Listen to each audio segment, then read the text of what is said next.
Good morning, everybody, and welcome to the first day of Brussels Challenge Major Edition. I'm Saki. I'm Ordanen. Yeah, and we are gonna commentate a Granblue versus Pools today, at least the first hour. On the first match, we're gonna have Bribrisan versus Trikiza. Yeah. If you're not too familiar with the game, Bribrisan plays. We're gonna see what characters they're playing. Yeah, Bribrisan is gonna be playing the Uno, and Trikiza, we're not really sure. He's definitely pretty good at the game. We're guessing Namaya or Belial. Yeah, it has to be one of the two. Definitely used to be like a stronger force in the game, but played some other games, right? So not really sure how well it's gonna go, but we're gonna get right into it soon. He is definitely a very good player. Yeah.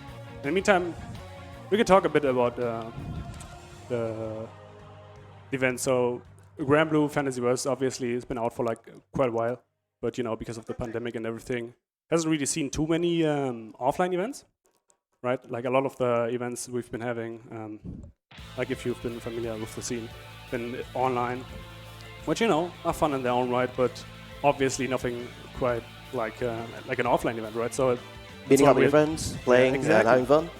Seeing all these people for the first time, probably, and like being at like such a nice venue, a lot of space, some setups to free play, yeah, and like just seeing everybody here, right? Like people from the UK, people from France, people from Germany. Yeah. It's been excellent, so I'm looking forward to the games and trying my best to commentate. Yeah. They're probably gonna go into button checks, see how that's gonna go. Yeah. Hopefully players don't get mixed up by the language differences. I know I would. Yeah, definitely. That's probably not something that you're too common when you're playing online, because you're just gonna play on your own system. You don't really have to worry about your buttons. But like if you end up playing on an offline setting, definitely check your buttons beforehand. It's very important. Don't try and do a SSBA and mid-cutscene change the buttons. That's not a good idea, no. Yeah. Obviously, that we don't want to see that, so the players are gonna look into that. Looks like they're about ready to go, one side at least. Yeah, they're probably gonna check if the audio works, if everything works, everything goes well. Yeah. Obviously, don't want to, your first game on the stream, maybe probably even the first event you've ever like attended for the game. So you don't want things to go wrong, obviously. Yeah. Give it your all and stuff. And like we've got a lot of like attendance, right? For Granblue. Just about to ask, do you think it was going to play Belial or Namaya? And there we go. So what do you think about the Belial versus Judo matchup? Well, I can tell you right now that I'm not too familiar with it. Belial is definitely a more common character. He's one of the best in the game for sure. Has a lot of tools. Like Uno or Andre, on the other hand, not the most common character. I would even say that Bribrisan here has to be like probably the best solo Andre in the game currently in Europe. At least the most prominent. Yeah. So let's see how they're gonna fare. Like I mentioned earlier, Trikiza not been playing the game as much as like some other games. So gotta see how much he's gonna hold up. Especially with like the new mechanics that came out a couple months ago. Yeah. I'm interested to see how Belial's 5U is going to deal with Andre's projectiles. So they're going into the game. So he's probably gonna start out with like his like pokes, his like fireballs. Uno is definitely like known for that. But, he keeps you out. He has like these like long. And Belial is like he wants to get it. So he's probably gonna like take his time. Oh, the parry, nice. But didn't get much of it, but at least he like avoided the situation. Okay, knockdown. Far heavy, definitely one of like Uno's better moves.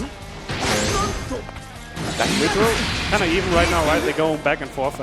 Surprisingly little health lost, so both players taking very slow and careful. Understandable.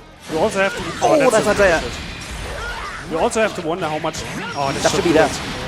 Yeah. Yeah, let's go. Okay, you definitely have to wonder how much Trikiza like knows about Andre. Like I mentioned, not the most common character, and he does have some things you want to know how to deal with. Otherwise, like the parries aren't like the most common thing in the game. His 5 is pretty good. Cross knockdown and pressure. backs off a bit. I'm surprised that Ribisan is backing off like this. He does like to be in that like further range. He probably doesn't want to avoid getting reversals here. Which, like, I mean, with the life lead he has, he definitely can afford that. Gets the jump, but no big reward. It's fine. Fire heavy from Belial, definitely a good button to catch people like trying to get away.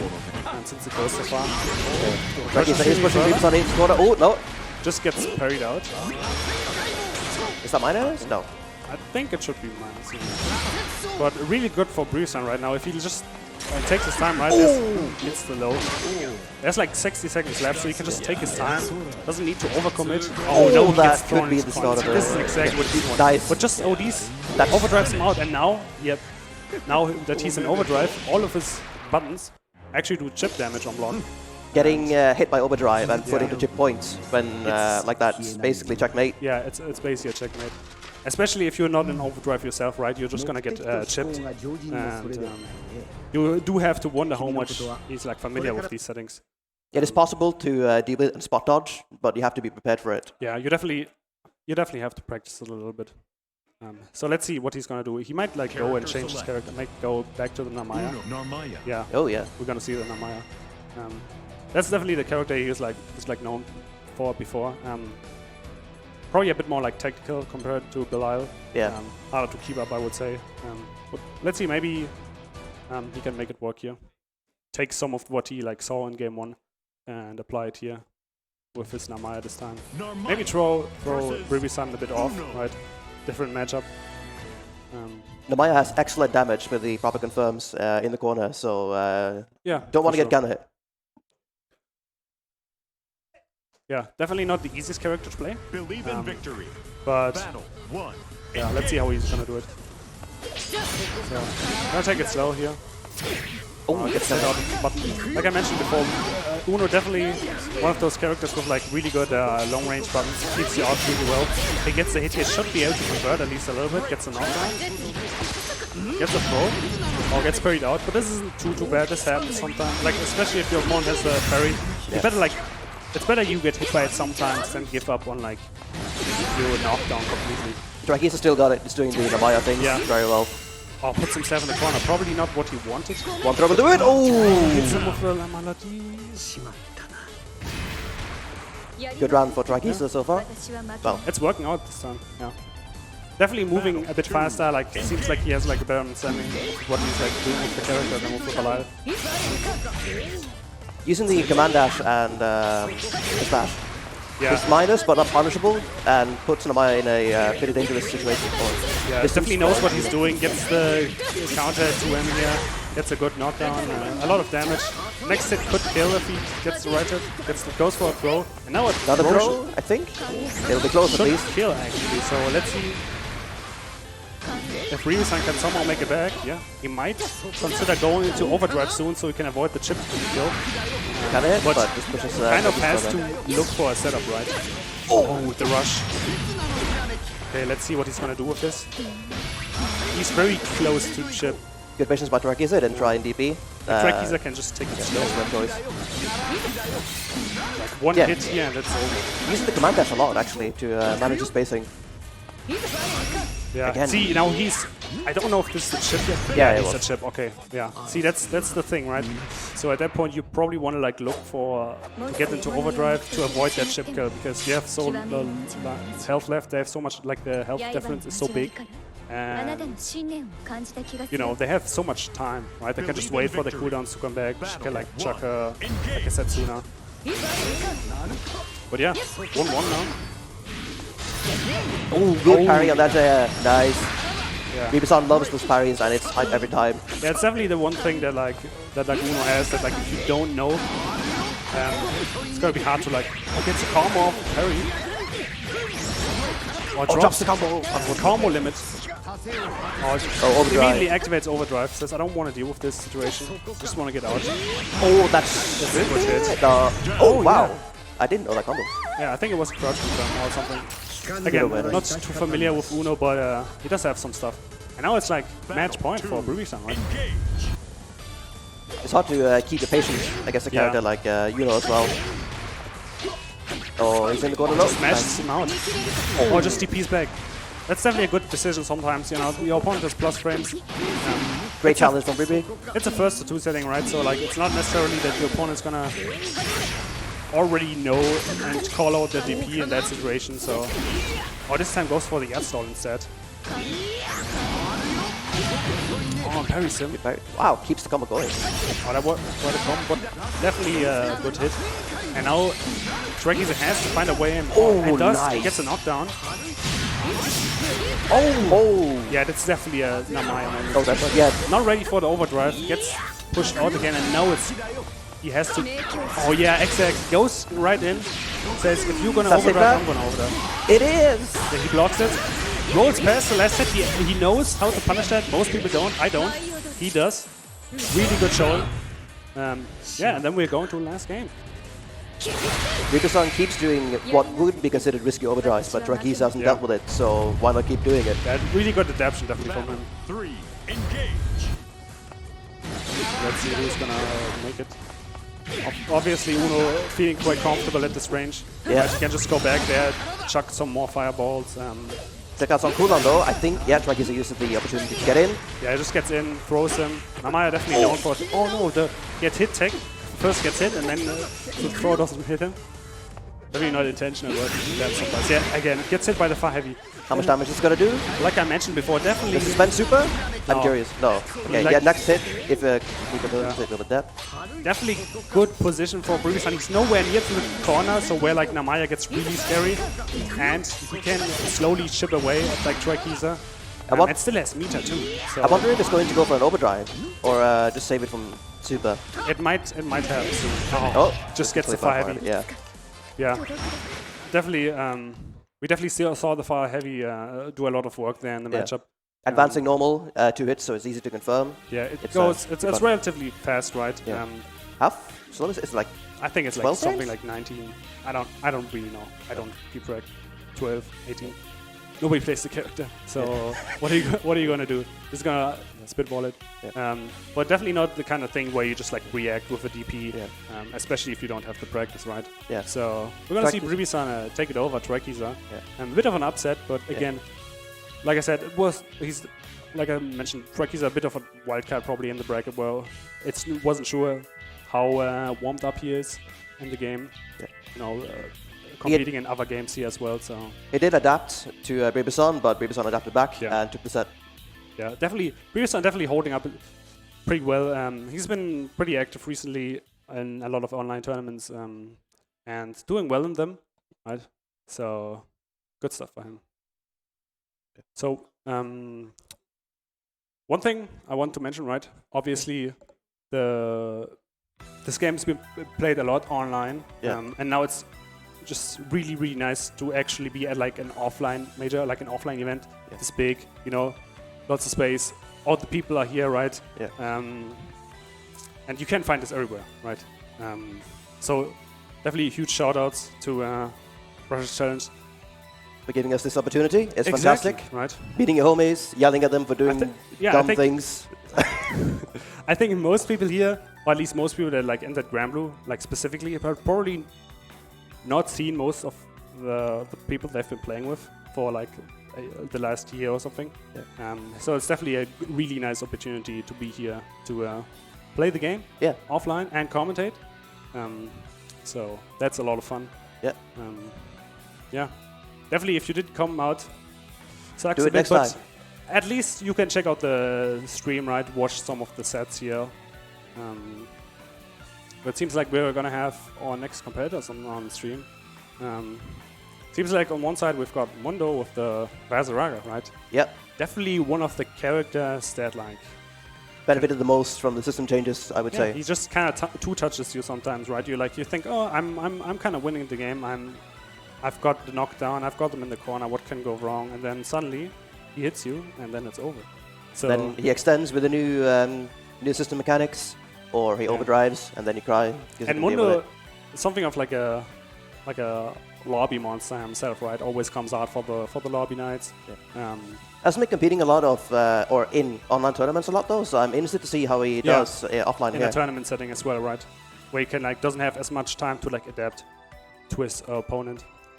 Vazaraga definitely one of the characters who like benefits from you know, he has a lot of health, so he has some time to, you know, figure out his opponent, figure out what they want to do, how they get out of the situation, and then how to reversal it. Yeah. But it do be a first to two, right? So he doesn't have as much time here than if he would be playing like on lobby night and like just 20 games back to back.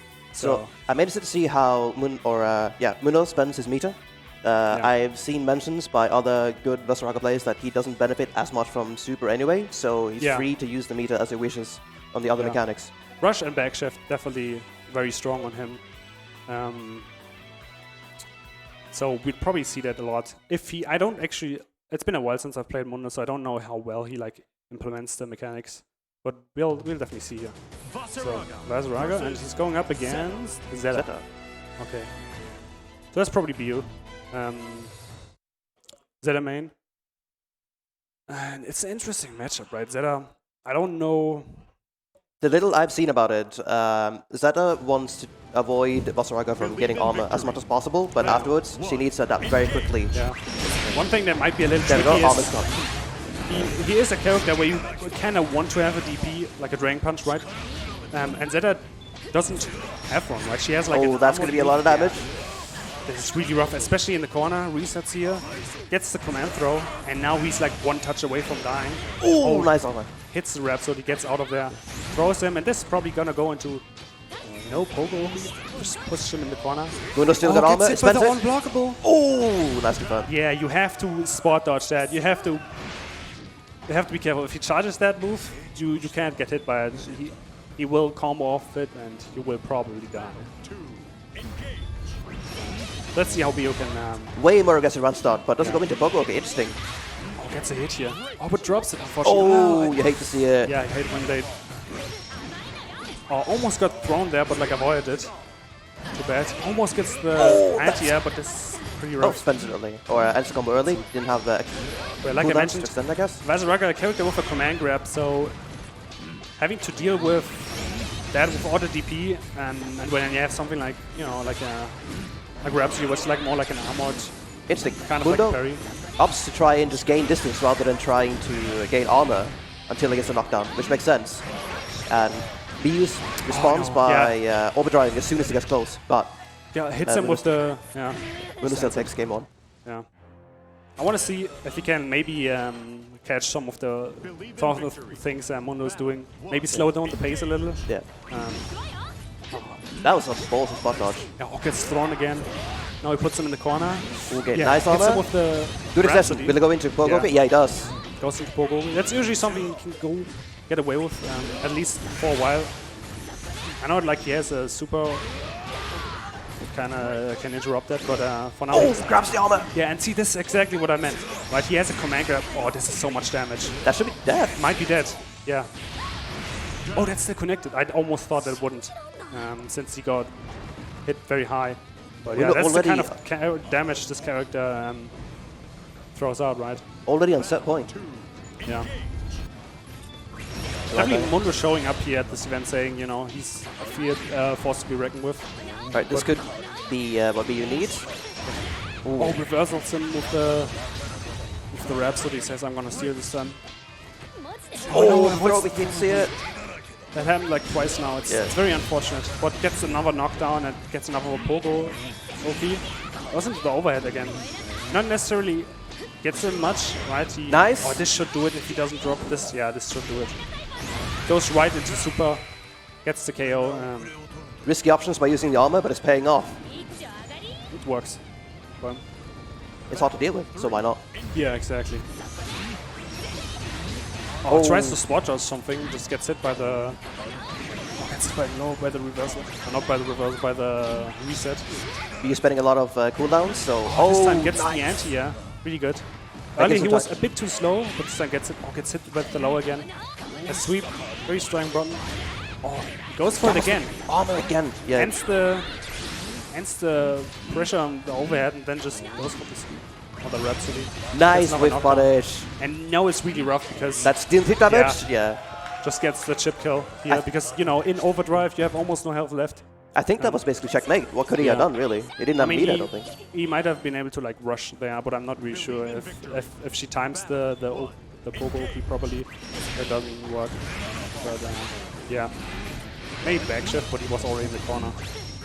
Well, let's see if Bill made some adjustments. Let's see if Mundo can make them back, right? Yeah.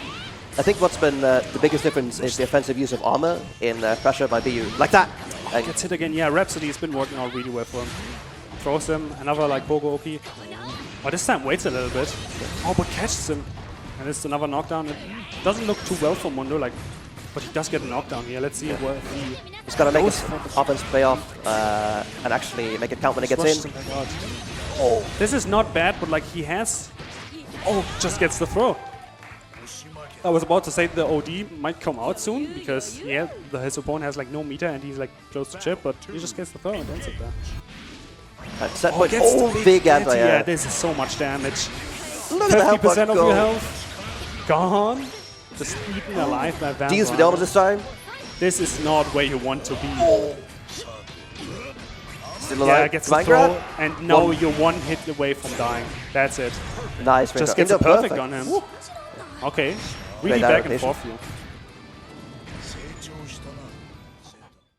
That was surprising, actually. Oh, that was just it? I didn't even realize that. Wait, no, they're playing. Yeah, they're still playing. Yeah. I don't know. But not as a replay, I think. That was so quick, I barely even got time to register. No, that wasn't. That's not a replay. They're still playing. Yeah, I was wondering. Yeah. So it's put in the corner. It looks kind of even, but BU does get a knockdown. Oh, just shifts out. This is really good decision, right? Don't want to deal with the Pogo Oki. Just go out there. Oh, this is really... It's really hard to deal with the Pogo, and if you don't know it, she easily loops it. So this goes for the OD. Oh, it doesn't hit! But at least he's in overdrive now, so he doesn't have to worry about the chip and like... Oh, gets hit there. This is rough. Oh, just goes for the sweep. Is he going to gamble with armor? He does. Mundo's patient this time. Yeah, he's left. Yeah, they're both like kind of shaking maybe a bit. Don't want to like mess this up here because you know one wrong hit. Obviously not at this distance, but oh, he just armors through. Oh my god, the throw is coming here, and that's it. Mundo takes it. Really good showing, honestly. Yeah, went a bit back and forth. Yeah, good adaptations for both actually. Played that well, but at the end, you know, you make 1-2 mistakes too many. Probably didn't get, but I feel like he got like hit by the command grab a bit too much. Yeah, I think he was worried about the other stuff that Vasarag has. The projectile's plus, isn't it? So you got to respect that if he does it. Yeah, you got to respect a handful of things, right? And I don't know the best things she can do all the time. She doesn't want to get anti-ed either, right? So it's a scary position to be in. The command grab is very slow, but it also lunges really far, so it's hard to gauge if you're out of range or not. Again, you might be able to react to it, but again, a lot is going on, right? It's last game, you're on stream, you're at offline event, right? You don't want to mess this up. And tournament nerves hit pretty hard. Exactly, everything at once, and then he comes at you. So yeah, I think the key there was that Mundo started recognizing that BU was gambling a lot with the armor and started dealing with that and taking it more slowly, so it didn't get counter hit. Taking his time, yeah. It is a really good move. So and like it's kind of like a get me out of jail for free card, or like not for free obviously, but like you like to use it to just get out of there. It leads to a lot of interactions, and you got to know specifically what to do in order to beat it. So and like has some mix up, but like Vasarag with some of the like better anti-airs, even if they're like kind of slow. So he definitely can cover a lot of stuff. Yeah. You don't want to mess up this. Yeah. So good showing here by Mundo. Good to see him here, right? Yeah. At like Brussels. Played him again at the venue or hotel rather. So looks like the practice paid off. I'll take it. Oh, now we got Sonic San versus Margin. That means Margin beat Toast earlier. Oh. In bracket. It's gonna be interesting to see. Sonic San probably gonna be on the Belial. If he wants to win, I would imagine so. Yeah. I mean, from what I heard, he does want to like win the event, right? Yeah. Show that he is a force to be reckoned with. He's also first seed at the event. Yeah. So he's absolutely one of the better players, if not one of the best in Europe right now. Yeah, definitely here to win. And Margin, on the other hand, plays Metera, right? Definitely one of the characters that got a lot out of the system game, the game mechanics that changed, right? In my opinion, anyways. You know, usually, the zoner in the game, she doesn't have the best defense necessarily, but now that she can utilize backshift and rush and even overdrive. She also builds a lot of meter, so she gets to spend the options a lot. It's kind of crazy how much she builds, actually. I swear, I can win 2 interactions against her. She wins the third one, and then she gets super before me. You have to consider it's like, you play against the zoner, right? It takes a while until you get in, and then it's like 20, 30 seconds later, and she probably already has like full meter. Yeah. Because, it's a lot of buttons, it's a lot of errors. And let's see if Sonic Sun knows how to deal with it. Now, Belial, not the easiest matchup to fight with Metera, but I mean... Offline as well, he can probably do Belial's parry on reaction to the projectiles. I mean, Margin already beat Toast, right? And he either played Seox or Belial, so... Definitely playing well today. Yeah, Belial. So let's see if he can, what he can do against Sonic Sun. Yeah, so let's see. I'm wondering if Martin's going to take it very slow to begin with and just test what the Sonic Sun's game plan is, or if it's going to start shooting immediately. Yeah. Sometimes when you go up against like these really good players... Shoots immediately, yeah, fair enough. When you go up against these really good players, it's like you don't really want to give them the time to adapt, right, to your game plan. So maybe he wants to like, let's finish quick or gets the ring. Yeah. Belial definitely won with like a character with some of the like better projectiles in the game, right? He has like a really good fireball. Yeah. Not necessarily sure how well it works in this matchup, right? Metera being the zoner definitely like outzones him. She steps away. The DP, but doesn't get punished for it. But as you can see, it's been like 20 seconds. Yeah. And Margin has meter. Recognizes that. I've not seen him play in a while. So I'm not sure how well versed he is in the system mechanics. But that should be a lot of damage. Oh no, and into overdrive, yeah. Goes into the overdrive setup. Oh, so plus he just gets hit there. Yeah, that's a scary situation. I don't know if he maybe tried to press a button. Maybe he tried to overdrive himself and messed up the input. Not really sure, but gets hit there.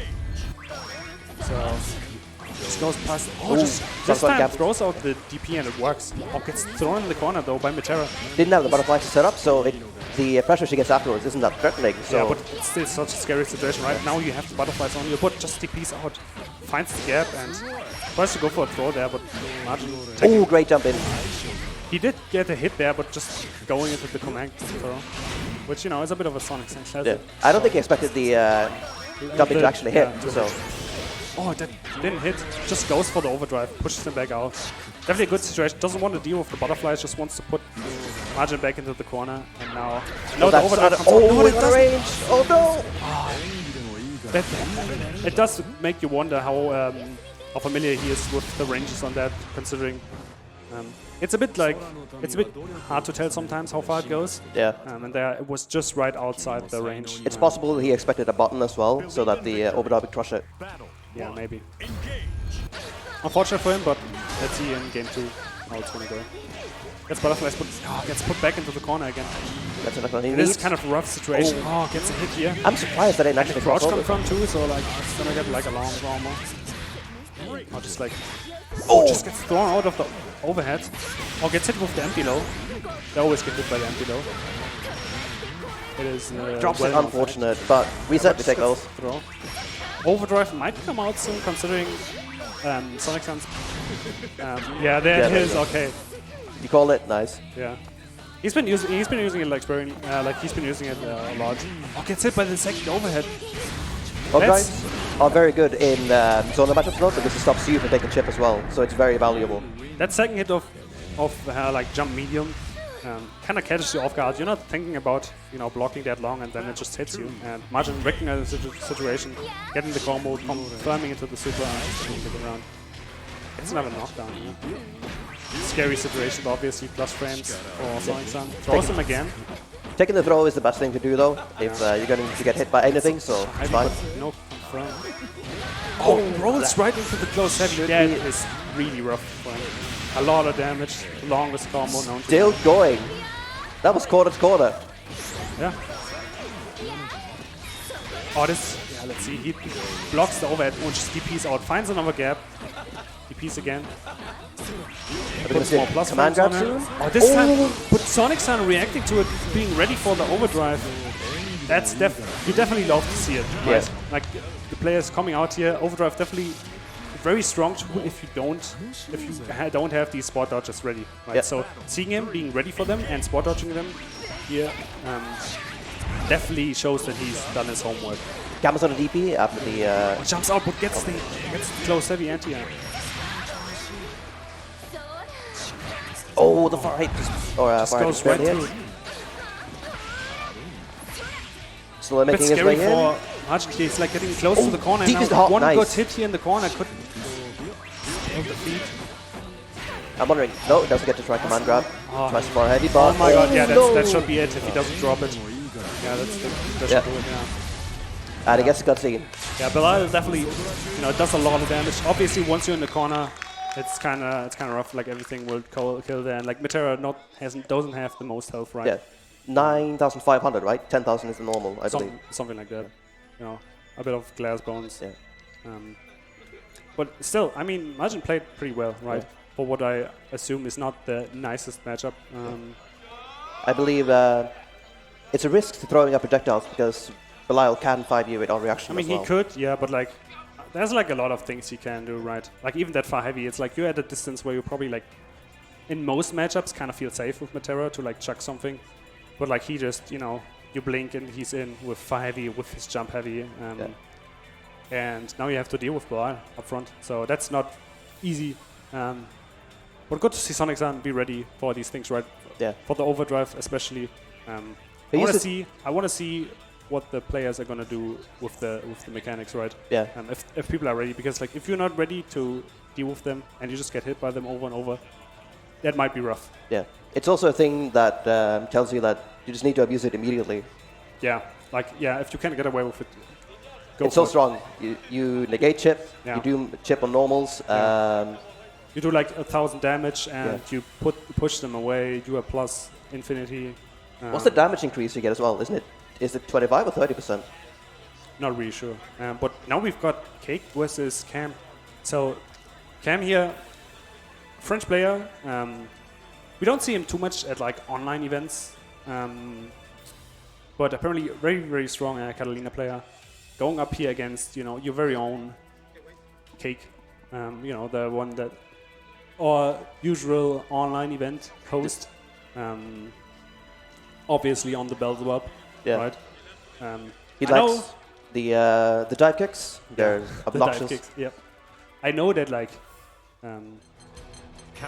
he's been practicing this matchup, right? He definitely wants to do well here, and let's see how it's gonna go. Not the easiest matchup for Catalina, I would say. Not necessarily because Beelzebub, being one of the stronger characters, has a lot of like tools to deal with, like fireballs to deal with, just controlling the neutral. I don't know how popular Beelzebub is in the French scene as well. So who knows how well Khan knows the matchup. Yeah, I mean, I would assume that at least to an extent. No, because considering he's like top 2, top 3 character in the game, so definitely something. And like the seeding's been out for a handful of times, so probably knew that he's gonna have to face a Cake here. Really nice skin, honestly. Let's see how it's gonna go. Oh, whips the grab, Not quite unfortunately. in range for this. Yeah. Gets jumped back, gets the confirm, has him almost in the corner. Now it's kind of scary because like, but just teleports out. I'm getting Next throw, gets the dive, and now let's see what he's gonna do. Plus frames below, but he's just blocking, gets hit by the overhead. Gets hit by the second hit, gets a knockdown. Tries to jump out. Really good jump, but like gets defeated out by a Cake. Not quite in the corner. That would have been death, I think. No, not quite, but nice that will. confirm. Yeah, goes into cinematic, and that should do it. Really good stuff. Tom's been in control of the pace so far, I think, so I wonder if Cake will be able to adjust. Yeah, needs to like be careful around the normals, right? I think Beelzebub's projectiles are also better than I mean, they're pretty good, yeah. Nice. Dives over. Okay, gets a knockdown. Let's see if he can make this work. No, just gets DP'd out this time. Probably wanted to go for a throw or something. I think he was done a safe jab. But Cam just deciding to DP out. Oh, that was a great option. Gets a no. drops the combo, unfortunately. Gets slapped out the air. Definitely you can tell that Cam is like adapting a bit here. Yeah. It's knocked down here. It's a double DP. Oh, just goes to the super. Dang. Yo. Really good stuff. The Katarina saw. Let's see if Cake can maybe create a bit more space between him and Cam, right? Like they kind of like gets like kind of slowly like pushed into the corner, and then Kalina, you know, she has some of the longer buttons, right? Yeah. So even the like back jumps into dive aren't safe when she just like jumps and like snipes you out with her button. So I'm not sure what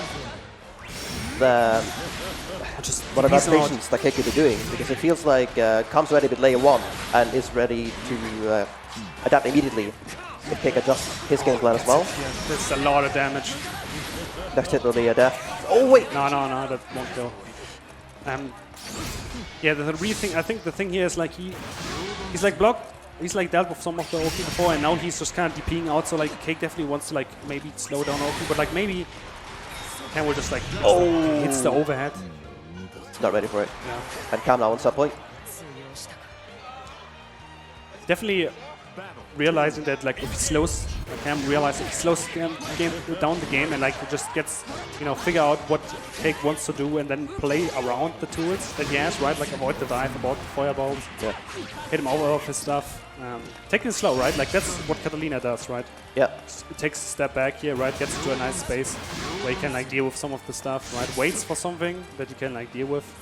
He's not getting hit, so he's right. very good at dealing with options. Probably expecting to. Is that dead? Yeah, that's dead. Should be, yeah.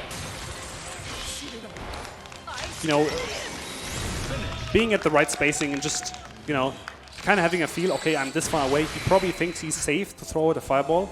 I would do a preemptive jump, get over it, hit him with my jumping heavy, you know, convert into 2M into a lunge, get a knockdown. He's near the corner now. Now he kind of wants to get out, right? Is he going to dive? Is he going to teleport? Whatever, right? Trying to think of what Cake could have done differently, but I'm not sure. Cam seems to be very comfortable both at range, getting honestly, in. it's hard to say. Yeah. Bob's definitely the kind of character that that has a much harder time when you start holding down back, right? Yeah. Like he has a lot of tools to deal with. Or you're gonna fireball, he will karma. Or you're gonna jump, he gets like easy anti-airs. Or you're trying to play footsies with him, he's just gonna TK dive at you, right? Gets a knockdown, gets some Oki. Cam seemed to pick the correct option every time. He didn't take a risk. It was incredible, actually. Cam just taking it slow, taking a chance, learning a bit from the first game, from the second game, and then, you know, applying what he learned, right? Oh, sees, okay, this guy is going for like, you know, frame trips, whatever. I can just, if this isn't like a safe meaty, if this isn't a safe jump, I'm just gonna DP, and like if that works, it works. Yeah. So Dudeakoff has a Metera shot. Are you serious? Yeah, he's got the haha god, I'm GG's Metera shot. I can't believe the man. What a mad lad. Yeah. Really cool guy.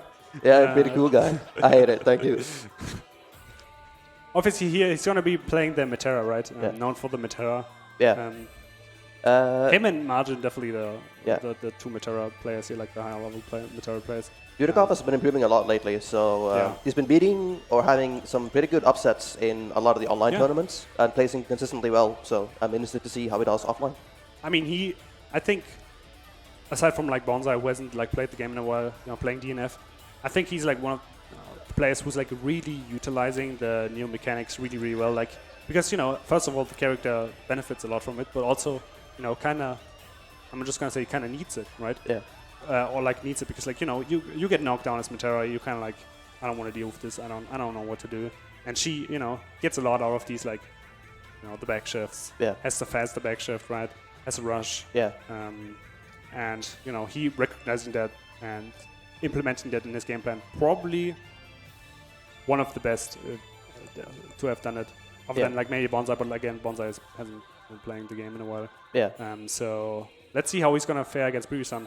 Yeah. This is gonna be maybe a bit hard for Bribisan because Dudeakoff, as you know, also plays a little bit of Uno. A bit of a Uno enjoyer himself. Yeah, you're right. Actually, occasionally pulls out the Uno for some fun times. Hasn't in a while, but has in the past. So he knows a thing or two about the character. Yeah. And they've faced before a couple times. Yeah. Ribi plays Uno quite distinctively though. I think he's the biggest fan of Uno's parry out of all the players I've seen try Uno. Yeah, I mean, this is kind of a cool. I mean, you're gonna play Uno probably 50% of the reason why you're gonna play the character is because of parry, right? It's a cool thing to do. Yeah. Now the most important thing, obviously, what color are they gonna pick? It's going with color 5, so you know it's series. Yeah. And Ruby Sunroof is like green Uno. Also looks really clean. Honestly, the game has like a lot of really nice colors on most characters. Yeah. I'm gonna go with random stage. So yeah, let's see how it's gonna go. You definitely don't want to. That's a bit of a scary thing, right? Because like Ruby-san, Uno usually takes it slow a bit, right? Yeah. But like you don't want to give Material the time and space to set up her game, to build her meter, and I'm interested to see who's going, or if and who is going to take it slow at first. Yeah.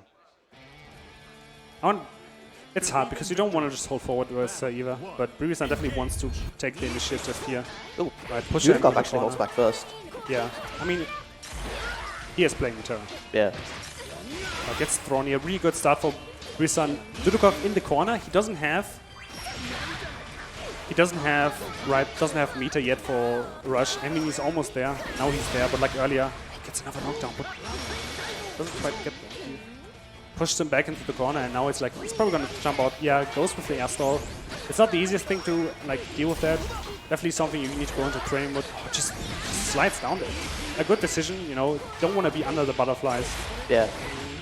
You take so much chip. A lot of stray hits recently. Yeah, I can sit here and there, but they're both full at meter, so like you don't have to worry anymore about like meter build. A lot of chip and just random hits are. Gets another knockdown. That's like the third. Okay, overdrive. How are we gonna deal with this? Goes for his own. Gets a hit here. Oh, nice block. Yes, again. Yeah, again. Doing well. Is that gonna work? I'm not really sure. The arrows. Oh no, it goes through. No. Yeah, I wasn't sure if you're gonna get hit by the butterflies. I think it destroyed him. I'm not sure. But yeah, honestly, this isn't too great for him though, because Dudeakoff's still in overdrive, and like now he's a chip.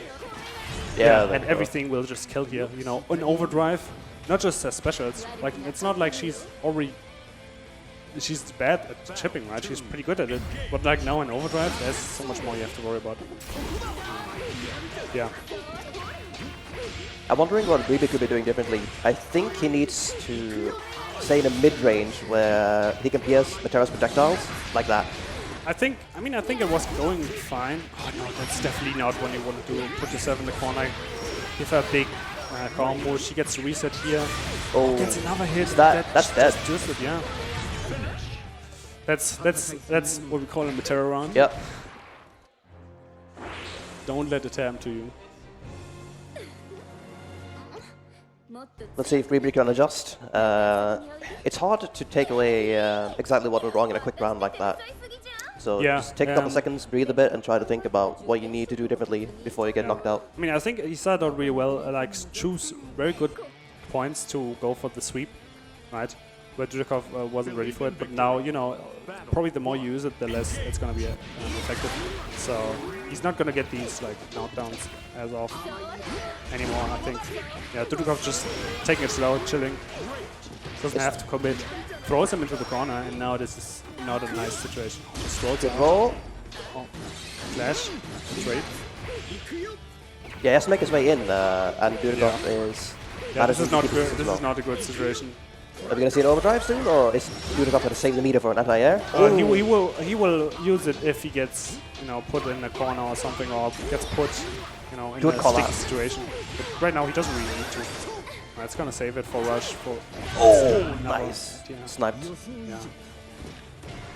She does have the blockable anti-airs, but if you press a button, you obviously won't be able to block and then just get smacked. Yeah. On counter hit, she gets a lot of reward from anti-airs though, like most characters, but she gets to carry you into the corner usually, or quite far. Yeah. So don't want to get hit by it. Yeah, puts Dudeakoff in the corner, but he just bullies his way back out. Oh, just that parry. Has Dudeakoff in the gun. Now he just has to get a good hint here. Oh, what was that? Doesn't want to drop like that. And now it's, you know, so much shit. Just activates OD. Oh, activates OD back. Oh, gets another knockdown. Right. This is good. The mash, I can't believe the mash. He actually mashed. Oh, what the hell? He just shot over. He definitely didn't want to do that. Yeah. He wanted to like fake like a throw, but he just went over him. He throws, jumps out again, and again he not punishing it. He definitely, it's so rough because you spend so much of your game plan to put her into the corner, and then she jumps out. You know she's gonna jump out, right? Yeah. You know she's gonna do it. Yeah. You're waiting for it, and then it comes, and then you fail the punish, and then it's back to 0, and you have to do the whole spiel again. Yeah. Not the fun situation to be in. I think Dudeakoff baited Bibis on super as well by pressing a quick recovering button, and then just dodged the super that was attempting to destroy the projectiles. So that was well done. Definitely playing like you would expect him to play here. Taking the win over Bibisan. Man's a menace. Yeah. But yeah, really good game so far. A bit back and forth. Definitely some, you know, some upsets. Some things you might have not expected. But the players, you know, they're gonna continue playing until we get to top 8, right? Later with commentators swap, because you know, you and me will also still have to play. Yeah. Might even play each other. Yeah. So let's hope that goes well. Let's see who goes 0-2 first. Exactly. See who drops all the inputs. I'll just say that Toast hexed me for my character choice, and then stick with that. Bring your OS ready. Yeah. For everything. I learned from the best. I haven't slept at all. The sun was in my eyes. Yeah. Though you can't really make many like OSs here because you know it's a nice stage. There's not many issues really. You've got a lot of space. Yeah. Can't really complain, right? OSs are all fake. Don't believe them. And you got your Red Bull, so can't say you were like thirsting or something. So no complaints. Do you know who's gonna be up next? Yeah, we're probably gonna see soon who's gonna be up next. There we go. Yeah, Sonic Sam vs Cam. This has to be to get out of pools and to winners top 8, if I'm correct. Yeah. I'm eager to see this actually because Sonic-san can be very risky in how he plays and overextend. Yeah. And I wonder if Tom is able to slow down the game enough. Like I mentioned, Catalina definitely the character where you kind of want to like take a backseat first, just like figure out your opponent. You want to be on point with your confirms, with your you know, of what you're doing. You can't just willy-nilly get in there. Just find plus frames somewhere and just, you know, loop your opponent or something. So probably gonna take it slow at first. Sonic-san, I don't know what his plan for the matchup is. Catalina definitely not the most common character. Yeah. Sonic-san is also good at adapting though. So oh, he actually goes Gran. Interesting. Yeah, might. One thing to consider though is that they're both from France, right? So they've probably played each other. Yep. A handful of times. Need to keep that into consideration. That there's going to be some player matchup things. Actually sticks with Gran. Interesting. Yeah. I'm not sure if this is just for button checks or if he's. Shook his hand. That looks like a start to me. Okay. Yeah. He definitely does play the Gran, right? Like some people, you know, some people like to say, you know, for fun, he's going to play Gran for fun. But there's definitely some matchups where he will pull out the Gran and do better on the Gran than he does on the Belial, right? And one thing that Gran does have, right, is that, you know, the insane damage in the corner. When he gets the right hit, he's got that, you know, the EX boot. Or just a charged 5U if he gets to do that. Explodes you anywhere on screen. Yeah, this looking a bit like a Season 1 matchup. Right? Oh, you're right, actually. Gran versus Catalina. Believe in victory. Yeah, let's get into it. Engage. On the streets here. Saying just outside of 2M range, nice spacing. Oh, just pulls right through the punch. Now puts her in the corner.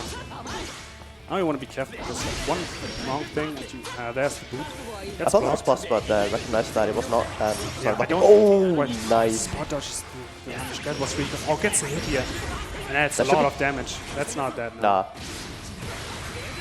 One throw's gonna do it. Yeah. Gets the frame trap on him. I think I heard the overhead actually. I'm not sure. Yeah, he's probably just gonna go with something safe, right? He has him in the corner. He has so much life lead there. You don't need to like risk it for something that might get like blown up. Yeah. Good counter confirm. Yeah. Definitely got these like. Oh, he's using a lot of the light wall on Catalina, which I like to see. It's you don't see it too much. I'm pretty sure it got buffed recently. Yeah. Rushes right through the far heavy. It's thrown here. Oh, just DPs out. Not a bit. Understandable. I definitely like his uses of DP. He doesn't like represent it early on at the game. That should be there. No, it doesn't have it in that way. I'm surprised he didn't go into Fireball, but drops it here. Oh, but yeah, Cam not necessarily like using the TP in the first couple knockdowns, but then at some point, brings it out, represents it a little. So you first of all, it's gonna work probably a couple times, right? But it's also like gonna put the fear in your opponent, right? Yeah. Oh, gets hit with the unsafe. Like move fallout. That is the projectile with the light wall, and it's already in the corner. One boot is this gonna is hurt. a scary situation, but kind of walks back out, tries to probably play around Cat's spacing here. Yeah, I'm surprised Ordanen walks that far out of the corner though. You'd think he'd keep it. Tries to anti here, but like a bit too slow, and now Cam has him in the corner. Let's see if he can find a hit. Oh, I like the light wall cancel to get back into the corner and like go for the cheeky throw, but Sonic's not ready for it. Attacking. Now puts Cam into the corner again. These two. Oh, that wasn't. I guess that wasn't quite plus. Maybe. That's so much damage. Yeah, takes it. My died. I did not expect that. Both these characters definitely benefit a lot from putting their opponent in the corner, right? Like their mid-screen damage isn't necessarily the most insane. Yeah. It's like specific. So try to go for the interesting anti-air there, but was quite out of range. But yeah, now that he has him in the corner, it's just lunged out. Good air. I really like extension. Like the special uses from Cam. He's like he knows when to pick the spots. It seems. Yeah. It's just hit here. Oh, the clash. Oh, that works out. That's so much damage. No, he's actually bit to scale. Oh, it just hits him out of the light. Wait. I'm pretty sure she still takes damage. Oh, or he like let go. I'm not really sure, but that will do it. Yeah, 50% less damage, but if you have no health, you die anyway. So I'm just taking it 2-0. Yeah. What? Cam definitely played really well, and good to see him do so well, right? Like I mentioned, not at too many online events. Yeah. So, like Traquiza, a bit of a wild card in the bracket. Outside France, not too common. So not really sure how well he would play, but he's definitely, doing well, I would say. Against Sonic Sun, Probably play a matchup as well, I imagine they played against each other quite a bit. I would imagine they're probably even like grooming, right? Probably at similar hotel or the same hotel. And they've probably been playing back and forth since yesterday, probably, Like everybody was like come here out to Brussels, right? Like I mentioned, a lot of the Granblue players, especially when when you're coming from like similar place, similar scene, probably gonna house together, play the game together, come to the event together, right? Yeah. So yeah, good to see them come out, and good to see them do well. Now we're gonna see the other side of the bracket. Svampen versus Dudeakoff. This is gonna be interesting. Svampen, our fourth seed here. Yep. The Zeta player, right, in Europe. Yep. Definitely could take the event. Absolutely. And, plays a lot with Martin, right, who also plays Metera. Yeah, if there's one matchup he would be knowledgeable in, it's definitely Metera. It is Metera, right, and like Dudeakoff on the Metera. Let's see if he can somehow, surprise him, maybe have some tricks up his sleeve that he's prepared for some. I hope so, because, it's probably going to be not the easiest thing. But, you know, Dudeakoff, excellent player. Yeah, he has got some great upsets against players you would not expect, so who knows? Yeah. The question is, I think, how well does Dudeakoff deal with the Pogo Oki? Because Svampen will convert every hit he can into that. Yeah. I do know that like Zeta can like OS a couple things here and there. Probably punish the back shift, I would assume. I'm not sure if it's on the quick back shift as well, but she can like OS a handful of things. And Dudeakoff, you know, liking to, you know, go for a couple of these, you know, things to get out of sticky situations. Let's see how ready Svampen is to deal with the overdrive, to deal with the back shift, to deal with the rush. Yeah. And that's definitely what I want to see here. I'm also curious how Dudeakoff will deal with Svampen's armor use. From what I played against Svampen, he's excellent at using the armor to stopping you from taking a turn back or just contesting what he's doing. And then he murders you for trying. Yeah. Yeah, so let's see how this is gonna work out. Like I mentioned, when you're fighting against like really good players, you don't want to give them too much time to adapt and stuff. So who's gonna push here? We'll see. So yeah, gonna go right in there. Obviously, Swamp on the B color. But yeah. Walking back, interesting. Yeah, it takes his time here. No, ever since they like took projectile piercing from her laser, probably not the easiest time to deal with projectiles. Yeah, Keeps turn going. Puts him right in the corner. That looks like a miss input. Yeah. Unfortunate. But still has Dudeakoff in the corner. He gets a hit here. Waits for something. The back shift comes out and converts. This is a lot of damage and gets a knockdown and gets another. Okay, gets another hit. Gets another knockdown. And that should do it. Doesn't drop it yet. Yeah. This is definitely the thing that like Zeta does, right? She gets like a knockdown and then pushes you so far into the corner. Yeah. And then it's kind of hard to deal with all this stuff at once, even if you have like reversals. But like Matera doesn't even have the reversal, right? No parry. So probably trying to get out of some of this stuff. Didn't almost blockable or unblockable. Unfortunate. Yeah, recognizing that quick enough is not the easiest thing, especially Matera is not the fastest, on the ground. Gets a knockdown there. Sometimes calls him out. He works out. Okay, yeah. Takes the throw. This is definitely a situation you want to be in this situation, right? Where you like force him to, have to like deal with these throws, to take these throws.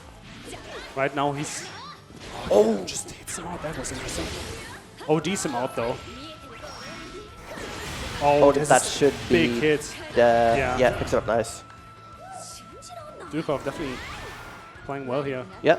Gets the overdrive, pushes you out, and then next hit does it. Nice. Sword makes his way in. Yeah. Tries to call something out there, shoots an arrow up. But now he has Dudeakoff in the corner, and this is tricky. He doesn't have meter. Just throws him. I'm not sure if that was intentional or if he just wanted to touch it. No, gets it jumping. So much damage. Gets a knockdown. Just throws him out of the Rhapsody. Takes. It hits! But no cinematic. But this is fine, right? Like he should put him at chip very soon. Yeah. Wait! Yeah, he probably canceled. Yeah, too early. Yeah. Dudeakoff going up 1-0. I mentioned the ODs, have been working out for him. The anti-airs, I think, are a big thing that have been working out really well. Yes. Zeta is usually quite difficult to anti-air, but Matera's projectiles or anti-airs do go really far. Yeah, they do go really far. That's a big thing. Nice, ready for the 2H's the hop. That is not easy. Calls him out. Delays a bit. Definitely a fan of like delay. Close heavy, like delaying the button there. Gets the low. Wow, excellent run, good adaptation. Lightning fast. It's a bit back and forth, right? Like that, right? Like somebody gets like a good hit, you get a knockdown, and then it's like rough. It's like in Dudeakoff's side, it was more like the anti-airs that do that. Oh, calls out the back, like punished the back hop, kind of in the air. It's in the corner. This is rough. Blocks the overhead though. Not the hardest thing to react to.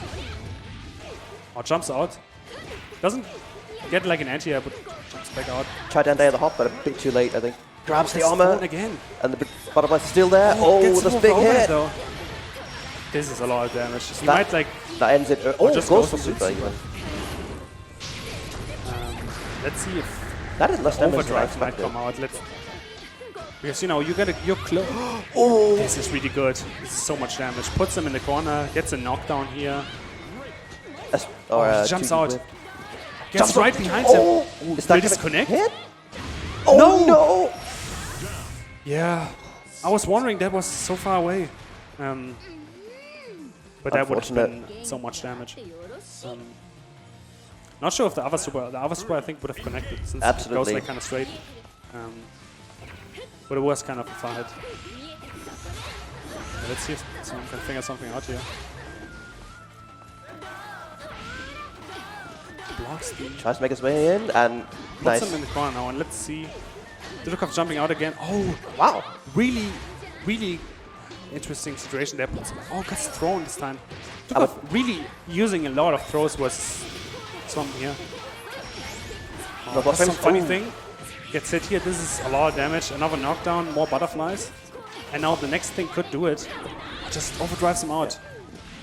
Still has. Oh, nice, this is gonna ready hit for him. it. Yeah. And Dudeakoff takes Dudeakoff it. takes it, yeah. Big upset. Yeah. He definitely has these SBA anti-airs down. Not quite against Charlotta, but it works out here. That jump block. Yeah. Honestly, really strong showing. Yeah, that was excellent. Like I mentioned, he's been playing really well the last couple of weeks for a while now. And Definitely doing well deserves in general, right? And like I mentioned, the game mechanics definitely favor her. Or like, you know, they help her out a lot. Yeah. And Dudeakoff didn't even use a lot of rush and like backshift there. Yeah. But the OD definitely helped a lot. Yeah. And the anti-airs did a lot of work. Yeah. But also the throws, right? Yeah. Like calling out the Rhapsodies at the exact same time, at the exact right times. Yeah. Right, and throwing them a lot. That's not the easiest thing, right? And like it's also a bit committal, right? You go for a throw, you leave to yourself open for like a fuzzy jump or you know like a defensive overhead or something. So you know, not the easiest thing, but you know, Dudeakoff making it work here. Yeah. And capitalized well on his hits, got a lot of Yeah. damage, and you always want that. Yeah. The less interactions you need to win, the better. Yeah. Definitely, I'm not sure if it probably doesn't help that, you know, they played a lot in the corners, right? And then, you know, you get one reversal, one like back throw or something, and then, you know, now you're in the corner with Smitera, and it's a bit of a hell escape. And you get time to set up the butterflies as well, so the pressure Yeah. is nasty afterwards. Yeah. We see all the players here. Yeah. Some of the, you know, some of the watches. Sonic's down there as well, obviously. We're probably gonna, you know, now the two matches, you know, the two winners side matches were played, right? We saw Sonic Sun moving up into winners top 8, right? Yeah. And Dudeakoff moving up to winners top 8. I'm wondering how losers, like the losers matches are coming along, and like when the other side of the pools are starting. Should be like relatively soon, I assume. But yeah. Everybody out here, you know, playing the games. All the gamers here. Yeah, you can see everybody here, everybody waiting, everybody, you know, watching the stream. You know, and it's great to see, right? Like you see, there's a lot of space, a lot of, you know, nice seats. You definitely want that at an event, right? Like the last thing you want is like everything being overcrowded. Yeah. So that's really nice to see. Yeah. Yeah. Let's see who is coming up next. Looks like Riori versus Trash Jam. So yeah, we are starting with the next side of the pools, right? Yeah. This is seems like the first match. Riori versus Trash Slime. Both players looking a little nervous, understandable. Yeah. It's going to be interesting to see who's going to come out on top. I know that, you know, Riori on the Saurus, right? He's the Saurus made in Europe. Yeah. Not the most common character, right? Not the easiest character to play. You know, But Ryori always, always playing the game, always showing up. And Trashy, bit of a character crisis man. But, he's been playing the Belial. Yeah. Can't go wrong, with Belial. I think a big thing this match will be who manages to keep their composure and nerves more than anything else. You definitely don't want to mess up. Saurus doesn't have the best defense, and Belial does have like a very oppressive pressure. So that might be a big thing here. Yeah. But, is Trashy able to put him in that situation in the first place is the big question, right? Yeah. And I think it's important for Ryori to take throws more than getting hit by flame traps. So far, both trying. With some of the throw. I don't know. It seemed like a misinput at that distance. It wouldn't hit anyway. Okay, DPs him out. I honestly gets the command thrower there. I definitely like the decision to like at least DP a couple times. It's first or two. You're at the tournament setting, but not necessarily. If there's not a safe jumping, you can assume they're like. I don't know if they're necessarily safe meeting, but like because who expects the DP? Oh, mashes out the overhead attempt. Nice. Tries to get sneaky there. Yes. Just activates overdrive himself. Barely. Let's see if this is honestly a very common thing to see. That like when you overdrive somebody and they don't have a lot of health left, they probably just overdrive back. It's like they don't want to get chipped out. Yeah. Right? They don't want to. Wish bit of a wish confirm there. Unfortunate. Trashy knowing how to punish that, you gotta spot dodge the second hit, and just gets the hit there and ends it there. Very close round though, so yeah. Let's see how it goes. And who adapts. Back and forth. Bro, definitely more of an adapter, right? Oh, very good jump in. Good to hear. Puts him in the corner. The right hit here. With Svenskens Modeus. Throws the fireball, gets an overhead. He just gets hit by it. Like you mentioned. I'm fine with that. Like, just get hit by small hits like that, and then you get the opportunity to mash out and do big damage yourself. Like you mentioned, just taking the throw, taking nice. Okay, let's see. Oh, it doesn't get the punish. Unfortunate. Not the easiest thing to punish. It's like -9. So if you're not comfortable, might even, I think, I'm not even sure. Isn't this close heavy a bit slower? I'm not really sure, but like might be better to just go for like a medium. Yeah. Or punish him on the way down, but that's not the easiest thing. Okay, goes for the overdrive here. Again, like I mentioned, if your opponent doesn't deal with the overdrive too much, you definitely, want to let it rip sometimes. Yeah. And we're already doing that, getting the plus frames, getting hits in, opening Trashy up. You can take the throw sometimes, but when you're that low on health, not very much. Oh, clips by the fireball, unfortunate. Goes for the overhead again. Honestly, with like how patient Ryori's been on defense and not been taking, going for the overdrives, maybe a bit misguided. I would say drops to confirm.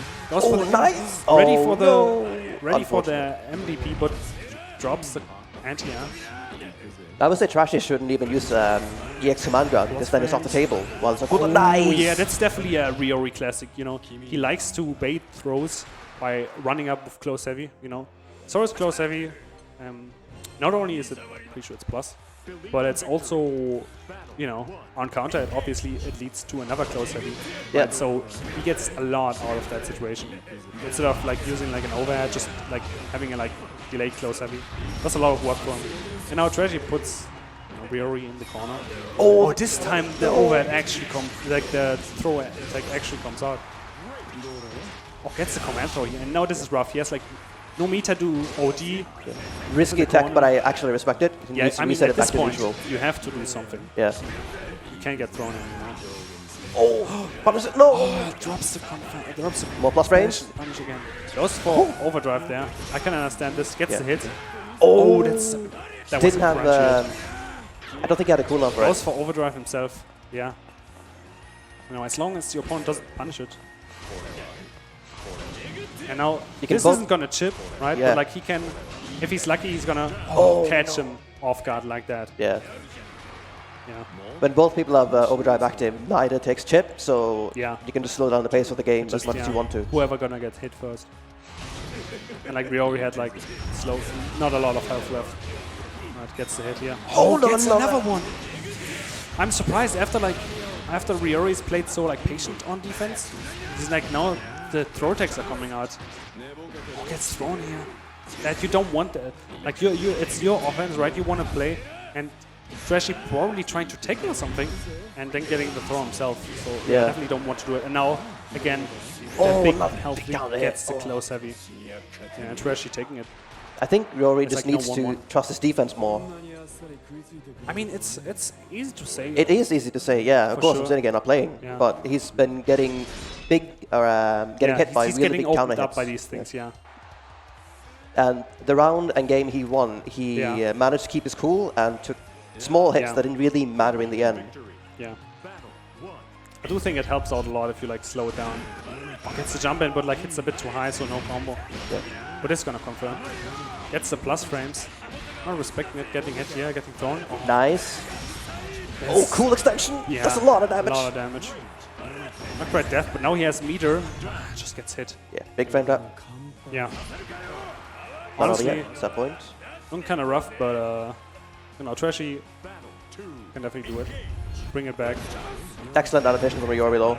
I think like Rio is like understanding, you know, he has like pressure Trashy a lot because Trashy's maybe his defense not the best, right? Getting hit by a lot of these like hits here and there, and yeah, Sora's definitely the character that does a lot of damage if he gets the right hits here and Yeah. there. Obelial, obviously no different in that. Nice smashes out the Yeah, gets another overhead. knockdown. They both have meter, so you might see an overdrive soon. Especially if one gets like in a tricky situation. Oh, Trash going all oh no! This time, maybe trying to go for a different thing, and there's the overdrive. Oh, doesn't respect the... It looked like he jumped. I think that was a misinput. Oh, gets the throw in, throws him down. Riori takes it. Yeah. Excellent adaptation from Yeah. the second game. A lot of back and forth, but Yeah. at the end of the day, it was like... I think both their defenses weren't... Like, they both recognized, okay, my opponent's defense is not the best, Yeah. so I'm gonna, abuse that. Yeah. And Riori, definitely the one that like decided, okay, I'm gonna just crank up the speed, Yeah. right? I'm just gonna overwhelm him because I know he's gonna crack. Yeah. I And think he did crack, so he got some really big counter hits that mattered at the end as well. yeah. Trashy stopped getting them to the same degree, Yeah. and so he didn't get as much damage as Riori did. But he And didn't get any anti-airs either, yeah. right? So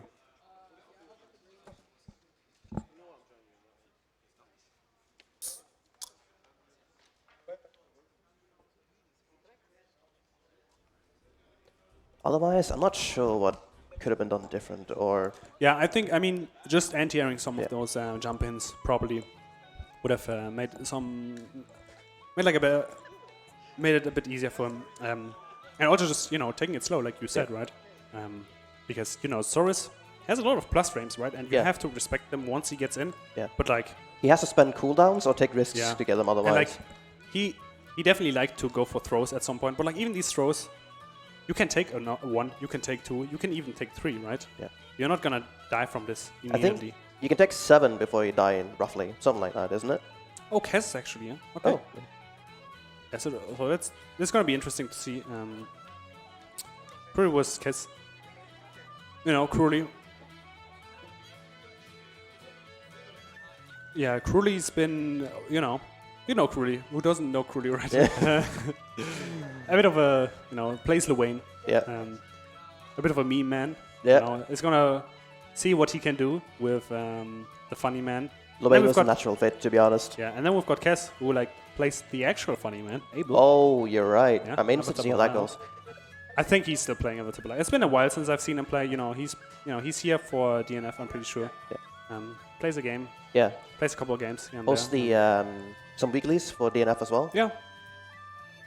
Good to see for Yeah. sure. Like people supporting their scene. Yeah.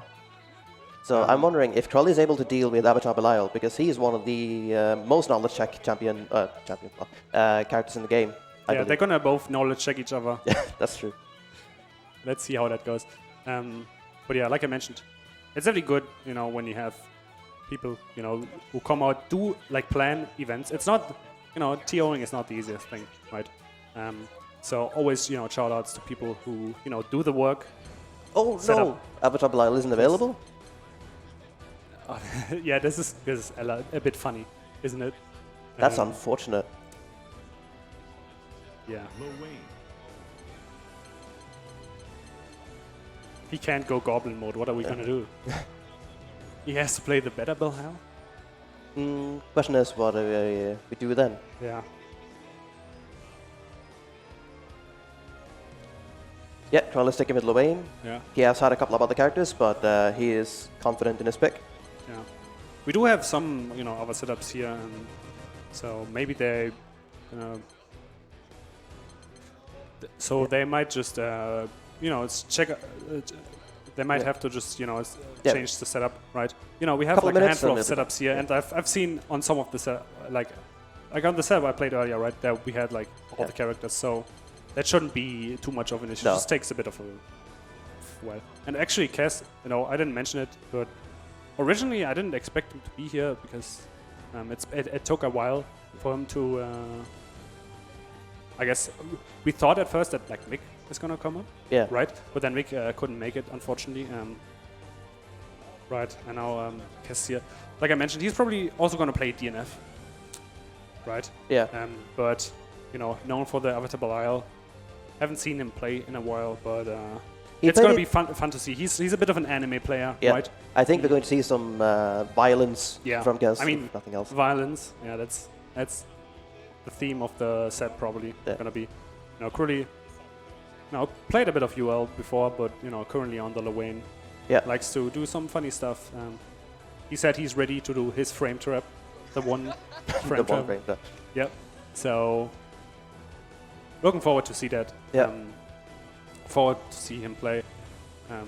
The question is if Troll will be able to defend against Avatar Belial, and then if Cass spends too much health trying to run his offense. It's not the easiest character to deal with, especially if you know, if you don't fight him a lot. And you know, he does have low health, right? So one of those characters where it's like, oh, you hit him like 2 or 3 times and he's probably dead. But like, you know, Lorraine not necessarily the character known for the most damage, and Krully definitely not known for the most, you know, the most optimal combos. But it seems like we're gonna have Fusi versus Saya here.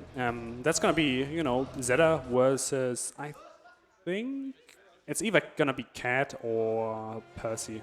I'm not really sure what is he gonna play. I know he plays. Yeah, we see them there. They're having fun. But yeah, we're gonna have Fusi versus Saya here. I can't recall who Saya plays actually. Yeah. Like I mentioned, he does have a Cat. I played him actually last week, and he did play Percy there, so could be both. Yeah. Could be one, could be the other. Depends on how he feels about the matchup, I'm assuming. Maybe he plays, you know, maybe he just, you know, was Zeta, he's gonna pick one or the other. Fusi is one of the up-and-coming Zeta players. You know. Yeah. Not the... definitely here to play. Yeah. Also housing with him, right? We've played some games. Went back and forth. I'm curious to see if Saya will be able to slow down the game enough for Fusi to take too many risks, or if Fusi will be able to keep his cool. Yeah. Yeah. We definitely have to see what they're gonna do.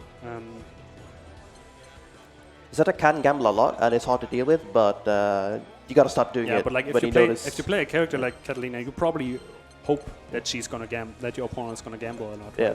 Or you get those anti-airs, you get those EX lunges in the corner. So I wonder, how does Catalina's light wall interact with Zeta's slippier air movement? If it's possible to avoid some of the usual troubles of anti-airing Zeta by just light walling instead. Nah, probably not. It like takes like one hit, and Zeta. I mean, I'm assuming she probably like comes down, like hits you twice, and then just breaks the armor. But you know, as I mentioned earlier as well, not the most common move. Yeah. The light wall. But you know, I haven't actually seen Saya's Cat before, so let's see how he's gonna play the game. How he's gonna fight Fusi. Well, Fusi definitely, once he gets the knockdown, he gets this game going. Yeah. And want to see how he does that. But I think we're first probably gonna get into a button check. Let's see. Yeah, okay, they're first gonna check the buttons. Yeah. That's fine.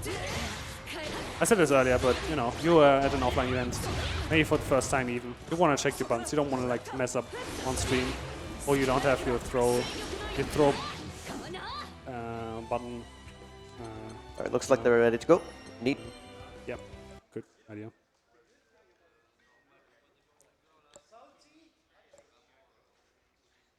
Shouldn't be too long. Now, I'm again wondering who's going to step back first.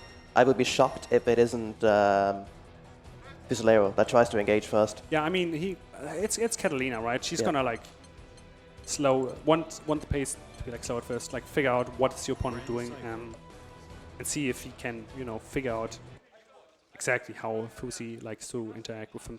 And I hope that Fusi doesn't fall into like a habit of like, you know, oh, it's been like 10 seconds, I need to, you know, get something going here, and then overcommit to something. You know, both characters with long range buttons, they can kind of like control space a bit. So I want them, you know, both to like kind of, you know, play it slow, figure out their opponent, and then, you know, capitalize when it works. Rocking the intros. Is that the first time that's happened? Yeah, it seems so.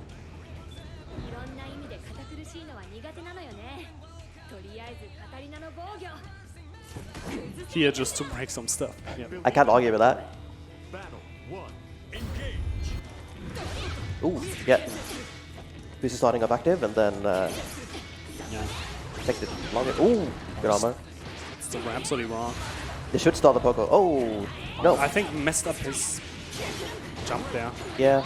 Oh, gets the 2U though. There we go, that big should be it. 2U enjoyer. Puts him 7 in the corner. I don't think he wanted this. Jumps over the lunge. He needs to be careful here, because like I mentioned, Catalina does have a lot of damage once she puts you in the corner. Recognizes that wasn't a safe jump, actually. Yeah. And tries to throw him there, but just overdrives. And now, yeah, gets the far heavy.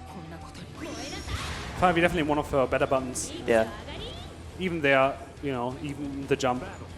And he had the jump. So yeah. Puts him, nice confirm. Gets a knockdown, yeah. So I like so far.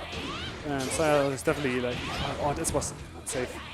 That looks unsafe, so I'm surprised that. It might have been a bit too high, but like, it's better to play it safe, I guess.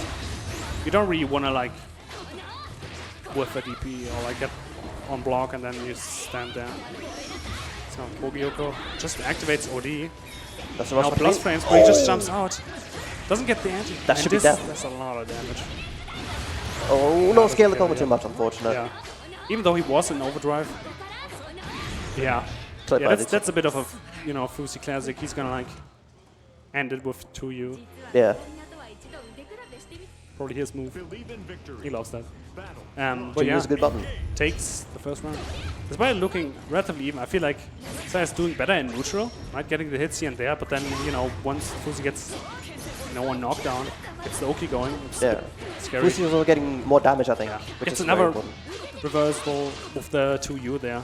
Oh, this time good gets the anti and good conversion. Just Rhapsody's out though with the knee strike. Or just TPs him back, says I don't... Oh, the I'm just gonna... If you don't want to deal with my Oki, I'm not gonna deal with yours either. But has him at like relatively high. Oh, tries to go for an anti-air there. And a bit too slow. This is scary. Now you're in the corner. This is... Oh no, drops it. Unfortunate. Yeah, there's the overdrive. That's... Oh, just barely in range. That would it's have been like you have your opponent in the corner. You get... You know, you get the plus frames. You get a little bit of that's damage. A great jumping. Yeah, gets the jump in. Both these characters definitely have good anti-airs, but you do have to be ready for a jump. Oh, just lunge after, but the spear goes too far. Oh, this time gets the anti-air. That should set up a safe, yeah. Oh, a bit too high. Yeah. Science took the risk this time, though. Yeah. Oh, slaps him. Oh. Oh yeah, no anti-airs on that. At least like it's not the easiest thing to anti-air, and like she can mix you up, but he's getting away with it a bit much, I feel. Yeah. Fusi's spending a lot of cooldowns at once, so if Saya manages to keep his cool during that, a conversion there.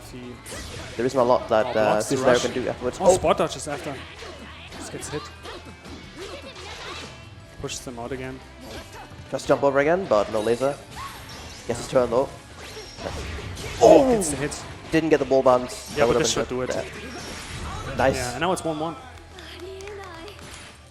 Good adaptation and managed to slow down the game. Definitely has a lot. Some life left in him. Believe in victory. Battle 1. Engage. Immediate aggression from Visolero. Yeah. I respect it. I mean, you can sometimes catch somebody up there.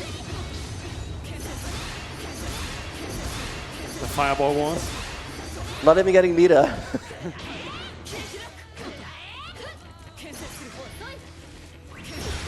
Oh, gets the knockdown. I'll just DPs him out. Recognize, okay, he's not going for the Pogo OP here. And, you know, probably not safe meeting. Fast, almost. Visolero's not ready for the jump ins. Kind of surprised. This time gets another. Oh, baits. Let's go. Oh, drops the combo though. Oh, no. This is rough. You're going for a throw and then somebody first jumps over you. Now you're in the corner. Now you have to deal with this. He says, I don't want to deal with this though. I'm just. Oh, that's gonna. Oh, hit. that's gonna kill. Yeah. The conversion, nice. Hits him with the. And kills him, yeah. Clutch, and suddenly Siazen is at the set point. Galina, really good NTS, and in the corner, you know, a lot of damage if you get hit by some of this. You don't really want to avoid this.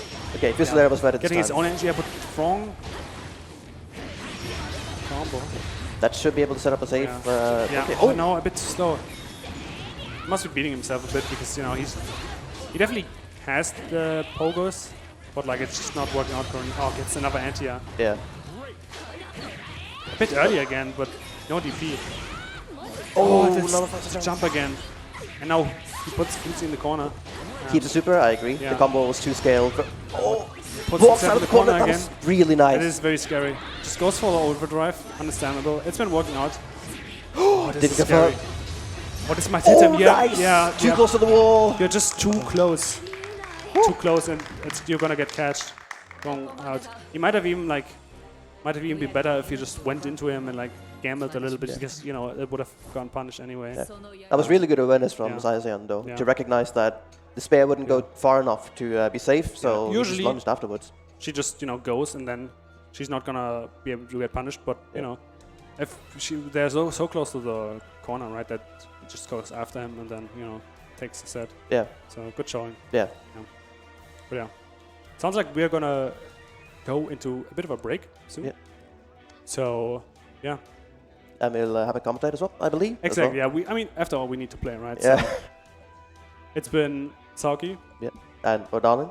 Yeah. Hope we've been good enough commentating. Don't go anywhere. We'll be right back with more Granblue action, the rest of the pools, and after that, we'll probably go into top 8. Yeah. So, you know, with cake and toast on commentary. So don't go anywhere.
All right, welcome one and all to Brussels Challenge 2022 Major Edition for a beautiful, beautiful day of Granblue Fantasy Versus. It's your boy Toast. I run a lot of events for this game and commentate, and I am joined by my commentary partner in crime, Mr. Cake. How are you feeling, my friend? I'm feeling pretty good. I'm out of bracket, unfortunately, but I had a very nice run in A pools, which you guys just witnessed just then.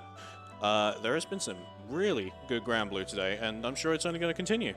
Absolutely. I mean, we have seen some really, really high-quality matches. We've seen a few little upsets, like Dudeakoff beating Svampen on stream, which was a spectacle for all. And yeah, I'm really looking forward to the rest of the evening, the day, and just see what Granblue has to offer. We have really, really good European players from all over Europe coming together here today in this beautiful location in Brussels, and we will absolutely be able to see some of the best that EU has to offer in terms of Granblue. Absolutely, yeah, and it looks like we're going to be kicking things off fairly soon here with what should be a great set. Oh yeah, absolutely. I believe we're nearly ready to go, but I suppose while we have this time, I just want to say this has been fantastic so far.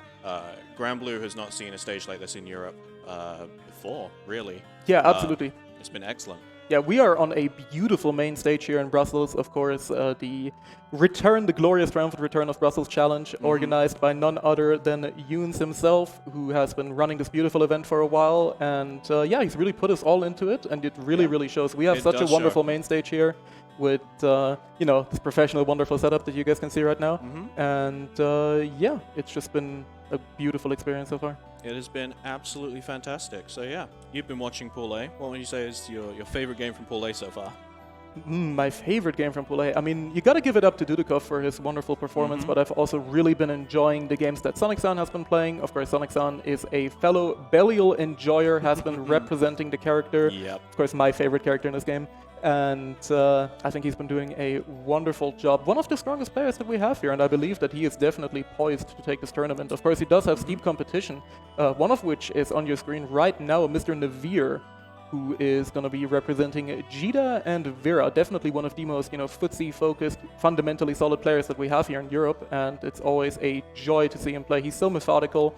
He really plays like a machine, and it is a beauty to behold. Yeah, he's one of the players that is kind of beset by the problems of this game's, you know, online functionality. So the fact that we can see him at an offline event like this, we can see him, you know, his full strength. I'm really looking forward to it. Yeah, absolutely. I mean, I am just hyped to see all of these sets tonight, or today. I always feel like it's still night because it's so dark, but, you know.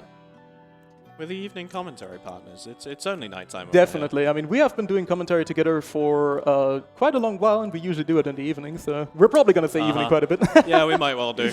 That's all right. Yeah. It's evening if you believe hard enough. Exactly. Yeah, we're moving into things now, and we're actually telling who is who. We are, in fact, going to be seeing the Vera from Nevlr before we see anything. Not maybe wanting to play the mirror. Yeah, definitely understandable. I mean, mirror matches are definitely a very different type of challenge. You really have to adjust to the way that the other player is playing your character. And it might not really overlap too much with your own particular style, which can, you know, mentally mix you up quite a bit. So I also respect the pick going for the Vera. And we're going to see how Nevlr plays the neutral here. Of course, Jida is a character who has a fantastic fireball, some of the best fireball game in the entire game. And I really am excited to see how Nevlr is going to try to navigate his way around it with Vera, who of course is a character without a fireball. So that's going to be a very interesting challenge. Vera, of course, though, once she does get into her optimal range around that really beautiful farm medium that she has, is going to be really, really strong. Yeah, Vera, of course, maybe if you haven't been watching Granblue for a little bit, Vera is one of the newer characters that has been added to Granblue. And Vera is a character with a very active install state, and it's one of her strongest features. Whether Nevlr can actually, you know, get into that state, and if he can maintain it, will be very, very important here. Yeah, letting the intros rock as well, of course. We are here playing an anime game. You gotta let that anime rock. Oh, you know absolutely. How it is. We've even got the Japanese setup. Yeah, we are definitely decked out here, and we see, you know, an immediate slow start from Nevlr here, but a beautiful little hit confirm into the 2-on-4H gives Vera a hard knockdown anywhere on the screen, so really, really good for setting up her Oki, setting up a safe jab. And just generally being able to contest really well. But speaking of contesting really well, we have Okayup.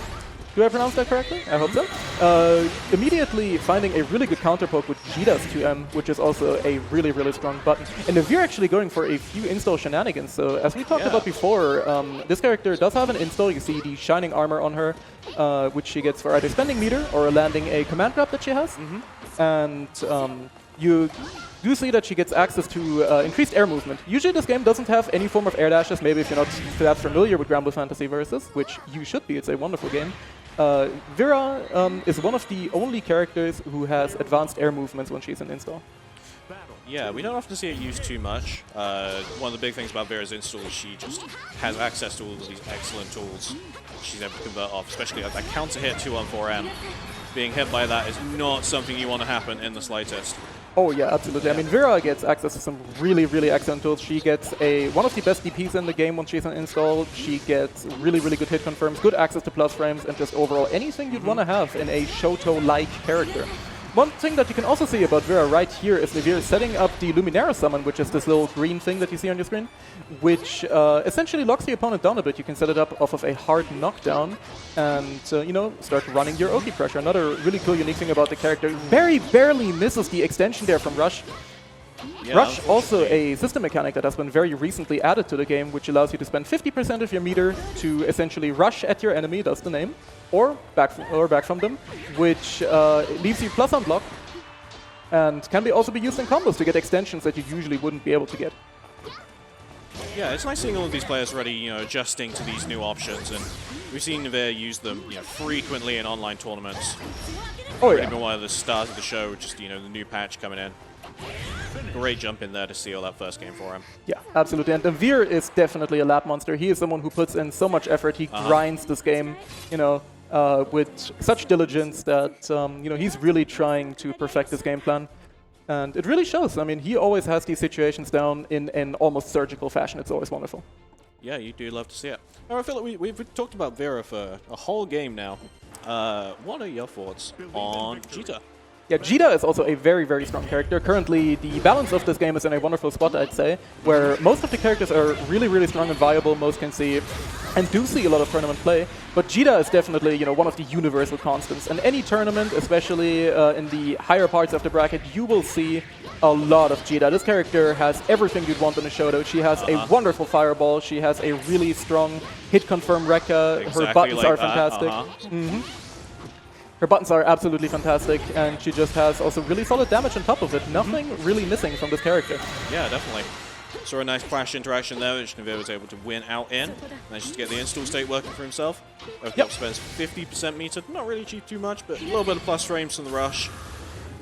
And so far, really, with Nevlr in the install state. Yeah. Might be quite hard to come back from. EX Scarlet overspent. Corona handshake, no. unfortunate. Unfortunately, gonna lead the wall bounce here. And this is really big damage, absolutely gonna kill. Nice. Vera has insane damage when she's in install. She has the highest meterless damage in the game once she answers that install state.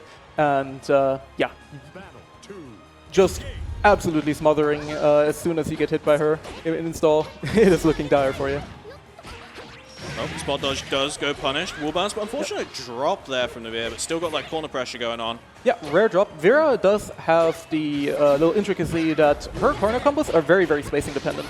So she'll absolutely need to be aware of where exactly she is on the screen, because the wall bounce is going to decide what follow-up you're about to get. But what also is a beautiful follow-up is what Octave is doing right here with the rush. He's been using rush quite extensively and finds a really good DP as well. Very nice place DP.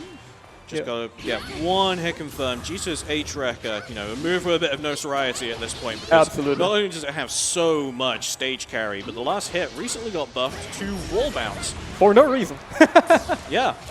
Why'd you do that, Sire Games? But no, it's fine. It is a good question.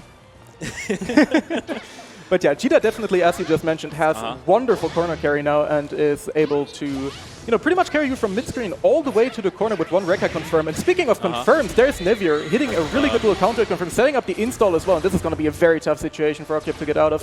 Very, very tough. Spends the meter on the rush, does get plus range, runs in for the grab. Meteors with the fireball, but you've still got to get in again. And he does with the throw. Yeah. Charge fireball, spot dodge. Yeah, I find it EX super Lumi is out, interesting. and unfortunately just runs directly into it. EX Lumi, you know, the L and the medium versions are set placements, but if you spend that EX cooldown, Luminaria goes directly to where your opponent is, and it's just able to lock them down flawlessly. Yeah, very well played from Nevlr, of course. Yeah, absolutely. And that was definitely interesting to see from Okyop as well, the very unconventional use of a lot of rushes, which is not something you usually see from Jita. Jita tends to be a character who, a lot of the top Jita players that we have play very defensively, you know, in a very calculated and very slow manner. Whereas he was showing a lot more aggression here, which is also an interesting take on playing the character. Yeah, However, I like seeing it. It's very refreshing, I think. It is very refreshing for sure, and it's also something that works because Jita still has really, really good frame data, and her pressure game is not to be underestimated. Yeah, definitely. Yeah, we'll be moving into our next set shortly. Absolutely. Just for a second. I'm loving the fact that we have just, you know, a whole main stage here. It's It incredible. is wonderful to see Granblue Fantasy versus on the main stage. I mean, if you guys could see the location right now, you'll be able to tell a little bit from the cameras.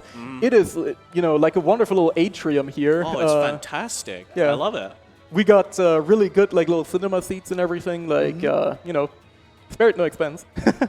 Yeah, And a really big shout out to Eunice for running this event just so beautifully. And it's just a joy to be here, honestly. It is really, really cool. It was absolutely worth coming down for all of this. There's been some excellent games going on. It's running, you know, incredibly well. This is what Granblue deserves, and I'm happy it's getting it. Yeah, really. And it's also really, really nice to see so many people from so many different countries come down. I mean, you yourself have made it all the way down from the UK to attend here. Came down from the UK just to go on stream and lose immediately. I can't blame you. Happens. I can't blame you. I got tournament nerves as well. It's fine. Definitely can't blame you. But you know, with the caliber of players that we have here, you know, no loss is a shame. Me, yes. Yeah. Our top 8 seeds have all performed exceptionally well. You do absolutely love to see it. We have some very, very high caliber players here, some of which we're going to be seeing in this pool. Yep. Just seen Nevlr, who I believe is 3rd seed at this tournament. This pool also hosts both Jundo and Arefu. Oh, I'm yes. looking forward to see. Yeah. If you guys have not seen much of this game, especially if you guys have not seen Jundo play, who's mostly been, you know, competing a little bit online and in some of the more local German events. And speaking of Jundo on stream right now, he is a monster at Ferry. Ferry, you know, is a very, very technical, very different character from what you usually have in Granblue Fantasy Versus. She has a bunch of tricks up her sleeve, really, really strong set play, which is not something that's usually represented that much in this game. And she's just, you know, a real menace when played by someone as good as Jundo. He is an absolute lab monster. Let me tell you a little anecdote about Jundo here real quick, just to let you know. Is this the story I think it's going to be? It is the story you think it's going to be. Here's a little anecdote about how much of a lab monster this guy is. When we were attending a previous offline hosted by the German god of Granblue, Mr. Fittizen himself, we actually, we were also sitting down playing, running casuals, and this man, he arrives at the offline and he sits down into training mode immediately. Yep. This man just went and sat in training mode at the offline. My man was grinding those setups out. Always on the grind, and you know what? It shows. It really does show. It absolutely shows. Incredibly strong player. However, his opponent, not any slouch either, Riori from France. Oh, Riori has been my favorite underdog story in all of Granblue, honestly. I love watching Riori. I think Me he's too. an absolute joy to watch when he gets going. Yeah, so a little bit of context on Riori. He is a player that very, very regularly attends the weekly exhibition matches that we host. And he started out as, like on kind of the intermediate level of play, like lower intermediate level of play when he first started out. But he has been just grinding consistently and improving, taking all the feedback so well that he's been getting from people. And he's grown to be such a menace. Like, his Thoris has become, I would say, one of the scariest in Europe. He has really gotten, he's become a pressure machine. All of his confirms are always down. He always goes for the max damage. And yeah, it's just always a joy to watch him. I think Thoris is a really, really cool character. And just having him on the stream right now is also a joy to watch. Yeah, absolutely. I just want to highlight, obviously, in our previous game, we talked quite a lot about the mechanical side of Granblue, but I really just want to focus on the mental side of things. Riori is a player that I think is defined by his indomitable will in situations like this. And, when you have a matchup like Ferry in front of you, who locks you down for quite an extended amount of time, I think it's quite easy to maybe get, a little tilted, as we all do, I'm sure. But being able to power through that, keep the motivation up, like a person like Riori does, I think it's such a massive strength that just exists outside the game. but God, does it help you with it. Yeah, absolutely. And you really, as you said, you really need that in this matchup because Jundo is a machine. He will pressure you down. He will run the set play that we're also going to be seeing here very shortly, and he does not let up. You know, he has so many tricks up his sleeve that you all have to be prepared for, which is really, really tough. This character just has so many facets, so much depth to her that it's just, you know. And speaking of which, here's Fairy's install, which temporarily turns her into an Undernight character. She can actually reverse speed all of her normals. So usually you can only go, you know, light, medium, heavy in this game. But once Fairy enters that install for 100 meter, she can do whatever she wants. She can go from heavies to lights and so on and so forth. So yeah, those situations are really, really scary. And some of the few quote-unquote true 50-50s that are found in this game, not very many are here, can be found with Fairy's install. And Jundo is just, I think, the best in Europe at using it by far. Absolutely, yeah. It really is kind of just a defining feature, I think. And we're working towards a perfect here, I believe. Yeah, and what a play there with the DP. Pressed the DP while it was minus, but he had the GG, the little pet setup, right in the corner, which allowed him to combo off of his own DP. And just get that whole round for himself. Jundo looking unstoppable right now. Already poised to take the set. Has not dropped around yet. However, of course, just one good interaction from Yuri and the train really starts rolling. Absolutely. Just going to get in. He's in right now. He's got that pressure going, but now Fairy's chucking a whip around. Got to make a well-placed jump, well-placed roll. Might want to go for an anti-air, but no, just swung straight over, but excellent M-punch just to cover the screen. Catches her out the air as well, but no full confirm. That's plus. Gonna keep it going. Surus is close heavy, also Great plus DP. on block. Yeah, wonderful DP from Jundo there. And if you get hit by that close heavy on counter hits, the game just uninstalls itself. You take so much damage, you basically just explode. And Fairy is also a character who has lower health than average. Yep. However, we see the overdrive being popped here now. Fairy can also choose to spend all her meter on that instead, so she's essentially got two different install states that she can go into depending on the situation. Yeah. Overdrive, if you're new, completely negates chip damage, and for Soris, I think that's a big deal because, you know, it's rock smash and stuff, tons and tons of chip damage, and it just becomes a non-factor. Yeah. However, if you are hit, that overdrive bar shrinks significantly, and now it's gone. So now Ryori, if he just gets one more in... Yeah, Ryori definitely feeling a bit shaky right now. He missed his kill confirm there in the end. He dropped the 2M into super, but the upkick immediately anti-airs them. Beautiful stuff. Ryori taking a round, getting on the board. This is how it begins. He just needs to carry it forwards. The Saurus freight train has absolutely no brakes. And let's see if he can carry this momentum forward. Immediately a really, really good roll forward. But Jundo using the essentially TK dive kick, another really good strong tool that Fairy has to avoid the throw.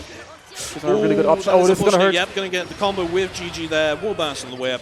Yeah, this is the setup he has to hold. He's going to go into install. Guess for your life. Blocks the install, but unfortunately does not quite block the low afterwards. Does block high, and Ryori doing an excellent job on defense here. Good grab tech too, but unfortunately hit by the drill on the way down. It will be a 2-0 for Jundo. Jundo finishing it off, but very, very valiant effort from Ryori. Cannot be understated.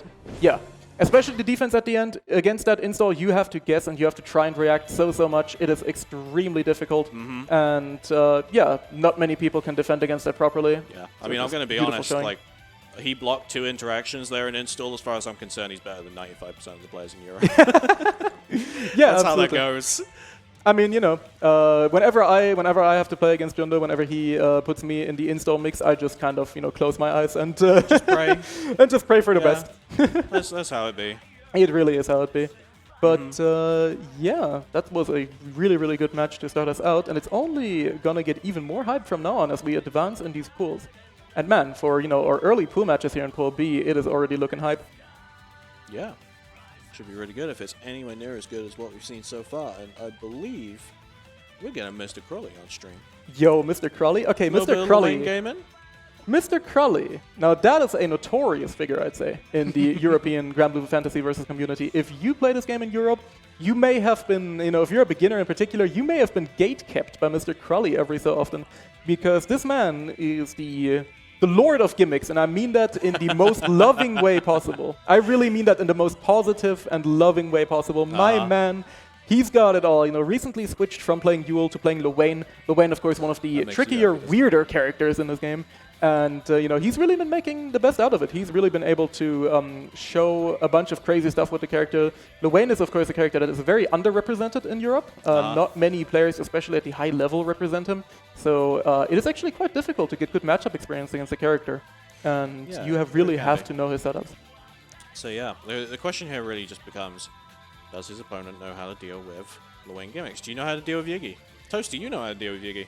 Yeah, I play Belial, I press 5U, and then I hope for the best. All right, you know what? That's a fair answer, actually. I mean, I just dive kick and teleport. I mean, I don't interact with it either.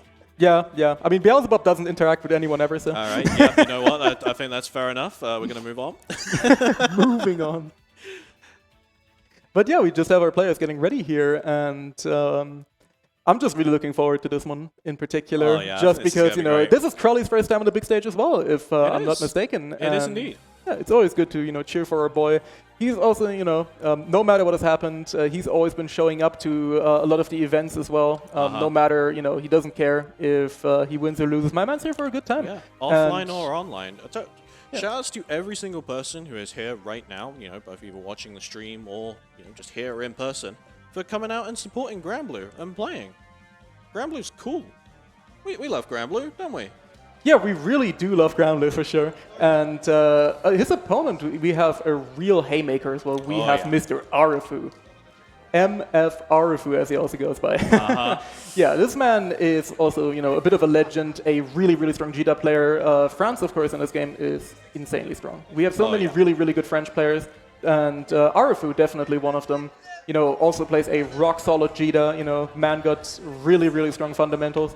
And we will be, we'll be seeing how well he deals with the Luwane. On paper, we can definitely say that Crowley is the underdog here. And he, has a bit of an uphill battle to fight, has a bit of a hill to climb here against Arefu. But, we'll see. Maybe Arefu doesn't remember how to play Mario Party. Well, I mean, I'm going to be frank. I think Crowley's made the first mistake here. He didn't pick party people for the song. Yeah, that is also very important. The one of the biggest determining factors that you have to keep in mind is the music power-up. When I was playing one of my sets here, I immediately put on, Paradise Lost or the Belial theme. You gotta hype yourself up with your music, man. This is the thing. Luwane is all about the mental game. Absolutely. He is a mental character more than anything. And yeah, with that, we'll be loading right in. And we do have, Crowley, of course, as I said, repping the Luwane. Coming all the way as well from the Netherlands, which is actually, pretty close. My man making the trip over to support everyone at Brussels. And yeah, immediately kind of getting put into the corner here, from one good hit confirm from Arefu. Yep. And here's another thing that is super, super good that Jita has, is that her Rekka, even when done raw in the mid-screen, is fantastic. Yeah, very, very, very strong tool. Definitely one of our defining characteristics. And right now, Crowley's facing it in full force. Also just kind of being zoned out by those fireballs. But Yiggy is here immediately. And this is the test. Do you know how to play Mario Party? So far, it's looking like a yes. Oh, dear. You shouldn't have said anything. Commentator's curse. The commentator's curse, however... straight in. Doesn't quite get the punish. However, will get the round. Very strong round here to start from Arefu. I do feel like Crowley is... jumping back maybe a little bit too much, sacrificing a bit of space for Jita. Someone who can already corner carry you so much. Yeah, he's definitely putting himself in the corner a little bit too much, just like right there. He's kind of backing off a little too much, which you can't really do. You can't put yourself into the corner against a character like Jita, who has amazing risk reward when your back is to the corner. We're seeing it right now. Arefu with a rare drop. But Crowley's just trying to fight his way out the corner. Long range on that overhead, gets the side swap. Wants to try and push Arefu back into the corner, but Arefu not having any of it. Yeah, not having any of it. Going into the sweep immediately, and no grabs super. The parry. Yeah, no super attempt there for you. Crowley laughing, we can see him, It's He's like, damn, what if I got myself into here? I really went all the way down to Brussels and I have Arefu?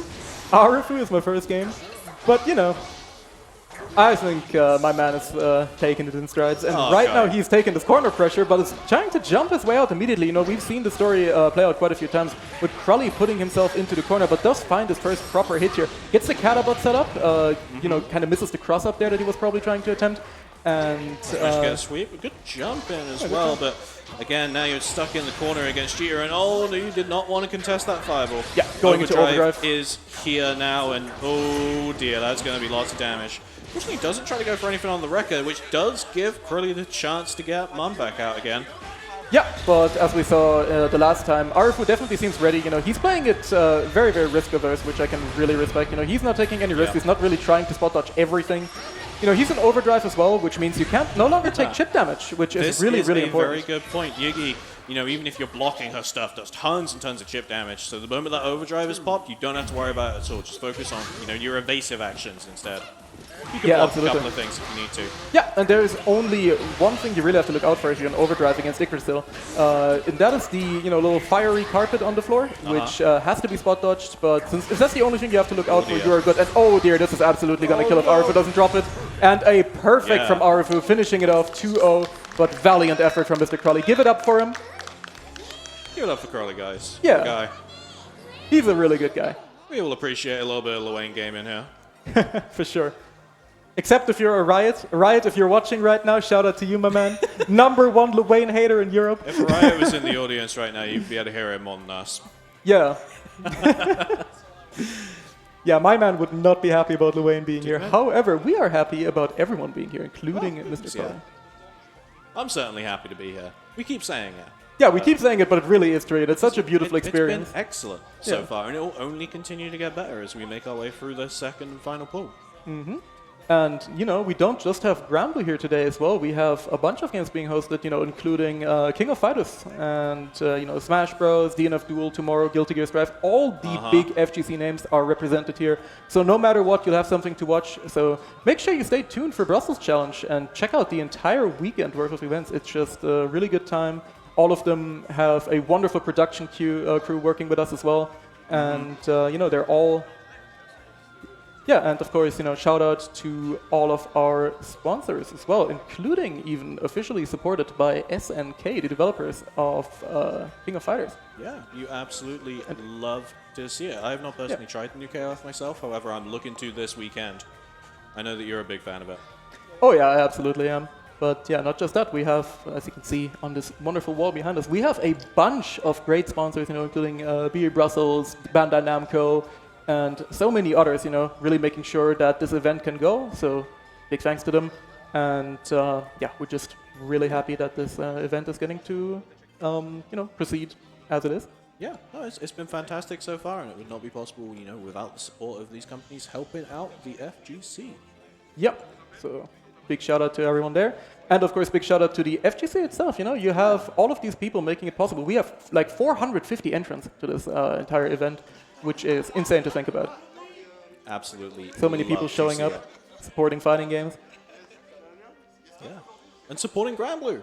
Yeah, supporting Granblue. Like, once again, Granblue, you love to see it. You love to see it. I mean, this game has been dealt a rough hand, you know, came out during very, very unfortunate times with, you know, not the greatest net play of all time, which for most games would kind of spell their doom. But with Granblue, we have such a dedicated community that are all so hyped to represent this game, that are all really, really holding it down. And through, you know, the difficult times that we've all been going through, the Granblue community has been not just keeping strong, but it has been growing. So if you're interested in Granblue, the game is actually permanently available for just $20 on Steam for the base edition and $50 for all DLC included. Yeah. So, you know, if you like anything that you see here, you are very welcome to check out the game, and we all, of course, highly recommend it. It's one of the best modern fighting games that's out, in my opinion, you know, my humble opinion. And it's just always such a joy. The European Granblue community, as well as, you know, just the worldwide Granblue community, you know, places like Hearts of Blazing. Fantastic supportive communities. I would not be here if it wasn't for the Granblue community. Yeah, absolutely. I mean, the community is one of the most supportive, one of the most positive that I've ever been a part of. And, you know, I got to meet a bunch of fantastic people, including you, Mr. Cake. So that's very nice of you. I got to meet you as well. Yeah, it's nice putting a voice to a face after doing 6 months of online comms together. Oh, yeah, that's for sure. It's great.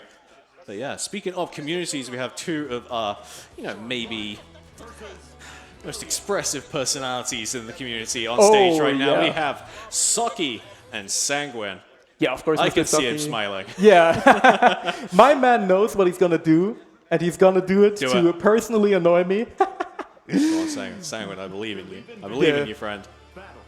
Yeah, if you don't know, you'll probably see it right there. There it is, baby. We got Mr. Sanguine immediately starting out with Belial's 5U. Belial is, of course, a character that I play a lot, and I've been I've been given Sanguine, you know, I've been putting him through the ringer a little bit. Oh, with a counter hit. Yeah, about his use of that very risky move, but he just loves it. He keeps going for it. Saki punishing excellent. it immediately. Sanguine is all about very, very, very, very high risk and high reward. Yeah, my man is wild. And Probably. yeah, so far it's really working out well against Saki. He's going pinned down straight away. Does manage to get the sweep, but no conversion, but does manage to seal the round really quickly with the extra help and the extra damage to that. Yeah, overdrive. 68 seconds on the clock. That was really, really quick. And I mean, as we said before, you know, Sanguine is all about that turbo gameplay. Now, Belly is a character. Oh, beautiful Walkable, conversion. an excellent extension as well. Yeah, HTP would have connected there, but that's unfortunate. Toast nose, toast nose. Belial, I have brother the vision. number 2, and the heavy command Just grab. a command grab. And you can kind of tell, you know, Saki usually is a very, very, you know, consistently high-placing player. But he's getting a little bit flustered right now. You can really tell that he's kind of, you know, struggling to deal with Sanguine's insane amounts of pressure that he's keeping up. Goes into overdrive immediately as well. And Great beautiful spot dodge on the far heavy. Didn't quite happen the second time, but Sanguine does have that extra boost from overdrive. That far heavy's going to be doing chip. However, Saki in return says, no, I don't want your chip. I'm going to pop overdrive Absolutely myself. not. Jumps the H command grab this time. Very well. No chip for me. round. We ain't playing Guilty Gear. And Saki immediately finishes it off as well with a beautiful cross-out. You know, kind of finding his rhythm here. So Saki, we haven't really talked about him. He was actually commentating for you guys before we jumped on in the previous pool. You know, shout out to him and the resident Yule gamer Ordanen, who've been holding it down for you guys. And you know, Saki now playing, and he's definitely, you know, he's no slouch. He's been consistently placing really, really high in Europe. Goodness. And oh goodness, he is absolutely dead. He's very dead, and yeah, despite that first round, Saki will be taking this first game here. Quite a lot of life lead, actually, just on that third round. Really, really quick adjustment from Saki, you know, kind of dealing with Sanguine's playstyle. And I honestly feel this man's going to 5U again on round start. He can hear me. I shouldn't say that. I'd cry. But yeah, Sanguine starting this one in the corner. A bit of a risky jump out, but does manage to work. Flash in direction, which Saki will win. Tries to go for that reversal overhead, but no, Saki's not having any of it. Goes for the gremlin flip. Safe, meaty. Yeah. And that's another big chunk. Oh no, what a unfortunate drop though, but you know, that's something we like to call plus and whiff. I'm sure he's fine. Yeah, he will absolutely be fine. Great Another spot good dodge spot again dodge. on the far heavy. Saki's been doing so well at that. Yeah, he is definitely expecting those far heavies from Sanguine, and that's one of the best things that you can do against it. Belial's far heavy, of course, a fantastic button, but it does have a major weakness in, you know, when you spot dodge it, it is very, very punishable. And Saki has been really, really exhibiting that. He's been really showing it. And yeah, goes for another gremlin flip here, gets the plus frames, and once again pushes Sanguine to the corner. He's looking a little desperate here, and the frame trap hits as well. No real cooldowns to extend too far, but uses the rush instead, sets up another gremlin flip. Yeah, Saki has been practicing quite a lot, I feel, with the rush extensions this weekend. He's actually one of the players I'm rooming with right now. Really, really good character, but just he's been spending so much of his time recently practicing. And again, it shows, and he's prepared for these new options too. Fortunately, doesn't get anything there out of spot dodging the overdrive, but it's going to be rough to claw it back from Sanguine. The MDP giving him some plus frames to work with. Does go for a risky jump, but he's still hanging in there for the time being. Yeah, he's absolutely still hanging in there. And the whiff throw, unfortunately, from Saki misses the micro dash up, but no punish here from Sanguine. Sanguine looking really, really scared right now. You know, he still has the overdrive, but it's almost gone off of that stray hit. Yep. Chip damage will become a factor very soon. Jump in, and he just walks. Grab. He's just walking, dude. But unfortunately, jumps straight into HDP. Not going to kill, but the overdrive is gone. Good jump in, going to keep Saki in the corner, wants to win whatever this next interaction is, but the overdrive from Saki is going to make it even harder. And this is almost a checkmate now, no matter what. Yeah, that situation was almost an entirely checkmate situation. Did you see the smile on Saki's face after that? The cheeky lad himself. I was like, yeah, you went straight into that ball. Yeah. We got Trikeezer in the audience as well. Shout out to Trikeezer. Yeah. Also Granblue monster, you know, but also been representing, of course, Guilty Gear Strive. You know, always love to see the multi-game talents here showing up. Absolutely love to see it. It's not something I can do personally myself. Yeah, for me it's quite limited too. Granblue. But yeah, it's been a great set, and I'm really looking forward to the next one immediately.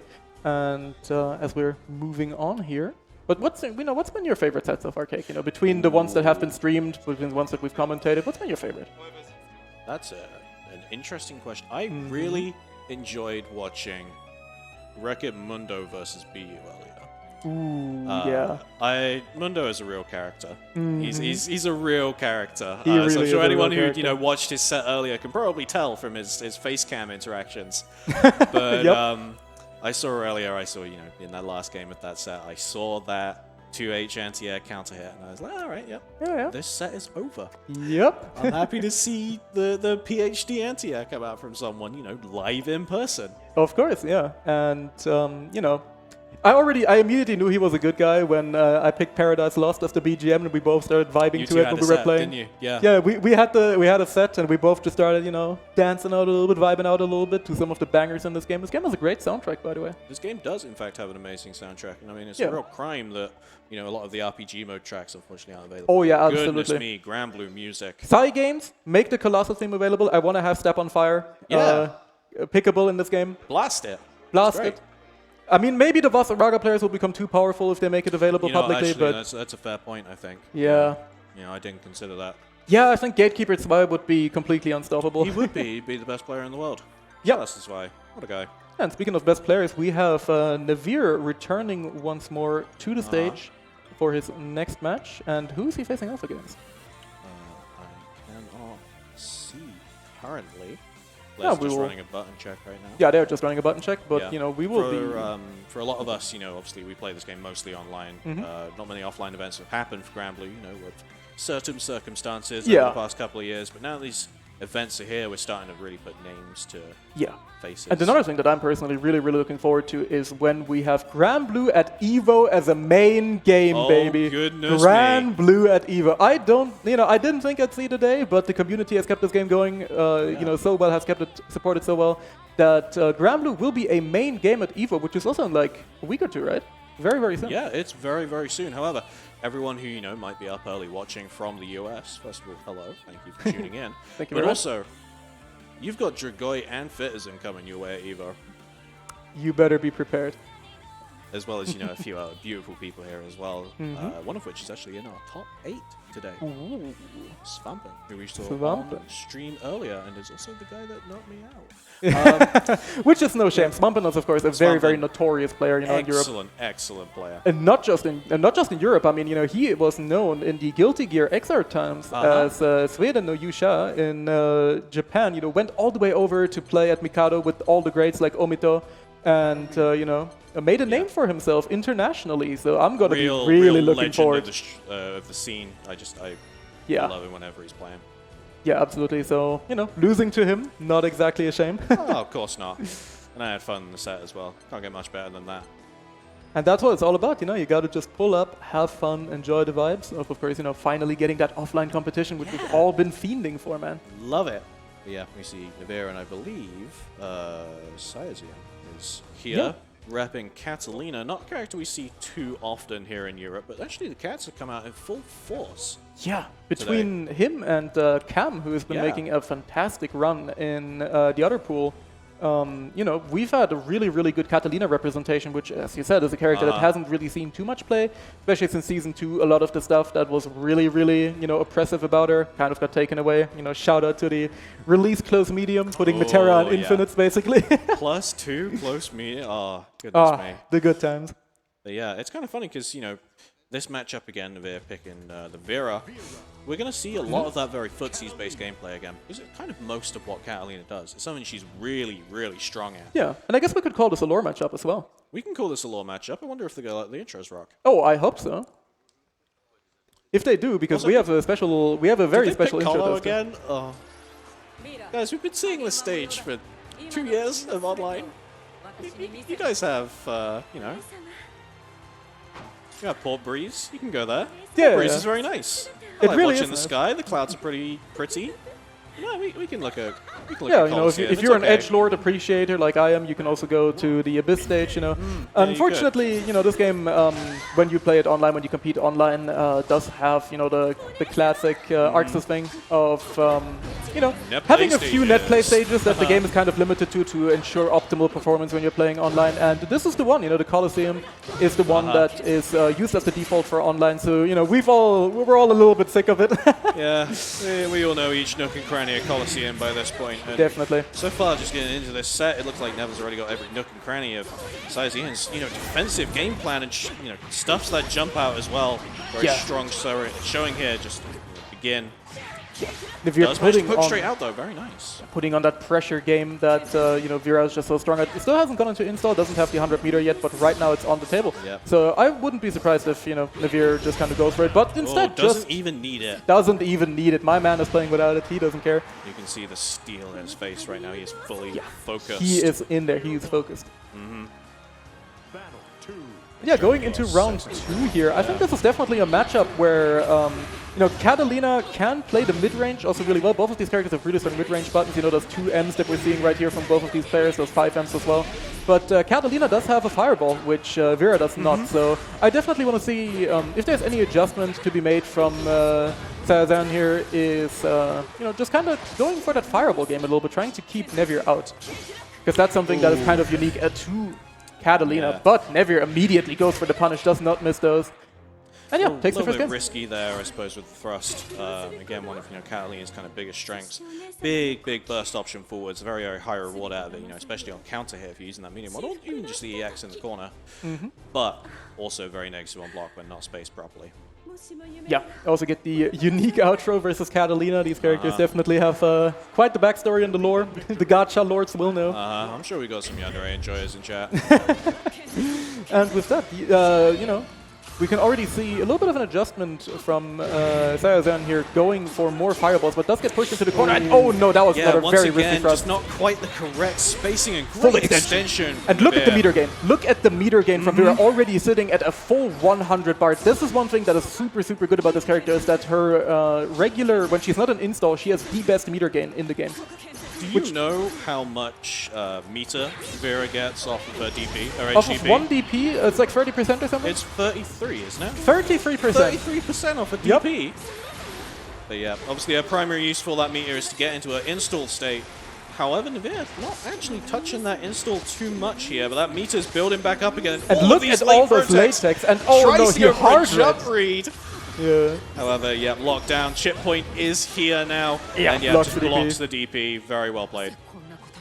Yeah, Nevlr, just playing it by the books right now, setting up those situations. In this particular situation, he had to go for overdrive or some sort of risky option like DP to try and get out of there. Of course, in Granblue Fantasy Versus, if you are put on chip point, so your health is effectively reduced to 1, you can only take one more. You basically can take buttons when they're not in overdrive, but special moves will chip you out, and chip can kill in this game. Yep, chip definitely can kill, and it's a factor that we see quite a lot. It's a factor that becomes very apparent as soon as that overdrive gets involved, where chip no longer becomes a factor, so you've got to force your way in through other means. Yeah. But yeah, so far Saezian unfortunately just in the corner here and takes the 5U command grab. Yeah, this is the Install command grab. has been granted for and free, he's dead. and oh no, he misses the extension. He's dead? Sorry, did you say he's dead and he didn't die? Yeah, because he dropped the combo, that's not my fault. Okay, alright, so no count. Okay, alright, I see. Yeah, unfortunate interaction there. Hey, I didn't call it super wrong. That's your thing. You didn't. That is your thing. But yeah, Nevlr taking it with a very convincing 2-0 here, looking quite content with himself for sure. And, can you blame him? Man has been playing out of his mind, playing it down as methodically as he usually does. And it is just, it's always great to watch him. Yeah, no, you absolutely just love to see it. Again, these players that you know from these online spaces, you see Nevlr quite frequently actually win tournaments, especially recently, coming out to these online, offline spaces and performing just as well, if not better. Yeah, I mean, unhindered by any sort of net play interference, Nevlr is, even more unleashed. This man is practicing, of course, in the delay-based net play streets, which has prepared him very appropriately for offline. So this man is not missing any punish and no confirms for the most part. So yeah, beautiful methodical play here from Nevlr, and it's just always great to watch him. Yeah, no, it's excellent to watch him. Just a very defined play style. At this point. And just it is very, as you said, it's very defined. When you think of Nevlr and when you think of how he plays, it is just the most methodical as it can be. Footsie monster. Absolutely, yeah. Seeing a little button check over on the big stage right now before our next match. Yeah, just warming things up here. Very, very nice. Mm-hmm. Yeah, shoutouts once more to Granblue as a whole. We're seeing Cyan stay on here. I believe. No, that's not Switch. That is Mr. Arefu against Jundo that we're seeing here. Jundo. No. Oh, goodness me. Goodness me, that is a heavy hitter of a game. Of course, these two, as we said before, we've given them a bit of an introduction here to the stream. They're both some of Europe's finest, Definitely, I would put both of them 100% certainly in the top 10, if not the top 5 in Europe. Like, they are fantastic players. Wonderful, wonderful players. Of course, Arefu from France, Jundo from Germany. Yeah, from Germany, my home country. Here at Brussels Challenge, wanting, I believe, if I've memorized the bracket correctly, a place in winner's side top 8. Yeah, I believe so too. And yeah, both of these players are definitely, the top 8 contenders that we kind of expect. And it's going to be really, really interesting to see how well Arefu is going to be able to deal with the way that Ferry changes how the game is played. Yes. Because Ferry is just so different, and she has so many different situations that aren't really present against most of the cast. You really have to adjust your game plan quite heavily. You can't really play against her the same way that you would play against the vast majority of characters. And it's going to be very, very interesting to see how Arefu can adjust to that and just how much he can kind of, enforce his own game plan and not let Jundo do his stuff. Because Ferry is a character you have to lock her down. You have to kind of not let her play as much as possible. Yep, looks like we are kicking things off here. Yep, straight away. Do you feel like the round start situation here is so important versus Ferry? I feel like she gets so much momentum if she's able to win off the round start situation. However, the same can also be said for Jita. Yep, definitely. Jita is also, for how kind of stable and quote-unquote basic the character's game plan is, she can also really carry momentum. Nevlr as well used to be known as Ferrari Jita because of the way that he used to carry the momentum. And Arefu, no stranger to that either. And yeah, this character, beautiful air throw. Immediately here from Arefu going for that Guilty Gear air throw. You love to see it. Yeah, Ferry's long-range normals. You're not going to be able to chuck fireballs for free. Yeah. As an XR player, I have a contractually binding obligation. Every time someone does an air throw, I got to go, oh, Guilty Gear, Guilty Gear. And hey, you might be seeing it quite a lot here. Ferry essentially has 2 uniques that she can work with. The first one is that drill, which we saw quite a bit earlier. However, her second one is almost like the Spider-Man-like swing that she can do to reposition herself. And sometimes you just want to grab her straight out of the air. Yeah, which is, tougher than it looks because, for most characters, the jumping options, the aerial options are very limited. Your trajectory is kind of hard to influence for some characters. And Ferry is really, really good at just kind of, swinging about. So it can be really, really hard to chase her down and to lock her down. And right now, Arefu is finding a really, really strong hit here. Look at the damage this is doing. Ferry is a low health character, so she absolutely explodes from this. We love to see it. I just want to say big shout-outs to Arefu, with these GG interactions so far. He's actually been guessing correctly here, and it's been working out very well for him. Showing really, really good matchup knowledge here. Some really, really great stuff from Arefu. Just showing that he knows what to look for, knows what to expect, which... that man has been grinding. It's just how it is. Yeah. Especially the French scene for this game, you really gotta put respect on the French Granblue scene. They are the most dedicated grinders for this game. Like, they are absolutely, they run offline locals a lot of the time. Shout out to Meest Blue, one of the big big offline hosts in France. They always run events, and the French are so dedicated to grinding this game. Yeah. And here we see one of the really big upsides, once again, of Overdrive is the fact that once you are in Overdrive, you can super, quote-unquote, for free. So if your Overdrive bar hasn't run out yet, you can end your Overdrive immediately by using a super, which essentially, gives you back the 100 meter that you spent on going into Overdrive in the first place. And that is something that, is really, really strong for Ferry. I feel like Ferry is one of the characters that benefits the most from these system changes. Alongside Metera, these characters that are kind of... have some shaky defensive situations and can really make use of things like installs. They are really, really good at using Overdrive. And, Overdrive, just another install for Jundo to go into, It definitely is. Just another day at the job. He's got a choice now. No wall bounce from the Wrecker there, but frame trapped. Unfortunately, doesn't get too much off of it, but nice drill out the corner, but thrown straight back into the mid-screen by Arefu. Arefu wants to get that momentum going, but the Overdrive is a reversal again. Now Ferry with, chip on her normals is a very scary prospect. Yeah, absolutely. And that is one thing, once again, why the overdrive is so good for Ferry. Ferry is a character who can poke from a really far range, as you can see here with her normals. And those doing chip damage is really scary. If you look at Arefu's health bar, he's really going down. And the really, really good DP from the Clash as well manages to save Jundo from an awkward jump-in situation there. Resets him back to neutral, which is exactly where Ferry wants to be. Obviously outranging Jida with her really, really long whip normals. But Arefu just runs in, gets the pressure going. Wanted to use that fireball as a big wall to help him run in, but no, Jundo does manage to just close out the round, sitting at set point now. Yeah, and that is really, really good presence of mind as well from Arefu, because while Ferry has some really, really great pokes, like her 2U, like her 5M, they do have hurt boxes, so they are not disjointed, and if you put the fireball in front of you, if Ferry tries to counter poke, her hurt box on those normals will get clipped by the fireball. DP straight out again. Jundo's a big fan of that DP, I feel, but he's very good at placing it well. Exactly. He's really good at placing it well, and it's something that you kind of have to be a bit more aware of as well. You have to be a bit more deliberate, because it's one of the slower DPs in the game. It actually is, I believe it's tied for the slowest. Oh my goodness, another excellent air grab. We're seeing the reversal overdrive once more. Yeah, once more, and this is such a good situation. Like, overdrive just does so much for Jundo here. Gets him out of the pressure situation where he doesn't want to be in the corner. That was a hard read super that will go punished here, but not a big punish from Jundo. Unfortunately, no meter now on Arefu's side of things, and it's looking rough. Yeah, against this overdriving Ferry. This is going to lead to an unblockable situation. If he doesn't hit the ground first, which he does, but the DP is going to go punished. Yeah, and Jundo taking it in a very convincing manner here, just, really making Arefu work for it, really showing that he's just, he is the Ferry monster. He's the lab monster. He knows exactly where it's at with this character. And, yeah, he's a beast. It's just, you can't put it any other way. This man is a beast. He is, and now he's going to be tearing up winner's side top 8, I believe. We're already going that far, huh? Very nice. Yeah. Yep.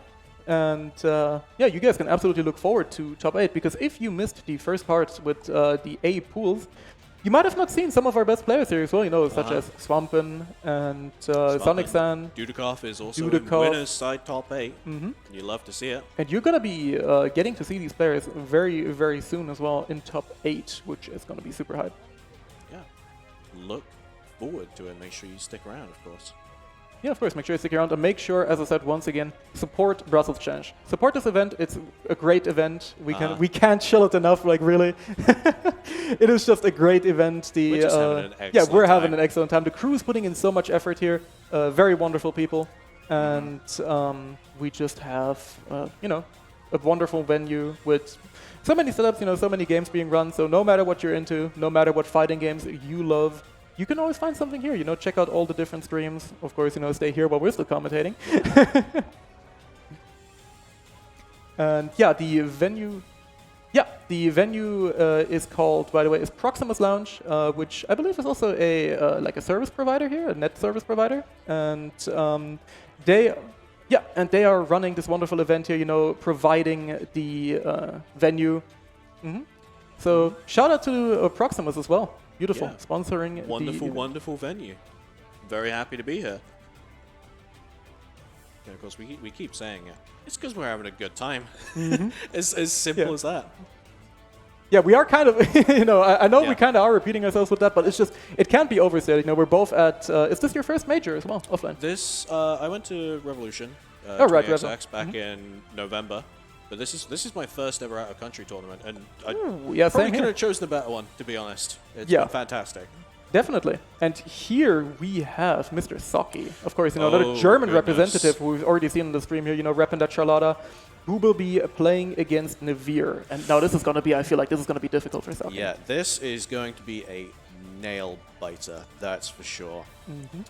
Of course, I mentioned earlier I'm staying with Saki right now, and I feel Saki has confidence going into this set. Yeah, Saki has been looking real confident. Oh, he's shaking his head. He's shaking his head. head. Maybe not after watching the on stream earlier, because I was about to say he's looking mighty good. Definitely. Come on, Saki, don't let it get you down, buddy. Gotta keep up that mental. Of course, fighting games are all about mental more than anything else, I feel. Yes.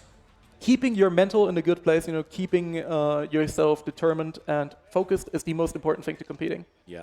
Absolutely, and both of these players with very steely mentalities. Definitely, you know, they have had their fair share of competition. With soccer, you know, it's mostly been online, but I know that Nevlr has definitely attended quite a bit offline as well. You know, probably not as susceptible to the tournament nerves anymore. And yeah, it's just really good to have these two on. And I don't think this is a matchup that we've seen too much. No, I suppose it isn't.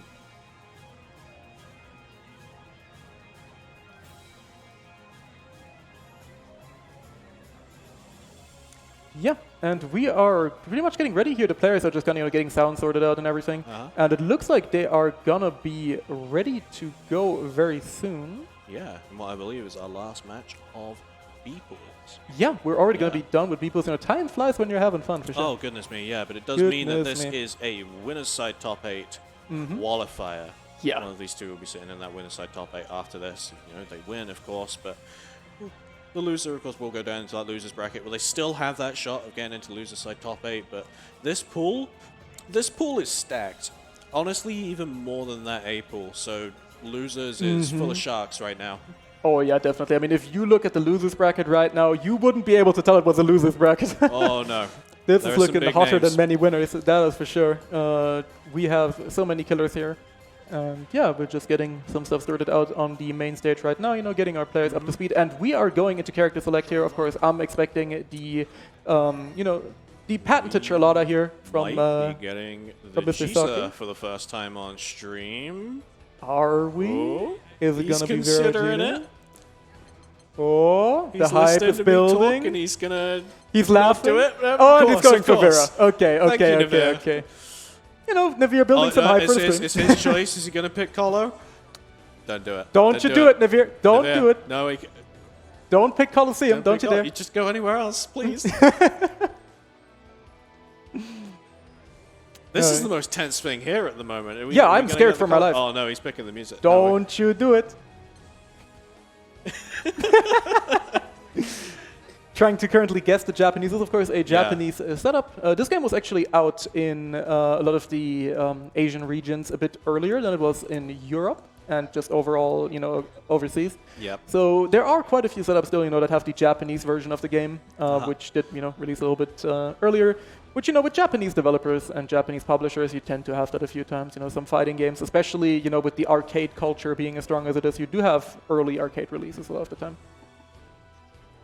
But this time, you know, it did include the home console as well, and those two are still, you know, sorting something out.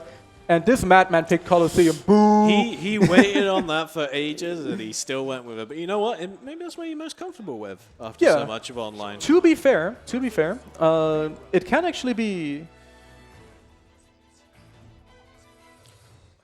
Okay, Ooh, we have just been told by production there was a BGM request by Saki, and it got turned down. No, Saki refused. The other way around. Oh, he doesn't want that another Sky going. I see. So what have we got instead? All right. We just have you know, Saki exercising his right, I suppose, as the one picking the BGM, saying, no, I'm getting to put on my theme song, you know, I'm going to get hyped to my tune. You can sit this one out, buddy. Which I respect, you know, that is the type of, you know, competitive energy that I want to see. It's just saying, no, you know, I'm going to put on my theme song, I'm going to get hyped. Yeah. But yeah, we're moving into this set here. Good strike throw from Nevlr to start things off. Got Saki pushed immediately with his back to the wall. Yeah. And this is fighting though. This is definitely a matchup where Vera does have the range advantage, of course. You know, Charlotta, great DP. Yeah, great DP. While Charlotta can rush you down really, really hard, she does kind of, you know, her normals are, you know, if you look at her character model, you can probably tell that her normals are a little on the stubby side. She is a bit of a potato. Oh my goodness. Just nice, confirm. Got that counter hit straight into the corner. I mean, look at the life lead. Yeah, and you could immediately tell Nevlr making really, really good use of the fact that he has more range. You know, he was just standing, instead of going into pressure, instead of, you know, trying to force the strike throw game, he was just sitting back. He was hanging back, chilling, and just waiting on Saki to do something, saying, you know, you don't have the life lead, you're in this corner, you're going to have to do something about it, buddy. And that is something that, you know, takes a bit of mental fortitude to do and is really, really effective when you do so. Definitely, yeah, but we're seeing Saki start to get his game plan rolling when he can, but As soon as I say that, of course, straight back into another pressure situation. And again, we're seeing Nevlr sit at this range in the corner, trying to get a poke in with those great normals. Saki blocks the overhead and is now trying to fight his way out, and the jump out does manage to work out. Yep. And now we're seeing basically the same situation reversed. Saki wants to get that ball in the corner, I'm sure. Yeah, he's definitely looking for the EX ball there, but Nevlr once again finds the counter poke, and he is just so good. You know, he's always buffering those, he's always ready to confirm those, and a beautiful cross-up as well will lead to a lot of damage. It will not kill, because Vera does not have a regular super to go into. Yeah, combo limit going in.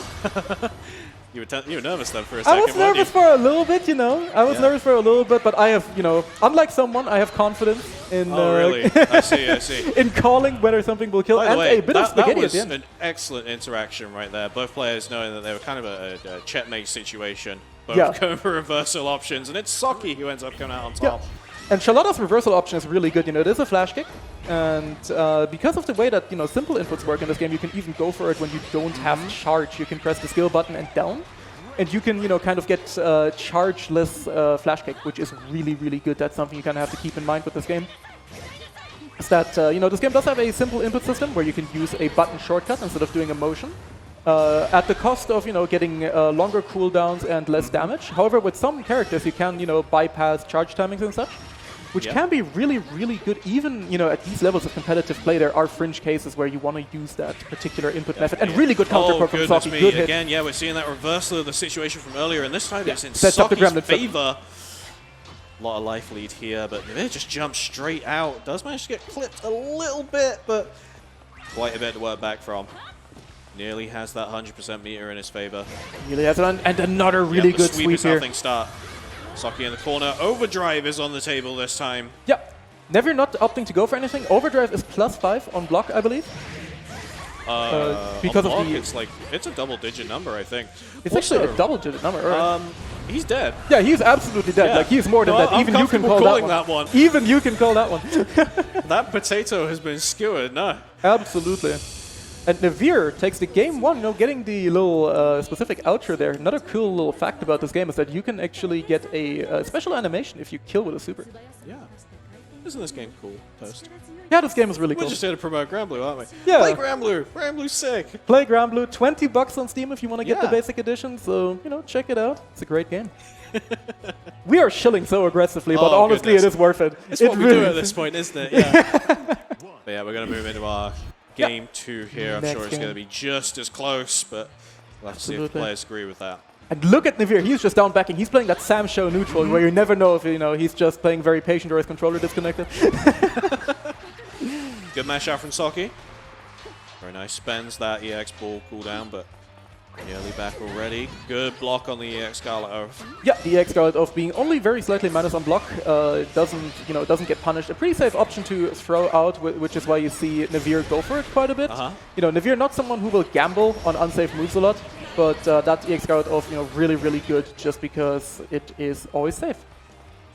Yeah, we see familiar situation with Saki with his back to the wall, staring down the loaded gun that is Nevlr's confirmed game, but Overdrive coming out. Work out. Yep, the overdrive again is here.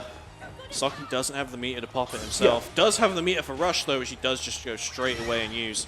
Great ball as well to stop the from running in, and does get the throw. Gonna go up around. Yeah, and Saki, you know, is really, really holding his own here. I mean, he has been taking around every game so far. Yeah, no, you absolutely love to see it. Of course, all the games we've seen so far from Nevlr have been just, you don't want to call them flawless, but, you know, it's been They have been quite in his fantastic favor. player. Yeah. So the fact that Saki is able to come out in here and show, you know what, no, I can do this as well. Yeah, that's not something, you know, if you told me this a few months ago, I wouldn't have believed you. I mean, Saki is a player that has been leveling up so much. You know, he has been really putting in the effort, and he's come a long way. I remember when he, you know, came back to the game after a long absence. I was the very first person I think he played against in Hearts of Blazing, and I was like, damn, this guy, you know, he may be a potato player, but he does have some pretty damn good fundies. I mean, we have to say it at this point now. Beginner Brawl Champion Saki. Beginner Brawl Champion Saki, Was indeed. a beginner, entered a beginner event, has stuck with things, and is now here, of course, competing for winner's side top 8 at a major event. Yep. However, unfortunately, Nevlr not quite getting what he wants there. And yeah, you can see that pained expression on his face. He is not happy with that. Rare Stick out misinput. one more game with Saki. Going to a game 3 situation. Yeah, and look at this goofster falling down as well. This goober. This absolute goober. La Criatura. Yeah, definitely. La Creatura, of course, the nickname that we Well, you have can for this roll your character. ass much better than me. I'm leaving that to you. And with that, we are going into our final game here. We have, of course, a 1-1 situation right now. And Saki finding a really good hit and goes for a cheeky overhead reset. What a lad. And stuffs the EX Scarlet off as well. Saki looking really good, keeping Nevlr in the corner. And, you know, surprisingly... So much momentum, but the jump out again. Just and this will be a super confirm. However, Does it as kill? we're saying that, don't do this kills. It doesn't. All right. Yeah, it's bound to happen at one point, wasn't it? Yep.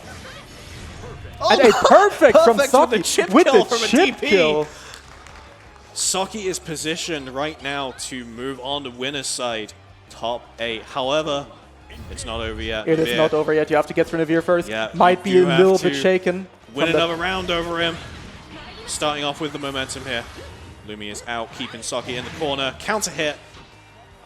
Yeah, beautiful counter hit here from Nevlr. And yeah, he's just going for those 2 M's, just keeping Saki in the corner. And once managed to again, stuff out the ball this time. beautiful stuff out. Goes into the install immediately. Now he has all of those better options. And this Goodness should me. absolutely kill if he doesn't drop it.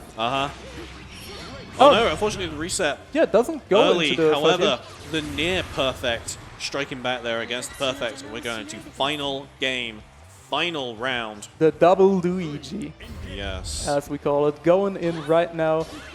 Yeah, Nevlr and Saki, man, this has been such a hype set, and Nevlr finding another hit right now with the EX Scarlet of gets the hard knockdown, so consistent about going into those and Great gets the full confirm. extension too. This is 100 meter. Will he go into install? Yes, immediately goes Install for is it. here. However, the flash kick from Saki straight out doesn't quite get the side swap with the jump. The X ball is spent. They'll play footsies now. Yep. Right, getting those plus frames on deck. Charlotta, a character with really good access to some plus frames, whiffs the throw here. Nevlr immediately capitalizing. He does not let those go unpunished. No spot dodge on the overdrive. EX ball is spent here. We'll go for the Scarlet Oath. And once again, nice DP, and this should kill. He gets every time. Yep, does get the extension off the DP, and Nevlr will be the person finding a seat in winner's side, top 8. Excellent performance from both players, of course. Yeah, wonderful stuff there. And Nevlr, you know, staying composed despite some of the more unfortunate, you know, little interactions there. Yeah. Was Yeah. an excellent And time with here that- in those sets. Yeah. Yeah, with that, we are going on to our little break here. So you guys don't go anywhere. We're just going into a quick little break where we will have a slight switch of commentators. We'll keep you guys updated there as well. And yeah, I hope you guys are looking forward to the top 8 Granblue Fantasy versus Brussels Challenge forever. We'll see you guys after the break. Stick around.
Hello and welcome back to Brussels Challenge, everyone. I am Nicholas Taylor taking Toast's place. Unfortunately, not quite as handsome, but hopefully at least as knowledgeable. And sitting here with Cake, or Hello. Cake Hatakoi. Hello, it's nice to be back here. Well, staying here, I suppose. Yeah. Definitely enjoying some good Granblue going on right now, and you get a nice view of the floor of the remainder of the event. Of course, shout outs once again to Brussels Challenge for holding it down. Big scene, just hold the FGC to really just get their game on. All these events having a spectacular time right now. There might even be a few faces in there you recognize. Yeah, because it's not just Granblue here, it's a bunch of different fighting games, and all of our love to CCL, the main organizer, and of course all of his team and crew. I mean, there are a lot of people putting the grease in the wheels, so to speak, to make this event work out. Yeah, no, it's been absolutely fantastic. Their work has definitely been paying off because, I mean, we've been having a spectacular time here. Yeah, absolutely. Absolutely spot on. Oh, Fergus, yeah. Any Tekken heads out there, you definitely recognize Fergus from Ireland, one of the top Tekken players in the region. I'm guessing that is an actual pools match, because I believe Tekken has begun quite recently.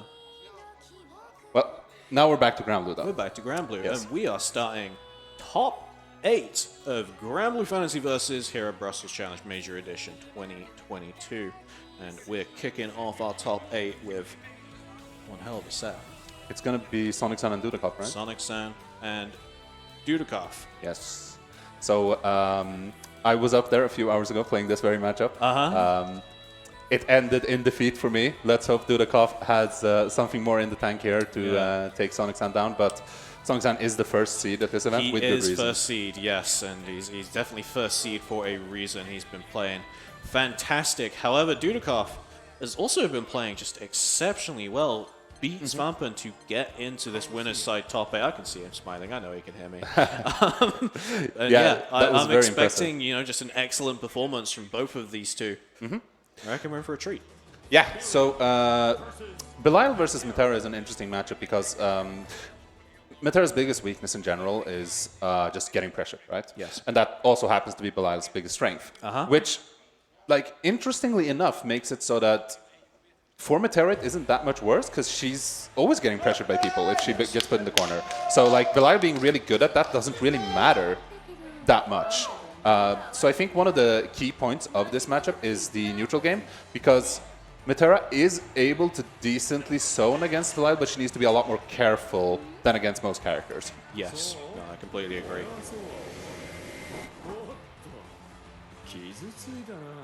Yeah, we're letting those intros rock. Everybody watching right now, can we give it up for Granblue top 8? All right.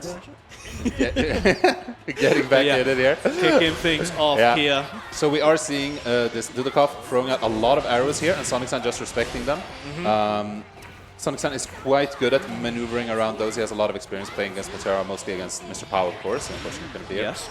Beautiful knockdown there from Dudeakoff. Let's see if he gets anything from this. Yeah, definitely. Okay. So, of course, you mentioned that you were playing this matchup earlier on stream. What do you think Sonic-san's kind of biggest strength as a player is kind of going into this matchup? His patience. Absolutely his patience. Because if you play against a lesser Belial, they will be very likely to just do his 5U, right? Because it goes full screen. It's really good against a lot of arrows. And us Metera players will, of course, be looking for specifically this. But he never takes the bait. Even when I was doing the light arrows, where I could punish him, he was always just rolling them or blocking them. Oh, goodness me. The Malady leading into the super here is going to get the kill off of it. Yeah, huge Malady there leading to a round victory for Sonic-san. An interesting point here as well is that another thing I was going to mention Sonic-san was very good at was calling out overdrive. Because every time I activated overdrive, he was ready for it and he punished it. Interestingly, he was not ready when Dudeakoff just did it. So perhaps Dudeakoff is operating in a space where Sonic-san isn't quite comfortable. Not quite sure. We'll see if that comes into play more. Maybe so. But Sonic-san again, throw here, tries to go for another overhead, but Dudeakoff locked down in the corner, does get the counter hit with the far heavy. Ends things early with the DP. Gets all in place for a little bit of that Oki. The back shift doesn't really amount to too much here, but Metera gets quite a bit of meter gain. And oh goodness, Sonic-san now with the overdrive. Plenty of damage coming out little bit of chip on those normals and does just get a frame trap there. Yeah, that seemed to be a hard call out from Dudeakoff on expecting a tick grab, but obviously it never came, so he got tagged instead. Yeah, really liking what I'm seeing from Sonic Sun here. He's putting on the pressure in a smart way. He's not being too predictable. He's keeping Dudeakoff guessing, and obviously it's paying off. Yeah, no, you absolutely love to see it.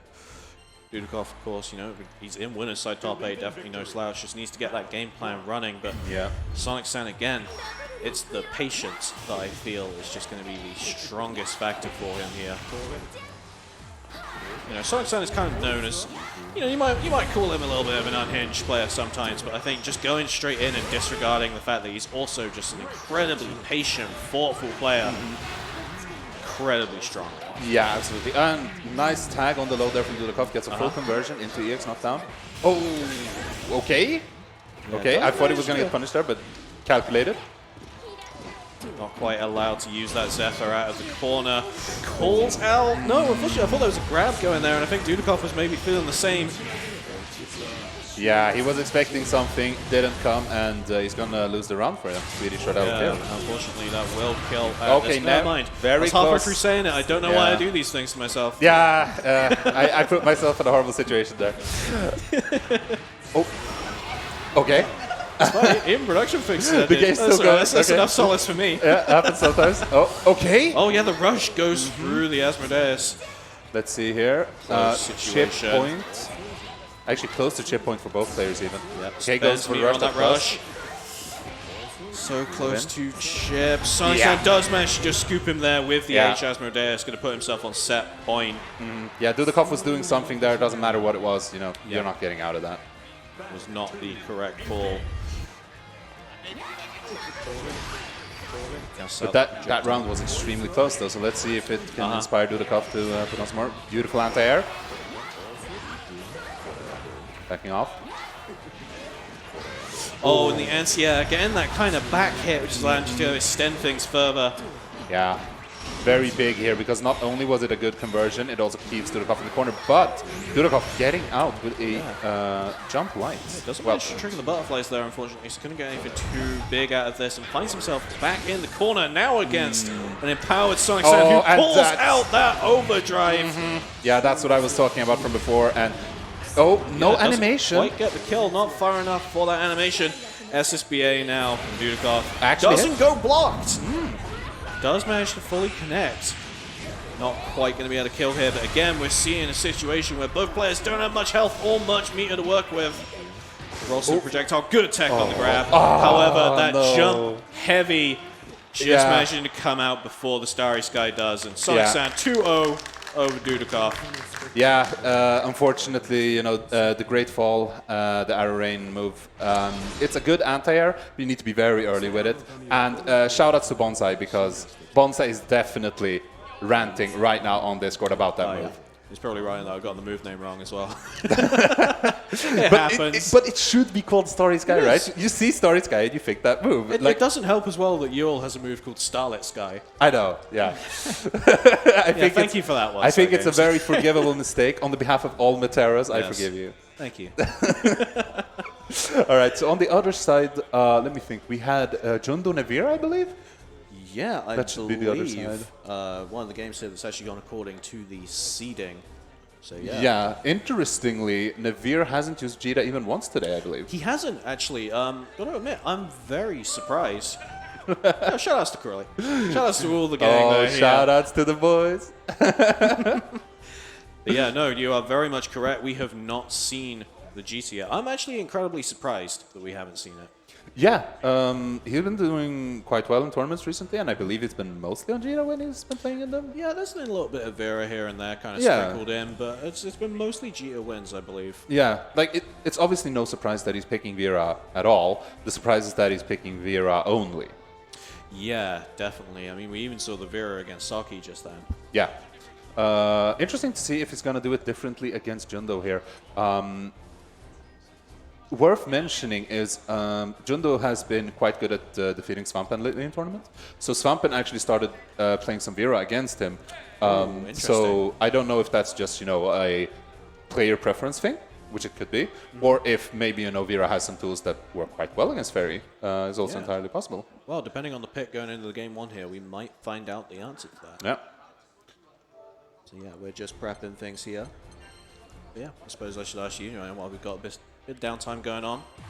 We're here at Brussels Challenge. How have you been enjoying the event? It's been great. You know, I came here in 2018. I wasn't able to come in 2019, and then obviously we've had the pandemic, so it's been a while. But I'm thrilled to be back. I think this venue is amazing. Oh, it's fantastic. Yeah. I love it. And one really, one standout thing that's very important that other tournaments usually don't have is that you have food at the venue. Yes. That is so valuable. It's so important. Yeah. Because you don't have to like organize and go out and, you know, it's going to take 2 hours to go somewhere, find food, and then go back. You just go, you buy food, you eat it, and then you come up Simple for as. a match or whatever. It's really, really nice. So, actually, you've been here before a couple of times. It's the first time for me, my first ever out-of-country tournament. Fantastic. Yeah, this is one of the best ones to come to. Better. Yeah, I'm glad you're enjoying it because, you know, the crew put in so much work with it. I'm so happy that it's back, and, you know, it's going really well so far, it seems. Yeah, we have a lot more excellent. action coming up for you guys after Granblue. I believe today we will be having Street Fighter V, Tekken 7, and King of Fighters 15. Yeah, that is correct. Then Yeah, tomorrow 15 will be running directly after this, I believe. So. Yeah, I believe so. And then tomorrow it will be DNF Duel, Guilty Gear Strive, the finals of Super Smash Bros. Ultimate, which has already begun, and I believe Dragon Ball Fighters. I think it might have been Dragon Ball Fighters. Yeah, definitely a lot of action. Of course, Granblue going on today, more events after this, but make sure you are here tomorrow for the games that you want to see. And we might be getting the Vegeta. Okay. I said this earlier, and then he immediately never mind. went to Vera. Back to Vera. Thank you, Nevlr. All right. I see. Nevlr has abandoned his girl officially. Oh no, don't you pick Colo as well? Both of them doing this. Whatever. But yeah, we may find out the answer to that question. What is it that Vera has that kind of makes this matchup maybe a little bit more bearable? Yeah, I think one of Vera's strengths that I think people don't talk that much about is just her general reach is really good. She's close to Catalina, not quite Catalina level, but close to Catalina in how she can counter poke you, which is the kind of playstyle that Nevlr likes to play. You know, Yeah, he is a very footsie-based player. Obviously, that is quite difficult to do against Fairy in general. But you know, maybe there are some interactions here where Vera is quite good at doing it. Yeah, definitely.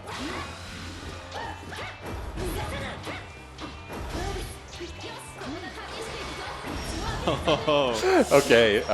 Yeah, in a reversal of the situation from the top 8 qualifier game, we had another BGM request go on, but this time it was Nevlr who denied it.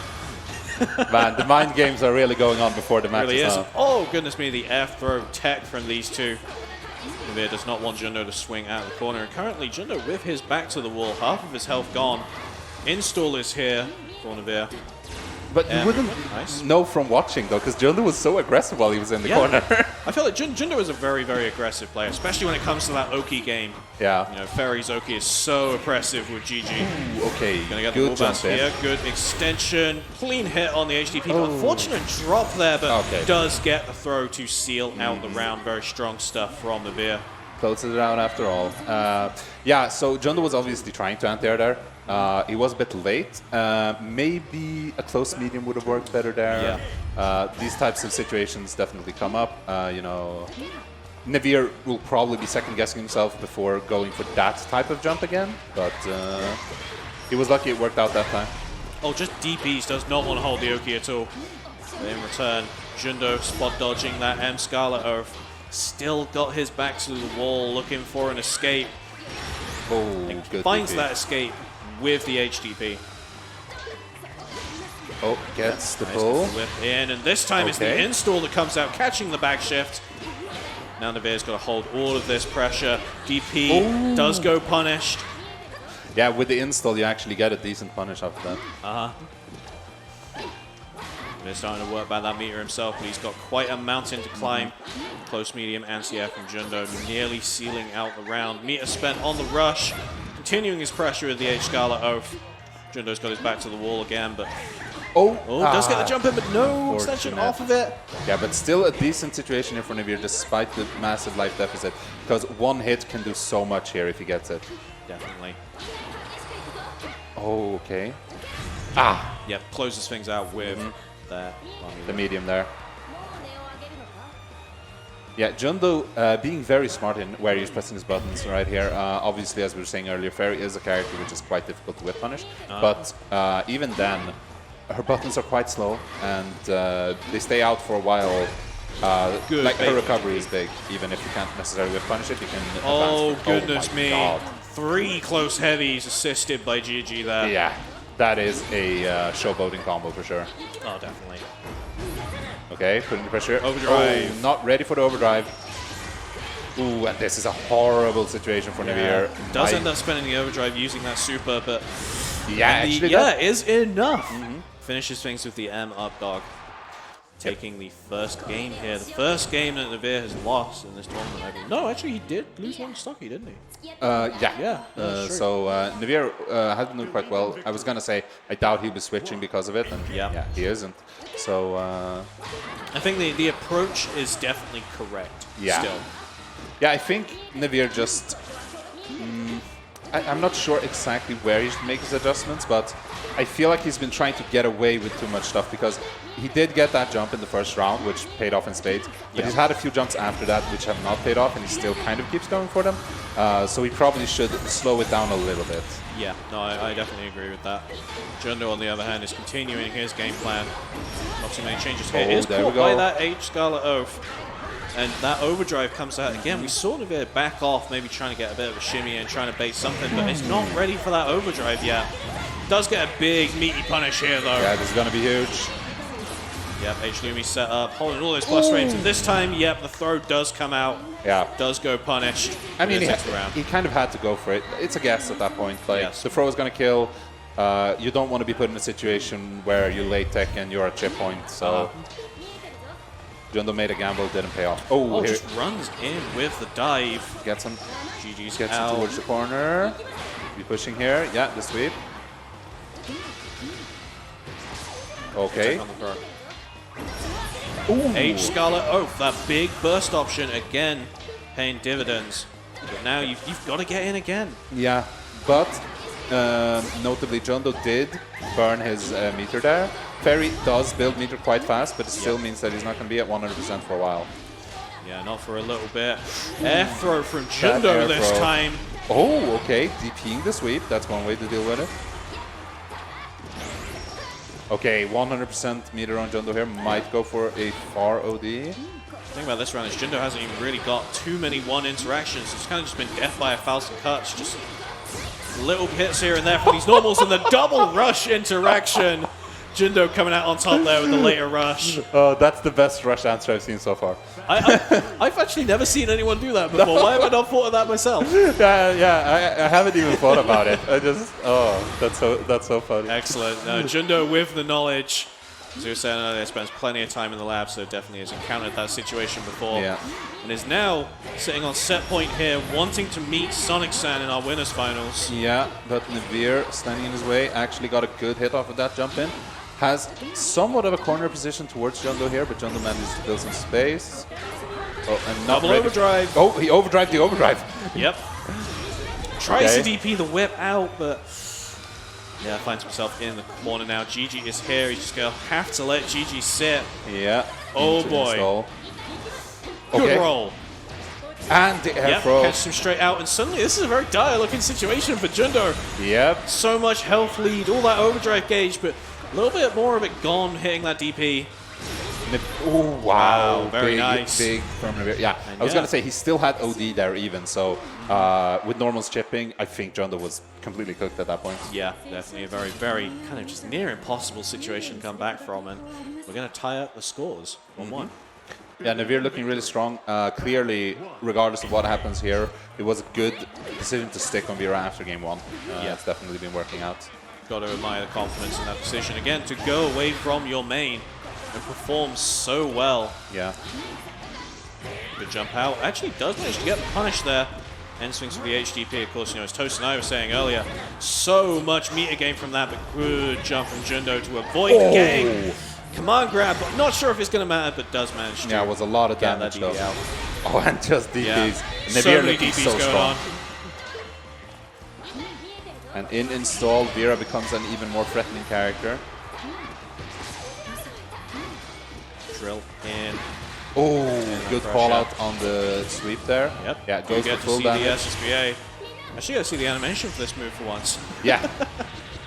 It's a lot rarer than it feels like it should be. Yeah, I barely ever see this move, and Yeah. it's not quite enough to kill here, but Gigi's back out, and Gigi just goes straight in, aims for the head. Yeah, I think Nevlr was only looking at what Ferry was doing because he was trying to whip punish the whip there, and completely forgot that Gigi was falling Gigi down from the sky. It was just coming straight down like a meteor. Yeah. Yeah, we find ourselves set point for Jundo once more. Oh, Great extension conversions. there with Lumi. Nice stuff from Nice. Yes, Lumi Nevlr. is down. Got to hold those plus frames. Unfortunately, no conversion from Nevlr. Not really too much to work with. Could have done a rush, but maybe wants to keep that meter for the install. Okay, H Nevlr Scarlet pushing off, here. and Oh, yeah, goes we to see D. that overdrive come out. So much chip damage. So much health lead to work back from. Jundo's trying to work his way out the corner. Does Okay. manage to catch H Scarlet. Oh, very nice. But the DP again, which he's going to get an extension off of. Wow. Oh, Nevlr looking prime position here. Yeah. Oh, gets Counter tagged. hit, but no full conversion off of this. Doesn't spot dodge that second part of the MDP. Yeah. MDP is such an important move for Vera, Yeah. but also, if you spot dodge that second part, that's the only way you're punishing it. Yeah, Nevlr hadn't even used it once yet, so it wasn't in Jundo's frame of mind at the moment. I think if we see it another time, Jundo will definitely be spot dodging the second, but I reckon so. that one time might be enough for Nevlr to take the set. Good save. Yeah, because we're going into a final round situation now. Footsie's gaming going on. Nevlr's got to contend with the whip. Maybe he wants to try and fish for a counter hit or a well-placed roll, but Jundo's just running a clinic of keeping him at range. Yeah, pushing him into the corner Yeah, and catches calling that him H Scarlet out. open. Now that big burst option is gone. Does manage to DP him out, but Ferry is now a full screen away from you. Good rush in. Oh, okay. High drill. Overdrive. Overdrive. Going to be chip on those normals now. Well-placed jumping. Gets the wall bounce. Extension of... Oh, unfortunate drop there. Doesn't get the extension off the DP, but this is Yep. big. Nevlr looking in a good position. Okay, gets DP'd out. OD is still active for Jundo. Nevlr finds his way wow, in. gets the punish again. No kill, though. Oh, that's so unfortunate. Jundo does get another chance at life. Nevlr's got 50% meter to work with and quite Yeah. a bit more health. H Scarlet Oh. over in Oh, and just catches him waits. with the DP. Yeah. Wow, very good play there from Nevlr, taking the set. Obviously, extremely well played from Jundo as well. That was, at least from what I've seen, that felt like the set of the day so far. That was excellent. No, Yeah, it was that was absolute really good. pleasure watching that. So, of course, Nevlr will be going on to face Sonic-san in winners finals. Jundo, of course, still in this, just in the losers side of things. Excellent performance from both. We have seen Nevlr against Sonic-san many times yeah. in Europe overall. I can't remember Nevlr picking Vera against him. That's a good point. We may have to see the Gia here. Yeah. I mean, so far we haven't. And, we have predicted it a little bit, like, oh, maybe he's going Jira this time, but no. But feel free to correct me in chat. Feel free to, tag me on Discord and correct me or whatever, but I don't remember Nevlr picking Vera against Sonic-san, so... Yeah, they did play recently, and unfortunately I actually didn't watch the set, so I can't tell you what characters it was, but this previous week, One World's Tournament, we did have Nevlr and Sonic-san grand finals, so we may end up seeing the same thing here, but we're going to see it a little bit earlier in winners. Looks like we are gearing up for a losers match now. Some losers matches were played off stream, so I'm not quite sure what's coming up here. Yep. Admittedly, I have not been too kept up with the bracket to identify who is hopping on here, but I believe we see an Arefu on one side of things. Okay, yeah. Also expected, top 8 seed here. Very, very strong Jita, the Jita that we're definitely going to be seeing here. Yeah, I don't think he's ever picked a different character in it. It's Ordanen. Ordanen? Ordanen? Okay, Top 8? all right. It sounds rude when we say it like that. No, but just a very good mate of mine. Yeah. I wasn't aware he was top 8. Big shout out to yeah, him. I guess. Oh yeah, he was in the second pool, right? So we didn't see who qualified. Well, we were on commentary. So so Ordanen is coming up. Who was it? Arefu? Arefu. Yes. So Ordanen against Arefu. Ordanen, of course, probably the most central UL player right now. Yeah, definitely the person who I'd say has been putting in the most work with the character. Yeah. I feel like we've been saying it quite a bit. Bit of a lab monster. Yeah. Tons and tons of setup gaming going on, and we're definitely going to be seeing quite a bit here. I also think he is maybe the originator of Toast's famous Lobby Night UL meme. I think so. So Ordanen definitely been stepping it up lately. Fairly wild player, but a lot of good fundamentals. He's very hard to get a read on. Yeah, I think definitely that's one of his agree. best However, tough target to find yourself up against. Arefu, the other French cheater. Also indomitable footsies game, also indomitable, kind of just offensive, straight in your face, but currently just back to the wall right at the start of this. Ooh. Good conversion from Ord, showing the H Fox Flame, nice stuff here. Ends things with one of his setups. Seeing a lot of these stunt setups, and you'll need to get familiar with them, same as Arefu will do. Yeah, very good confirmed there from Ordanen, because that was a crouching combo specifically. Good DP out. Really well. Oh, yeah, Arefu getting out, gonna push. Oh, no, that is Ordanen. a bad time to press a button. Does get the wall bounce from that H-Wrecker. She needs it. Yep. Yeah, I think that change was one where everyone who didn't... Oh, no. Good spot dodge. Yeah, very, very good awareness there from Ordanen, just being ready. But yeah, not quite going to get the kill here with the SBA. Very barely not. Just a tiny bit of chip damage away, a maybe. Rough situation for Arefu. Arefu can definitely make this back. Ooh, chip. Yeah. Very nice. Catches him with that quintessential far medium button. Yeah. Definitely, I would say the center stone of UL's whole game plan. It's the button she's most famous for. Yeah, for sure. Obviously not quite got the power that it used to have, but still a very potent tool. Ooh. Good jumping. Great job just going straight over the projectile. Beautiful jump there. Back in the corner, but poke straight back out. H-Wrecker, so much corner carry. Okay, yeah, that is safe nowadays. It is, yes. Okay. Oh, the clash. Oh, just taps him straight out. Doesn't want to hold it at all. Fearless Arefu.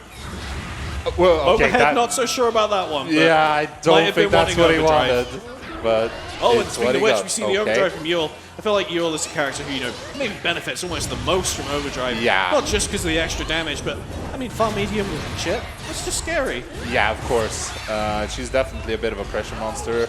And yeah, being able to chip with that is huge. But obviously not a factor right now since the super was used. The stuff from Arefu here does not want to go down a game just yet. But the trade works out in Ordanen's favor.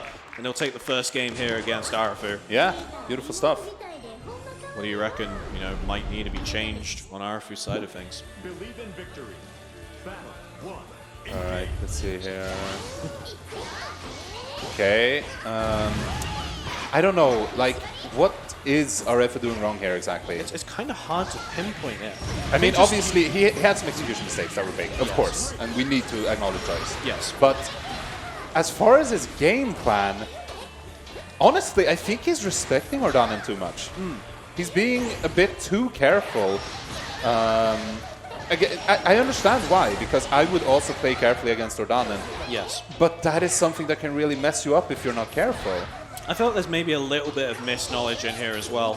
Ordanen, as we were saying, is someone who's using a lot of these really varied setups, but as the Bubs player here, I've got to say, how many of these setups are actually legitimate and how many of them maybe aren't? Right. That is definitely a factor. As we were saying earlier, Ordanen is the main UL that sticks out right now. Oh, what? I don't know about that one, Arefu. I have no idea. I couldn't tell you. Yeah. But Ordanen's going to put himself on set point here with the punish. I definitely feel like we're having something weird going on here because, you know, he had the misconfirm earlier. He had the overhead towards a jump in. Bit of nerves going on, and the counter hit here in the stance, not something you want to be taking. We'll get the wall bounce on the Wrecker here, though, trying to fight back. Plenty of damage. Oh, good shimmy, base the throw. Yeah, very, very. And this time the Malady! Oh no, he missed the combo! Ord is nearly on that chip point, though. Yeah, spot dodge does go punish. I mean, he took it in the end anyway, but yeah. Like, no disrespect, but what a messy way to take it. It happens, it happens. But yeah, good to know he's still got that motivation after what was quite a big mistake, and yeah, really just putting on a clinic of just impressive offense, but that's not something you want to be trying to contest for a second time. Okay, blocked the overhead. Okay, no melody. Yep. Oh, good right. conversion from the H-Wrecker again, not quite in the range to wall bounce, but will push him into the corner. Plus frames from the Fox Flame. Okay. Trying to feel each other out here. And yeah, this does go punished. Is going to get the full combo from this, and Arefu ties up the games. 1-1 here. Yeah, so definitely need to give props to Arefu here because he's had some mess-ups that would make me basically quit. Yes. You know, just I can say the same myself. And he's stuck through it, and he's staying very... His mental is absolutely diamond hard.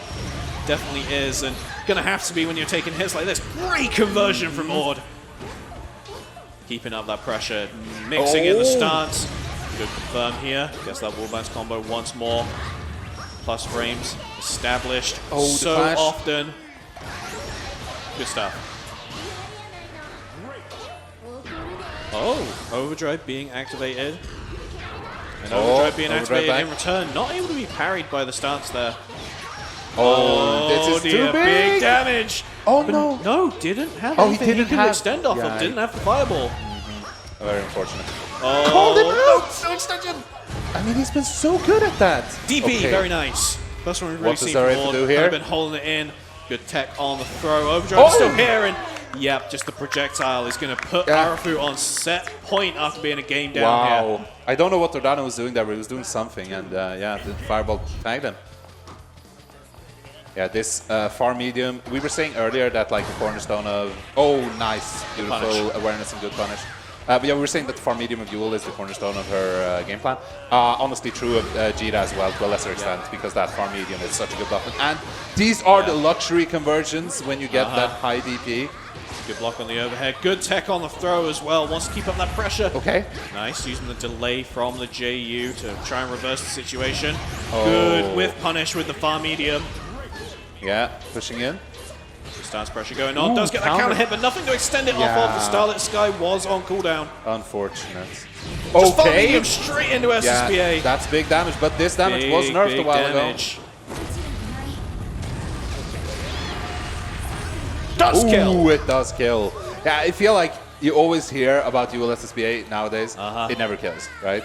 But we have photographic evidence that it does kill sometimes. It does. I should have called it. I should have had confidence. would have been the call of a lifetime. It would have been, yeah. Okay, got the plus frames there, pushing in. Counter stuff. Ward's making his way back into the mid screen again, establishing those plus frames that are kind of going uncontested by Arefu. Okay. Yeah, just blocking if you're the DP in that situation. Good spot dodge. Very dodge. Nice. Good tackle on the throw once again. I feel like Ord might want to chuck in that overhead if he can. Okay. Let's see here. Arefu gets just clip him in the toes. A little bit too far away to get the wall bounce. Yep, reversal and overdrive. OD. Yep, there it is. There's that overhead. Does get a conversion off of this. Does just spend the overdrive immediately on that SBA. Good damage, but Arefu's now the one sitting with all of his meter. Yeah, but anything should kill here from Ordanen if he gets ahead. That's beautiful. EX knockdown, what's coming? And the DP does kill! Ordanen is going to take it over Arefu. I'm popping off. I'm so happy for my boy. Yeah, that was amazing play from Ordanen. What a legend. I can't believe it. He looks like he can't believe it. He looks completely stunned. Yeah. Okay, well, there you go. Beautiful play from Ordanen. Yeah, and, spectacular. Yeah, so that means Arefu ends in 7th place. The match that went off stream was Svampen versus Cam. Catalina player, I think. Cam, I think, is a Catalina player. Oh, yeah. No, they beat me on stream. Yeah. And Svampen is going up the stage, so I think it's safe to assume that Svampen did win that one. Svampen is going to go up against Jundo here. This is interesting because Jundo has gotten a bit of a reputation lately for actually beating Svampen in the online events a lot. And Svampen notoriously hates playing against Fairy, particularly online. And I don't know how much experience he has playing against Fairy offline. I don't know if it'll be a better experience for him or not, but I guess we'll find out. We will have to see. Yeah, offline does sometimes make all the difference in these kinds of events. Yeah. So interestingly, as I was saying earlier, you know, Svampen did actually pick Vera against Fairy lately, but I believe that was specifically for online. I'm pretty sure we are going to see Seta here. But he has said many times that the reason he hates playing against Fairy is because he believes in that particular matchup, he can't play Seta the way he enjoys playing her. Right. And that makes it frustrating. So I do think Vera is on the table. Okay. Well, I'm interested to see the picks, certainly. Should be a grand old time. Yeah. This is loser's side. It's loser's side. It's loser's somehow. side. Yeah. This is for 5th, right? Yes. Jundo or Svampen in 5th. Yeah, both of them seated higher than that, of course. So just goes to show what an amazing bracket this has been. Yeah, absolutely. You should be here for it. I'm hoping everyone has been, but hey, there's always the VOD to watch back if you do miss anything. There's been a lot of matches broadcast today. You and Toast were holding it down on commentary earlier, and before that it was what's it talking and about? Ordanen. Yeah, actually. Ordanen, top 8 player. Ordanen holding it down on comms for half a day, and then immediately getting top 8. Still in. What top a lad! 8. All right, so we are going to see here what the pick is. Yep. Was Jundo with Jundo with Fairy. That goes right. Oh, he's looking at the sword. goodness. He's a crowd pleaser. I don't see that actually happening, but yeah, okay. We are going we're Zeta. going to the Zeta. Okay. So this is Svampen's tried and true. He's made her since the very start, and he's been around the entire time. So you know, anyone who's familiar with European Granblue definitely knows him and his setup. Yes, definitely, and you know, definitely a force to be reckoned with. Absolutely. I got to experience it earlier. Oh yeah, I saw that. That's all we need to say about that. But yeah, no, Svampen, it's pretty rough. Europe's premier Zeta player. In fact, just one of the best Zeta players in the world. Yeah, absolutely. So we'll see how this goes here. Yeah, definitely want to at least try the Zeta before maybe considering switching, depending on how things go in this set. I do think Svampen is the type of player where he's already picked Zeta now. I think he's committed to Zeta for the set. It's understandable. I believe. Well, of course, sorry. He is using the Beatrix colors, so I would be remiss not to say that he's actually playing Bea, because he wants Beatrix in the game, so that's why he was pleased. You a Beatrix fan as well? Sorry? You a fan as well? You want her in? Yeah, I like her, yeah. I don't think I would play her. Like, if she's really fun, of course I would, right? Yeah. But yeah, I think she's a fun character. I would welcome her, especially since in the Source game, she has this mechanic where she loses life. So having something like that, but not as extreme as on Avatar Belial. Yeah, I was about to say. Because on Avatar Belial, it's really extreme. Okay, gets the counter poke. Gonna get back to the characters that are in the game, obviously Zeta. Pogo Oki, one of the characters' kind of defining points in Svampen, kind of the king of it. We've seen this a few times, let's put it that way. Yes. Okay, not a counter hit, doesn't combo. Oh, no wasn't ready to. Drill goes over. Yeah. Oh, there's the patented fairy sweep into GG. Svampen out of it, but gets thrown. Throws here, EXGG is up and uses it to set up overdrive. Install as well. All of the buffs being applied right now. Oh, and that's going to be it. Wow. What an exchange. Overdrive, install, overdrive. Yeah. Fantastic 10 seconds of Granblue. What more can you say? Yeah, that was beautiful. Again, so this is loser's side. Yeah. Oh, my goodness. Okay, good DP there from Jundo. Gets to set something up here. Gets the sweep. Oh, okay, the Rhapsody coming out from Svampen. Pushing in towards the corner. Let's see here. Yeah. Just putting on the pressure. Oh, tries to go for an anti-air that time, but Doesn't quite get it. Jundo's mix-up does not work out, but he gets counter hit into sweep. Okay, Svampen fishing at far range. Okay, gets closer. Jundo trying to control the space here. He wants to be at his comfortable range. Oh, nice, because of crouch. Off the drill, GG is here again, and so is the install. Ooh. Yeah, it goes to the low this time, but doesn't quite Okay. get the full conversion with that MDP at the end. Svampen, a bit of a panic back shift there, but it's also like, it covers a lot of options, so it's really good. It's a very understandable back shift, I feel. Oh, absolutely. Now stuck in the corner. Oh, okay, Jundo was a bit too late on that. I believe he did the Gets the punish on the drill again, very nice. Pushes Jundo back into the corner, got to hold the Pogo Oki, baits the and called him out! DP! Really, really nice performance from Svampen to put him in game up here. Yeah, and that is mental damage. You know, you play a DP character. If someone calls out your DP like that, it hurts. Yeah, Yeah. especially when you're Ferry, who doesn't really have too much Yeah. some defensive options. Yeah, of course. It's a big decision for Ferry to go for that DP because you know the risk attached to it when you play Ferry. So Jundo going for that and just Svampen being completely ready for it is going to hurt. Hopefully he can maintain his composure here, and it looks like he is. Yep, good stuff here from Svampen to start off this second game. Goes straight in for the throw, doesn't even want to contend with the Pogo Oki, and does it two times in a row. Doesn't quite go for the third, this the DP DP this came out time. and worked. Managed to come Oh, out. big hit Yeah. from Jundo. Close heavy, counter hit, sets up into the GG. Good back shift. Oh, beautiful back shift actually. Leads into another corner situation. Okay, not ready for the overdrive. Game we were saying earlier, Ferry and overdrive, so scary. Svampen backing off immediately knowing that.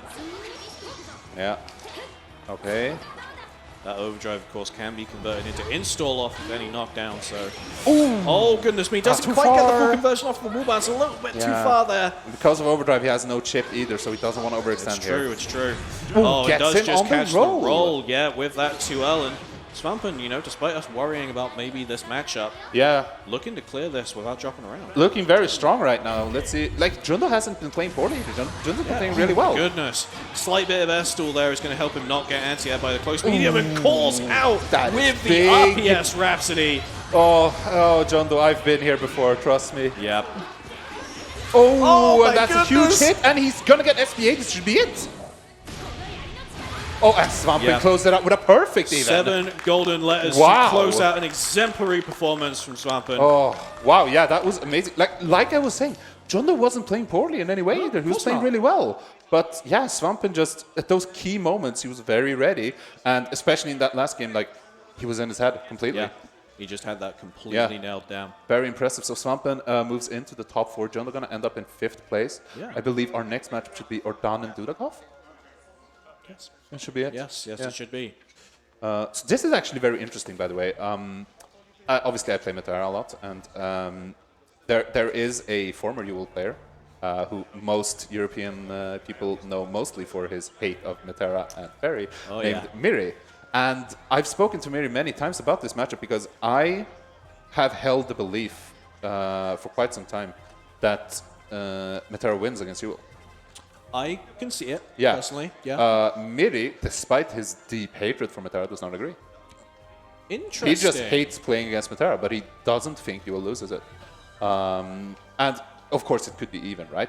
But we've talked about it a few times, back and forth. And even when he's had rough sets against Metera, when he's like making a bonfire at home with Metera's face on it, like those types of times, I've asked him like, I really don't want to upset you, but do you still feel that you will win this matchup? And he said, yeah.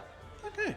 That's interesting to know going into this. Of course, worth noting, though, this was before the Overdrive match patch, which I do think has helped Metera immensely. I think it's huge. The characters I feel have gotten the most out of it seem to be Metera and Ferry.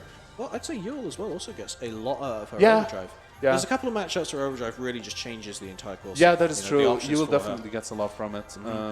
Yeah, I think it's both Metera and Yule have gotten a lot more explosive power, because what I think really helps Metera here is her massive meter gain, right? Yes. So there's like no risk. Not no risk, but spending the resource isn't a big problem for her. And in Overdrive, getting that, anyone who's played this game knows what it's like sometimes in the corner against Metera. Even if you block everything perfectly, you're still going to be there for 20 seconds. It's just going to keep going. And having even normals chip during that is horrifying. It's so scary. Yeah.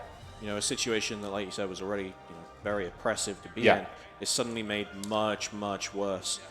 But at the same time, I feel Yule, with her overdrive, again, as the Bubs player here, completely changes that matchup.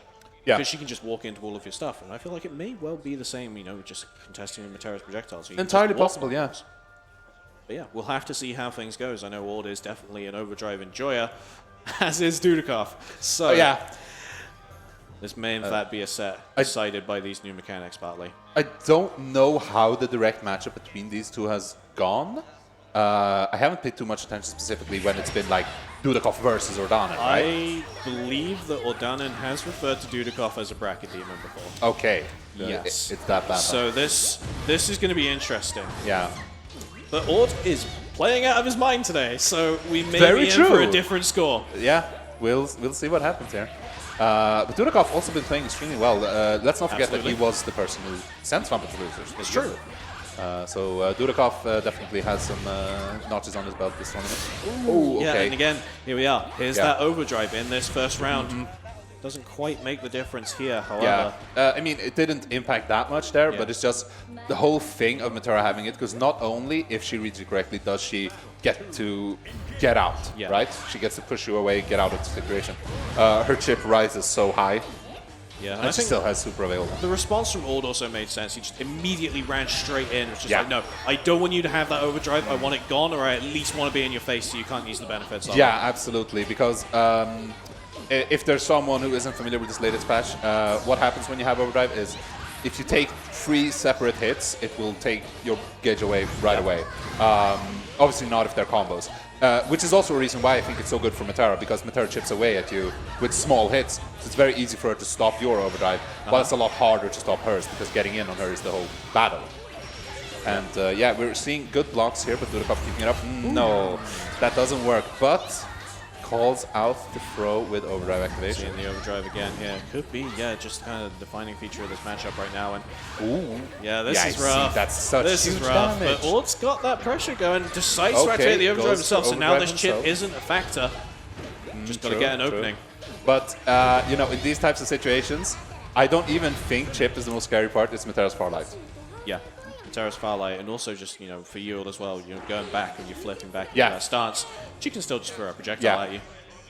Yeah, and the thing is, you kind of have to use the flip as well, because you're not always going to have Starlight Sky available. And that's like your main pressure tool in that situation. Oh, wow. Big convergence. Let's go, Dudeakoff. Okay. That was impressive. Really good, and yet we're seeing it again here. Wow. Nothing Metera, her combos are so long. Baits the DP. Oh my god. Not quite a perfect there, but it may well has been. Mr. Pow, are you watching? Shoutouts to Mr. Pow, the Rat King. I really hope he's watching. I told him to watch. Understandable, but yeah, Dudeakoff just full force into this second game. Does not want to be playing against Ord much longer, and we see an excellent corner carry once again. Ends things with the Bokar. Yeah, this is looking really hard for Ordanen right now, but he is still in it. Face. Yeah, just keeping him in the corner. Does manage to run back out into the mid screen here. But Dudeakoff's in a position that he's so comfortable with. Good range, does not allow the Hanarashi to happen. And this time he was at the right range to get the great fall there. And that's it. Perfect. This time the perfect for real. Yeah, so both fifth place matches have been a little bit sweepy. Yeah, they kind of have been. Very impressive, and the T-pose shirt there from Dudeakoff. I love that shirt so much. He rocked too. up this morning wearing that. I was like, all right, he's for something special here. Worth mentioning, by the way, Dudeakoff, one of the EU reps is going to EVO. This is true. Yes, myself, Svampen, Dudeakoff, and Dragoy are going to be rooming. Also, Virum is going as well. This is also true. Yeah, I'm sure we'll be able to hear Virum's beautiful voice at some point during that event. Yes. Unfortunately, not everyone is here right now. Like Virum and Dragoy weren't able to make the Brussels Challenge, very unfortunate. But we will see them at EVO, so definitely tune in to hype up your EU boys, because we're going to be there wreaking havoc. Yeah. Be a grand old time.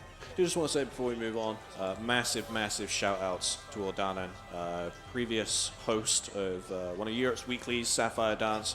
gone from doing an excellent job at TOing to making it here down to Brussels. And, you know, very, very impressive 5th place, well above his seed. Yeah, I believe he held those events for about a year. It was a really long time. He did it for about half a year. Half a year. He was hosting other stuff in the meantime. Yeah, he was also doing like the season 3 of Hearts Are Blazing before that, I believe. Yes. Yeah, like on behalf of Jay Benji, so speak. Shout out to Hearts Are Blazing. Shout out to Hearts Are Blazing.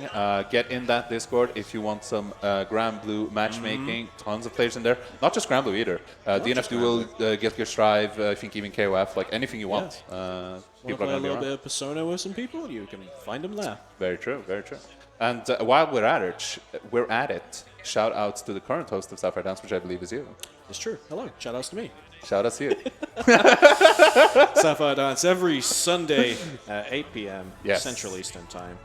Yeah, it's unfortunate for me because, you know, I work weekends, so I'm almost never able to Yeah, enter. I know. It's how it is for some people. But Yeah, There you but go. I still think weekends are the best time for it, of course. the other thing is Europe has so many weekly events going on at the moment. Hard Edge on Monday, Wombles is going on Tuesday, the Lobby Night on Wednesday before capping things off with Sapphire Dance at the end of the week. European Granblue is excellent. Absolutely. And you should all be there. Yeah. We're shilling again. Oh, we need to be showing. We Come need on. to be shilling. Because we love this game. This is our moment. Bring everyone in. There aren't that many fairies and Materas, trust me. Yeah. You don't have to play fairy and Matera all the time. It's okay. Yeah. You'll hop into Lobby Night, Ryori will punch you in the face for half an hour. Yeah. It'll be an amazing time. And even Svampen. Yeah. He'll probably bring out the dolls. It's true. Yeah.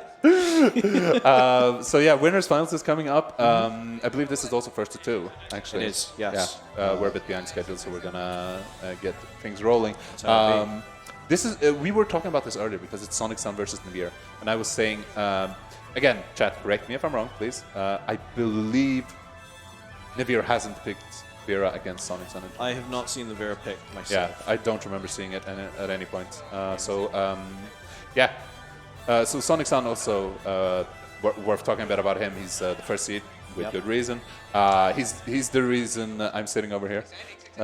In a way, because he beat me. Yeah, that's fair. I guess it's him and you, because you were the two who beat me. I'm sorry about that, mate. I don't mind.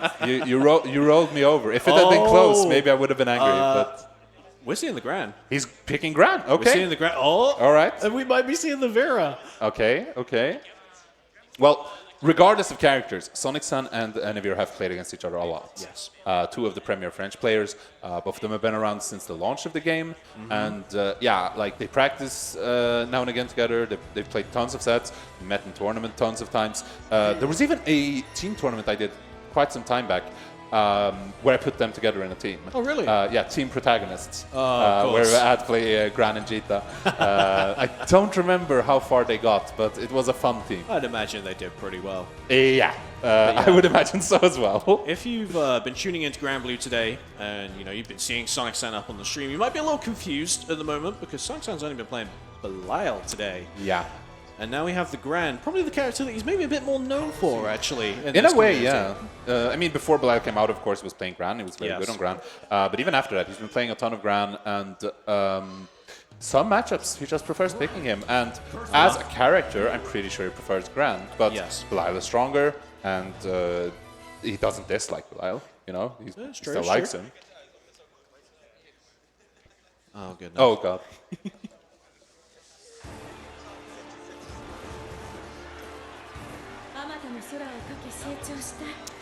Yeah, we've Okay. been informed by production that once again with the Veer taking the stage, there was some BGM antics going on, but this time it all runs perfectly.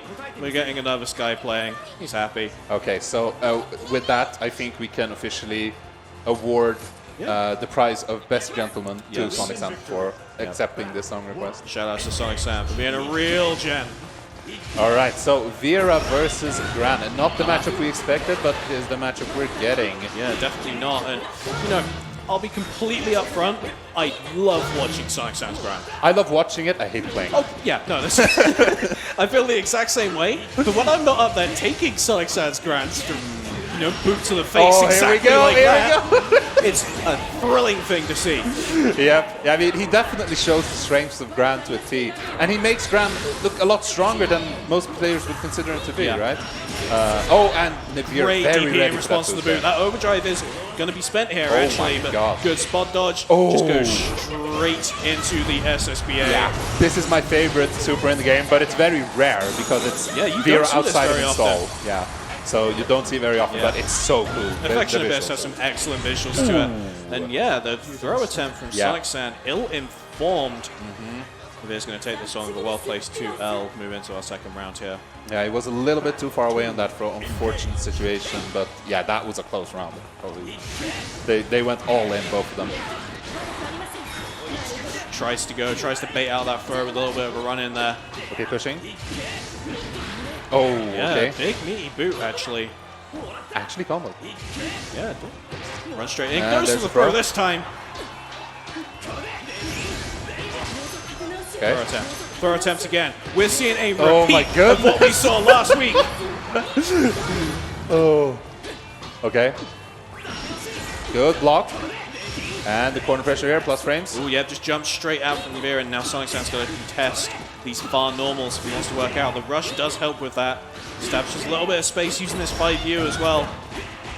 Oh, here we go. Unfortunately, that doesn't quite win out in the close quarters interaction. The X-Lumi set up, got to hold that on his block. Doesn't take the throw. Starting to look a little bit dire. Plus frames though from the rush. Oh, what a whip punish! Oh! Nevlr doesn't even need the full damage from the Affection Abyss. And yeah, Nevlr gained up over Sonic San with what is not his normal character pick. However, speaking of normal character picks, Belly L. Looks like the Prince of Darkness is coming out. He is indeed. But yeah, man, what a... I mean, okay, Sonic San was doing really well, but like Nevlr's just spatial awareness. Yes. So good. So good. Especially that punish at the end. Yeah. Like, Nevlr can be something of a controversial guy sometimes when he talks about stuff, but one thing he hammers home is like footsies and everything, right? Absolutely. And he backs up his talk. Oh, absolutely. He really does. Like, he always talks about like how you need to be clean in footsies and like it should be a footsie game, etc., etc. And you know, he demonstrates it himself. He does. Textbook style. He walks the walk, and you know nobody can ever hold that part against him. Like he definitely delivers on what he expects from others. And he's showing up here and showing us exactly that sort of thing. However, will things change this time? With Sonic San's playing to win character coming out. As I've definitely heard him refer to it as that before. Yeah, he's not wrong. Oh, massive wonderful conversion. Spacing with the anti-air, able to get that extension. And you have Nevlr in the corner. To hold the pressure, rushes straight in, establishes those plus frames once again pretty early. Okay, pushing. Belly out character loaded in all these situations that makes him plus or very ambiguous frame data situations. Frame trap here is one of those. Nevlr does fall for it. And swings with the EXDP just to keep that corner pressure going. Okay. Oh, just run straight in throws, fearless. Shimmy not able to bait anything, but this time does manage to get that counter hit crouching. Okay, goes into the install here, burns the meter for it, but it might be worth it in the end. Oh, rushes through? Far heavy, such an impressive move. Cancels it early into the command grab. Yeah, just gotta look out for that. Definitely do. Oh, that's the rush. Him out. Great rush getting called out. Oh, he spot dodged the first He did. He spot dodged that first hit. If you spot dodge both, you get a huge punish. You can even interrupt her if you want, if you have the resources available. Yeah. But yeah, Sonic San does manage to take the round regardless of how it was done. And we're back in a footsie situation just here at round start.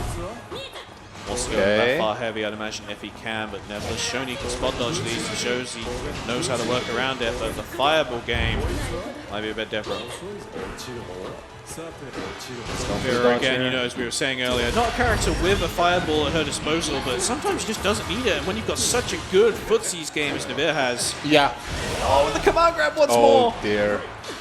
Yeah, because we were talking earlier about Nevlr's range, and oh, wow. Yeah, that obviously plays to Nevlr's strengths. Okay. Yeah, just trying to work his Taking way it easy. out. Oh. Back shift doesn't amount to too much, but does manage to work out the corner after. That was either like some super high level fallout or, you know, a missed input because of the overhead overlap. Could have wanted to go into that overdrive state. Yeah. Oh, no, Sonic Sen, you're not allowed to press there. Okay. Yep. Nevlr pushing here. Down. A couple of counter hits there, both of which not converted off of. A little bit uncharacteristic, but... Ooh. Oh, Could have there gone as well. a lot No more full there. conversion from the 2 Ls. Oh, and Oh, that crouch very confirm nice. is gonna net the round for Nevlr. Now 1 round away from moving into grand finals. Yeah. Could be looking at winner's side grands with that steely expression that he's got just now. Just got to push forwards, win this next round, or is Sonic Sen going to try and attempt to command grab his way into a victory? Yeah, just chilling. Doesn't even want to try to anti-air the 2U because of the mix-up potential there. Okay, yeah. That's 5U actually coming out here.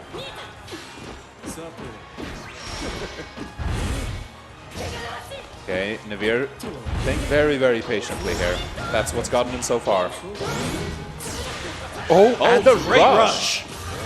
Yeah, I've got to hold Lumi. He's going to keep you at range a little bit longer. Sonic Sen wants to work in, but it's not quite working out for him.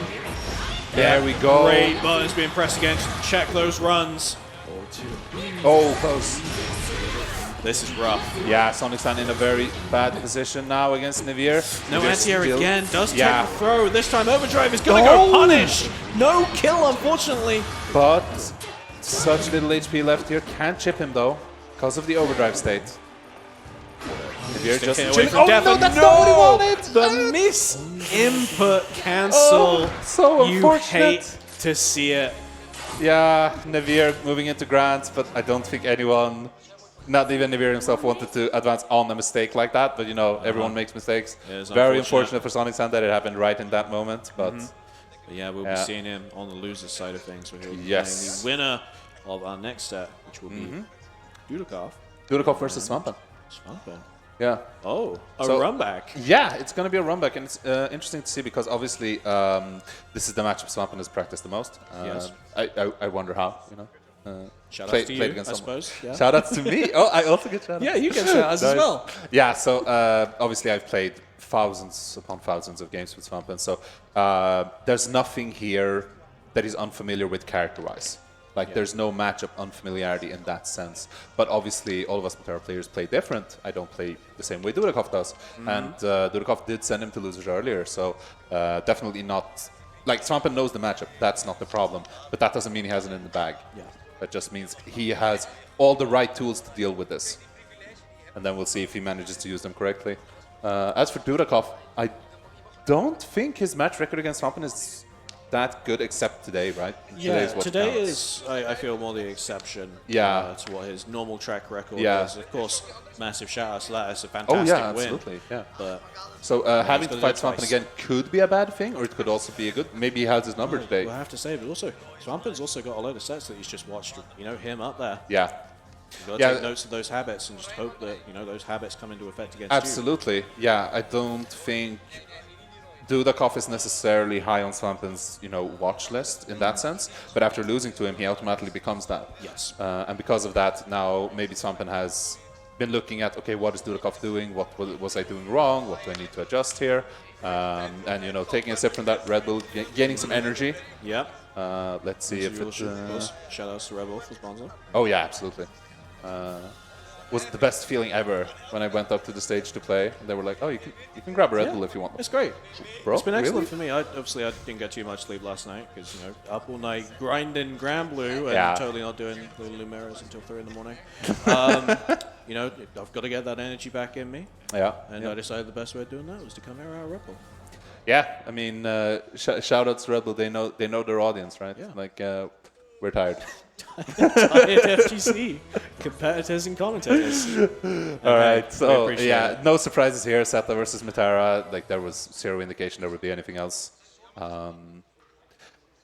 Dudeakoff has some other characters. He doesn't really bring them out in tournament, not notably anyway. And you know, this is the main matchup that Svampen plays. He didn't even pick something else against Ferry, right? So I don't think he's going to pick something else in any matchup. He's got the character confidence today. Yeah, and absolutely. I'm happy that he's got that confidence going back into, you know, the run back.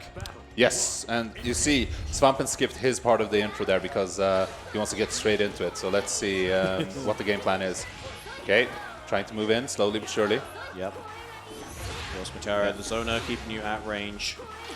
Okay. Yeah, Dudeakoff being quite good here at keeping the space, but Svampen not being tagged by anything so far. He's just taking chip damage. Slow start, but it may well be what he needs. Maybe a little bit cautious from earlier, which is probably the correct approach to have. Yeah, the corner now, though, that is very rough for Dudeakoff. If Svampen gets an opening here, it's going to be big. Okay, this is how it begins. Yep, Pogo Oki. Oh, here and Svampen wasn't ready for that hit. Okay, yeah, Dudeakoff is in a very bad spot just from being in the corner.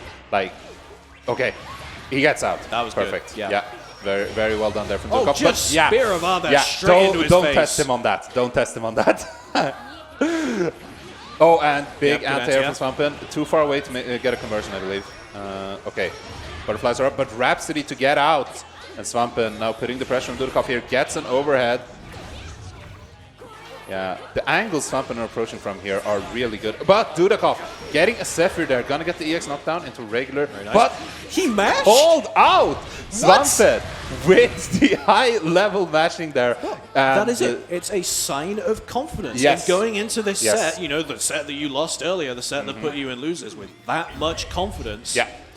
There is no fear here, and you can see the angles. These are the type of things that you build up from playing against the character so much. So, yeah, very unfortunate for Dudeakoff there. Okay, good call there. That is a setup that Svampen likes to do, and Dudeakoff was ready for it. Okay. The conversion, going to put him straight back into the other corner this time. Coast to coast. Takes a throw. Okay, gets the EX knockdown. Dudeakoff, what are you going to get here? Okay, pushing. Oh, unfortunately. Yeah, that is not going to be the thing that allows him to, you know, push forwards. And Svampen's going to take the first game here. Flips over and Svampen takes the first game convincingly, I would say. So let's see if Dudeakoff has some other tricks up his sleeve. We shall have to see. He is in the thinking man's post. That is a good sign. Believe in victory. Battle. Oh, and we oh no. Oh no, bad news. We have the Saurus theme. Svampen is a lot stronger now. Yeah. I feel like anyone's powered up by the Saurus theme. Yeah, probably. Good Granblue. Probably.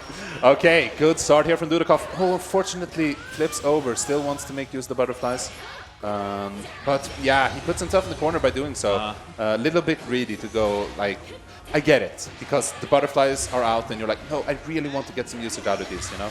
Ooh, yeah. Caught by the low, going to lead to plenty of damage. Yep, nice and there. into Gets the hard pogo. knockdown with the sweep, going to lead to that Pogo Oki, as you were saying. Yeah, putting the pressure and another poke. Svampen playing it carefully. Dudeakoff, good. Yeah, very good usage of the far heavy here. And the rush, that's plus. Okay, gets out. Dudeakoff does manage to just rat his way out the corner. Wonderful. Oh, there's the throw, though. Dudeakoff in big trouble. Okay. Overdrive is on the table if he can Svampen just find a expecting. point to do it, and does manage to just roll in, get that overdrive activation. Yep. Not something Svampen was expecting. Yeah. And as I was saying before, I really think this is huge for Matera to have overdrive. And that is going to be it, unless Dudeakoff... He's dead! Yeah, perfect. Dudeakoff closing the round there. Very good stuff. The threat of overdrive is so big in general on Matera. So you've got to be prepared for it. Spot dodging it, obviously, on that activation is the best way to just get a direct punish. One of the only things in the game that's actually, you know, in a counter hit state on the recovery. So yes. You can get a big punish out of that. Yeah, Dudeakoff's going to find himself in the corner here at this round start. Blocks the overhead, which may be the opportunity he needs to start working his way out. And the back throw is going to allow him to reverse the situation. Yeah, Svampen. Oh, didn't block it properly. Block the double overhead. Yeah, Dudeakoff getting a lot here. Love the reset, nice. Sends things out right at the end of that combo. Oh, gets under, but no punish. Very unfortunate there from Svampen. Oh, he gets over. And the punish on the back Zephyr. Svampen pushing in here, okay. Dudeakoff in the corner, though. Oh, and that is a big hit. Oh, dear. Didn't get it. Goes into overdrive. Yeah, Svampen with the overdrive this time, and Dudeakoff the throw. Losing his own. Yeah, Dudeakoff in big trouble here. There's another throw. And This is going to be a lot of chip as well. Tense situation. Okay, no Dudeakoff anti-air. goes Oh, straight and out he went for baits the throw with bait. a TK arrow. I know you Beautiful. love to see it. Yeah, that is very impressive from Dudeakoff. Using the TK arrow like that, he hadn't really presented that option so far, so Svampen definitely wasn't looking for it, as evidenced by him protecting, right? So, yeah, good stuff from Dudeakoff. Definitely seeing some adaptations here. Yeah, wonderful stuff. Obviously shows that, you know, earlier on was not a fluke. Yeah. Just got to pull things out to see if he can get the double elimination. Yeah, so Svampen going to be pushing in here. He is really efficient at getting Dudeakoff into the corner, but he hasn't been too observant of when Dudeakoff wants to jump out of the corner. Yes. That's where the player matchup comes in, because every Metara is quite different in how they approach. And now Svampen did have a very good reaction to it. Yeah, that was good. He was ready for it. You know, Metara is a character I feel with a lot of strengths, but one of those strengths that can be, you know, particularly irritating, I want to say, is her corner escapes. Yeah. She's the only character that really has a double jump in this game. It helps her out plenty. Yes, I mean, notorious Metara hater Miri, that is his main qualm with the character, is that she can just, you know, get out of the corner. Grabs him out of the Rhapsody armor. That reversal no longer an option for him. Does have the meter for overdrive if he decides he wants to spend it, but he's happy just sitting here for a second. Dudeakoff's giving him plenty of space, but he's got to work his way back in. Yeah, and no detonation there. Wasn't at the right angle. I'm not able to block once Dudeakoff. again. Dudeakoff gets him low there, and Dudeakoff is now on match point here, looking to advance to losers finals. Let's see if Svampen can stop him or not. She'll have to see. Starts off with a jump in. Again, that good angle to stop him from being tagged by anything. There's the throw. Corner situation. Different kind of Oki going on here, and it does work out. Yeah, this is looking like a Svampen round. Dudeakoff in big trouble. Yeah. He's not even close to having the meter for overdrive. Not even slightly. Does have the meter for rush, but is he going to get the opportunity to use it? And no, he he's gets not. Tagged. Perfect from Svampen. Svampen pulling out a perfect, and this is going to be the final round between these two players. Will Svampen get his revenge, or is Dudeakoff going to keep it up? And cut the tension in this room with a knife. Yeah. Okay, keeping the laser going here. At the ranges that are that far, it's actually still quite efficient against Metara. Definitely. Oh, the 2M from Dudeakoff. Just trying to tag him wherever possible. You saw that he was for the going for the anti-air, but it was slightly too late. Oh, no butterfly explosion, but though. The malady doesn't result in too much. Svampen's going to fight his way back out the corner. Oh, we're seeing a lot of crazy moves here from both players. Dudeakoff is now in a terrible position. He's in the corner. Yep. Svampen keep him there. Pokeroki does take the throw this time. Will not take the throw. Overhead. Oh, and he mashes out. Okay. And the overdrive activation. Nice. Dudeakoff was not ready for it. Svampen can get a big hit here. Okay. Oh, not able to stop him, but... Okay, trying to find his way in here. Oh, that was very close. With the far heavy. So close. Svampen needs to get in. Dudeakoff's also got that meter to work with if he so chooses to. Okay, Svampen has him in the corner now. Oh, the overdrive, and he was ready! But no! He didn't get it. Oh, this is such a disadvantage. Oh, and he gets it anyway! As Svampen closes it after all. Dudeakoff reeling back, Svampen reeling back. That was such a stressful set for both of them. But Dudeakoff, with a smile on his face, he's happy with that. And, you know, wow. Even I'm out of breath after that one, and I'm not even playing. yeah, that was insane. I saw, oh my god. Yeah, that was crazy from both players. And, you know, I really hope that the two of them will sit down and play a bunch of offline casuals after this. I really hope so, yeah. Man, I want to watch that. Oh, goodness, yeah. And do you know, this, I've seen and played this matchup so much, and I still want to see more of it now. Yeah. That's insane. You can say that about so many matchups in this game. Yeah, Granblue as a whole. It's just amazing stuff incredible. There. And wow, Svampen actually survives, and you know he beats the player that beat him. So who's left to stop him, right? Well, it might be Sonic-san. Might be Sonic-san. We're going to the losers finals next. Yes, and I don't remember all of their sets, obviously, but one set about a year ago was in the online Evo. Where Sonic-san did take a decisive victory over Svampen right after Svampen had a nail-biter set like that. Interesting. Of course, the difference that time was Svampen lost the nail-biter set because he was playing as Firsen in winners finals. This time he won the nail-biter set, so hopefully his mental is in a better state. Yeah. We'll have to see how things go. I do not see a grand pick coming here. That would be very unlikely to me. I'm not expecting the ground. I'm expecting to go straight into the bell. I'm trying to...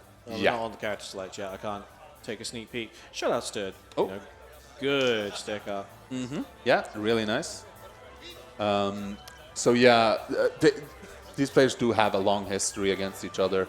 Obviously, they played in Clash of Champions. I was about to mention, both of these two Clash of Champions contenders. Those are longer sets. You know, it's a different format. Yeah. It doesn't necessarily apply here. But they've gone against each other in all types of different competitions. And Sonic-san is definitely a type.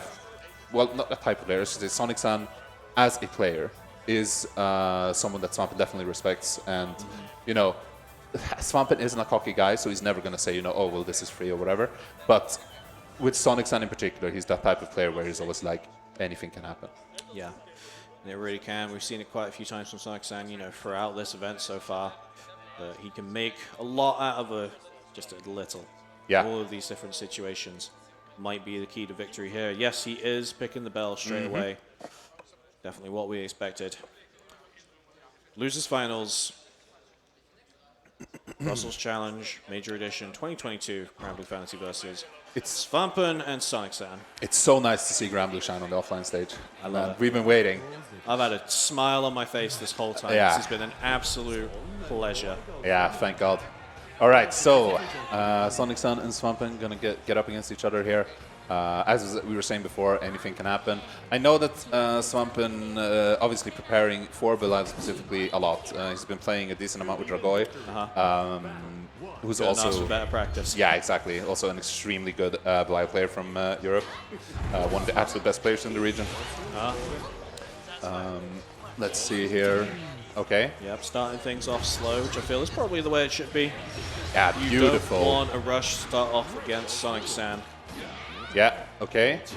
Not going to go for the anti-air. It's similar to what Nevlr was doing, you know. You don't even want to entertain the idea of it because of the mix-up with Belial's jumping unique. Loving the patience from Sonic-san right at the start. He's anticipating some kind of reversal. What an amazing after. Yeah. Oh, and he gets called out despite blocking the Rhapsody. Yeah, Svampen getting a expecting that. crouch conversion here. What's next in the corner? Yeah, full Pogo Oki. JU coming out, does get the Yeah. extension off of this, does follow up. Yeah, so That's it. one of the best things about Sera is how, if you're really good with her, how many situations you can convert in. Because a lot of Absolutely. characters wouldn't be able to convert in that. Yeah, no, definitely not. In such a good position to be in, of course, so any character in the corner, Zeta really can make the most out of it. And we see it in situations like that. Oh, okay. Interesting decision against the Fireball. But oh, goodness yeah, me. a little bit too far away, and this is going to be a big conversion. Okay, never mind. He was managed to get the edge little extension off of that, but not into too much. Sonic-san still in the corner. Again, Svampen's given quite a bit of room, but it doesn't matter too much when you're able to push back in like that. Yeah, Svampen did tell me that what he feels the patch helped Seta with is specifically rush, because there are these situations, you were talking about on conversions, right? Yes. But there are these situations where you're a bit too far away, so you're not going to get a proper conversion. Now you will. Yes. So her conversion game has gotten even better, and we saw it in practice right there. Yeah, already one of her, strongest features buffed by that. Oh, wow. Okay, interesting hit. Interesting choice of punish there with the anti-air. Oh, beautiful. Oh, he did great the spot dodge. Yeah, that is the best way to deal with Belial's far heavy. Quite an impressive button. A lot of people complained about it when he was new. Obviously, it was even better then. A lot of people complain about it now. yeah, a lot of people complain about it now. But the best way to deal with it is the spot dodge, which is a risk because it's not something you do on reaction, you do it on read. But Svampen correctly identified this is the range where he will want to do it. Was correct, and close out the first game because of it. Excellent stuff. Without dropping around as well, and scary for Sonic-san now. Yeah, okay, good dodge. Back. Nice with punish there. Sonic-san getting a little bit cocky, throwing that out. Chance Madeus out of the corner, not going to clip him at all. Sonic-san trying to work his way out. Projectile not well placed, wasn't able to flip it back towards himself. Let's great cash from Svampen. Good conversion. Yeah, this is going to be big damage and into the... okay. Oh, well, goodness. there you go. Yep, just sweep into super. Yeah, the Seta corner mix-up is still quite potent. It's very basic in nature. It's not hard to understand at all. But, I mean, you're going to get tagged by it. It's going to happen. Yeah, it will happen at one point. And yes, Svampen's sitting, wanting to face off losers side grand finals against Nevlr right now. Very beautiful start here from Sonic San. He's can't doing armor that. everything right. Yeah. Love to see it. And okay, yeah, the medium DP, and he gets counter it, so he gets a full conversion. Yeah, he's gonna kill, right? Yeah, he's gonna kill. Me. Yeah, there you go. Total reversal of what we've been seeing the whole set. Sonic San just needs one opportunity and a perfect. Yeah, on behalf of all the French players I know are sitting out there in the crowd, mais oui. Thank you. All right, so let's see here if Svampen can turn it back around. Yeah, he was looking for the whiff punish there. Oh, and good the reversal. RPS decision. Nice. That is one thing you need to remember about Sonic San. He's never afraid to throw out the DP. He is always so happy to commit to that kind of thing. Yeah. He knows it may be the correct thing to do. Is tagged on the way down by Svampen. Didn't get the conversion there. Interesting. I wonder what went wrong exactly. Okay. Oh, yeah, just run straight under. Yeah, this time he does get the conversion into the Seta Oki. Gets the throw. Oki again. Pogo, pogo, pogo. Oh, wow! GU. How did that whiff? Oh, and he doesn't manage to extend the combo further. Actually kills. Svampen does manage to kill with that. Very, and you can see impressive. Svampen so stressed after that. I think, I mean, yeah, that whiffing, that would stress me out too. Yeah. That was crazy. He just jumped for the spear. Yeah. Oh. My God. But yeah, well played from Sonic San. Been a real trooper today. Ending in third. Ending in third, of course. Very respectable placing. Incredibly I think respectful placing. we had like close to 50 entrants, somewhere around there. Yeah, it was a pretty big event for one of the first outings of offline Granblue in EU. Yeah, no, it's been amazing to see. And we're going to cap it off with what I'm sure is going to be a fantastic Grand Finals. Yeah, so worth mentioning here is we've kept talking about the Vegeta over and over again, but Nevlr has stuck on Vera. And here's something that we need to highlight. Svampen is, of course, known for his setup. He's known for his Saurus. He's also known for his Vera. So, barring maybe Nevlr, Svampen should be the person in this room who knows Vera the best. Of course, playing the character doesn't mean you know how to play against her, but he knows the stuff about her. He understands the character at a fundamental level. And Nevlr and Svampen are also the players who do play a lot against each other. Yeah. They often play casual sets together. The thing is, they often play long sets together. This is a shorter set. It's a different format. It's not casual. It's competitive. It's not a long set. It's a short set, or potentially two short sets, depending on if Svampen takes the first one. So different format than they're used to, different mindset than they're used to. Will be very interesting to see how this shakes out. Definitely will be. I've got to agree. And yeah, both players just setting themselves up right now. Oh yeah, and actually different setting than they're used to, because it's offline. Of course. Yeah, because usually they would be factor. playing online, yeah. So that too. There are a lot of factors that are different here. We'll see. But yeah, both of them have had some real nail-biter sets though. So yeah, shout-outs to all the opponents that fell along the way.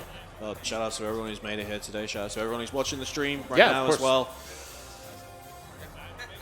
Some good Granblue going on, and it's only going to get better with this Grands. Yeah.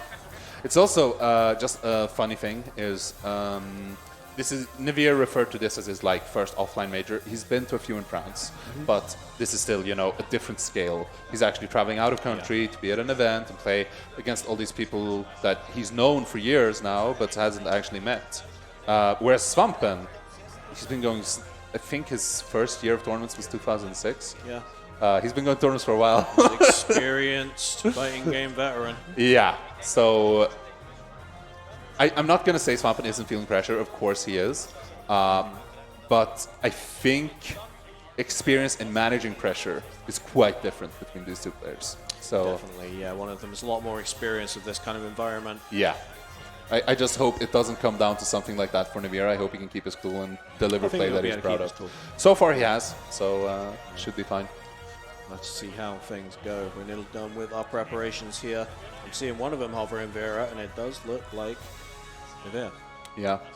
Yeah, it looks like it's going to be Zeta versus Vera. Yeah.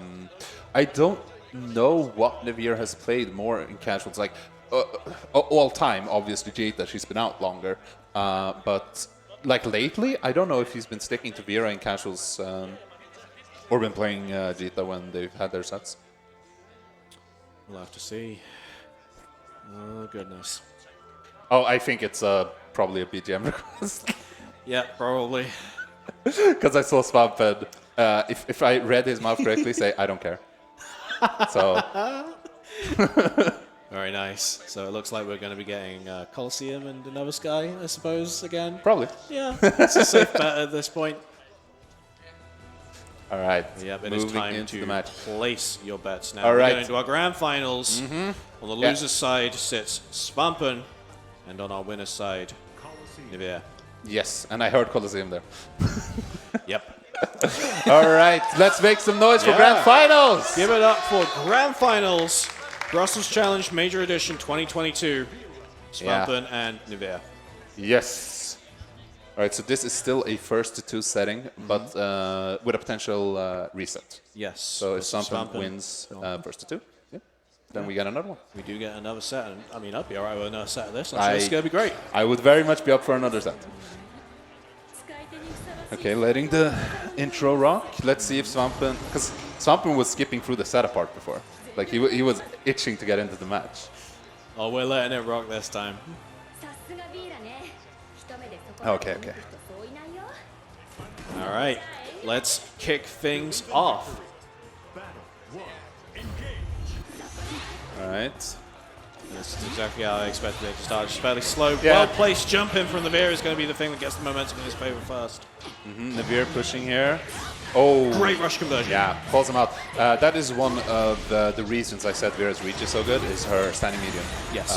And being able to convert to rush from that is really big. And wow. Goodness Nevlr. me. Wow. Yeah, completely running Svampen over that first round. Yeah. Impressive. We see the French crowd here. Yeah, Yeah, I pick up. Let's go. Okay, let's see here if Svampen can reverse the a little bit of a fortunes. slower start. Okay. Oh, good punish. Yeah, there we go. Okay, Rush another rush gonna lead to that conversion. wall bounce. And we're seeing definitely shades of the previous round. Got to be a careful decision from Svampen here to try and make his way out of the corner because he knows that if he's clipped by anything, oh dear. Yeah, he was above there, so he could do anything he wanted. That was not a great air-to-air choice from Nevlr, but I also don't know. Oh no, but nothing too much comes out of it. Yeah. Back in the mid-screen, Svampen's trying to get Nevlr's back into the wall. He wants him staring down the barrel of a conversion. Oh, wow. EX Scarlet, Yeah, he's gotten a lot of minors of that. Oh, what is this interaction? Oh, no, he does not. And he got hit by the... He lost something so deep from that. Holy crap.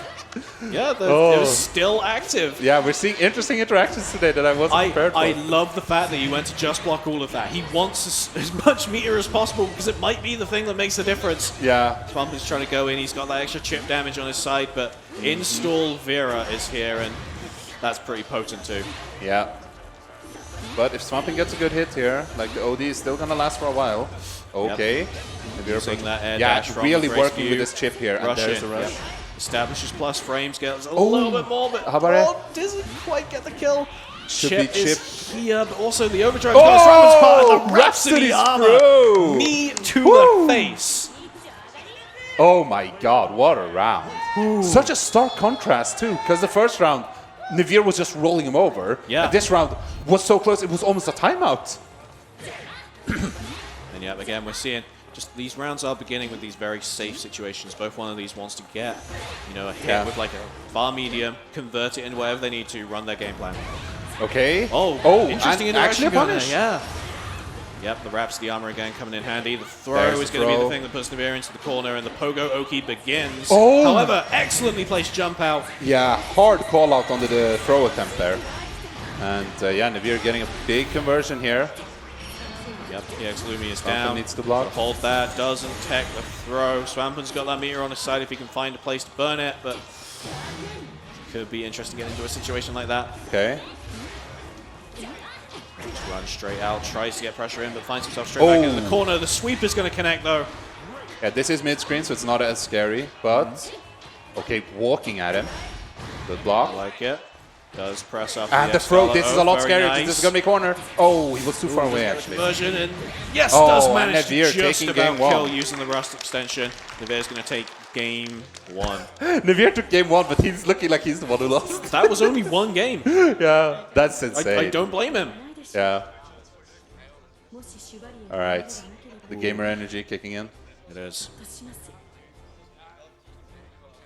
Both players taking a second here. Svampen, Yeah, Svampen trying to wants take a moment refocus. to himself, of course. He got 30 seconds to burn on that rematch screen. He's going to be using it to the fullest. The mental needs to be in peak condition. Yeah, I mean, the second round, he was definitely playing amazingly well. I think he played quite well in the third round too. But as long as something like the first round can happen, it's a problem. Yeah. Oh yeah, you said 30 seconds, but it's not online. It's not online. This is what it does to me, man. All right, moving into what could potentially be the last game of the tournament. Svampen starts off with a projectile. Slightly different approach here.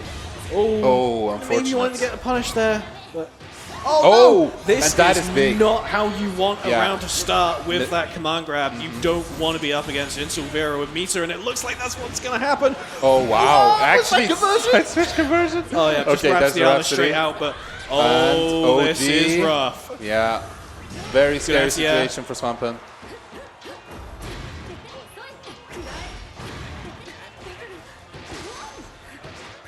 Oh, there we go. Okay, let's go. Oh, okay. Overdrive is now in effect for both players. Oh, and here it is. big We have not seen this punish. yet. Wow. Punishment Ray. What a super. And yeah, Nevlr set point on what would be his first major offline tournament win if he can just close this out. But Yeah. of course, Svampen, the hero of Sweden, not going to want to sit this one down easily. Okay, that's minus. Just chills out. We get it here. Yep. Mumi is in effect. Doesn't quite hit Svampen. Yep, good Excellent DP. DP. Does not want to contest with the air stall at all. Oh, it's not bad sided press. Okay. Ah, big Oh, anti-air. Okay, Nevlr in prime position to take the tournament right now. Svampen gets tagged, but tags him back. And this is the corner position. Okay, did not go for the Decide pogos. go for pogo Not sure OD. what the plan is here. Okay. Counter poking. Gotta And be gets aware. counter poked. Yeah. Svampen's got that meter. This if could he be chooses to tournament. Use it, and Okay, does OD. not fall for the left right. Risky stuff for Svampen. He pressed there. Yeah. He was actually looking for it. And oh, The what? glass view on Wake Up. Of all the and he hits him with the options. DP after What? the knee. Oh my god. Okay, Nevlr Incredible stuff. closing it out in what, as you were saying, in what is his first major offline competition. First major offline competition win. Everybody give it up for your Brussels Challenge 2022 champion for Granblue Fantasy versus Nevlr. Yeah, Nevlr. What a champ. Played just exceptionally Yeah, played today. so well today, and he was stuck on Vera the whole time. He never switched He Gina. didn't even play his main. Yeah, exactly. Like, I think there's an argument to be made that he's kind of dual maining both characters, but he's obviously played Jita for a longer time, and everyone knows him more for Jita, and didn't even see Jita. It was the correct decision today. Yeah. He's played incredibly well, of course, taking this from winner's side too. Yeah. Wow. Fantastic. Yeah, that was very impressive from Nevlr. Give it up for your champion, Nevlr. Very well played. Yeah, what a showing. And yeah, we've had so many good matches here for Granblue Fantasy versus today. I hope everyone's enjoyed the show. We definitely have. We certainly have. Yeah. It's been an absolute pleasure to be commentating this, as well as competing both us two. Yeah. I mean, I've had a blast, playing, just talking to the people, hanging out, and obviously commentating here as well. It was really great. So, there's a lot more action coming up, though I'm not sure which game is next. I think it's either King of Fighters 15 or Tekken 7. I know the KOF is running immediately after this. All right. Well, then King of Fighters 15 should be coming up. Oh, Tekken 7? Tekken 7? Okay. Stick around for Tekken. Tekken 7 coming up. Later, there will also be King of Fighters 15, and I believe Street Fighter 5 today. Yes. So don't go anywhere. We will be back with other games for you. Yeah. Thank you very much for tuning into Granblue Fantasy versus here. Hopefully everyone appreciates it. It's been a damn good time. Thank you very much.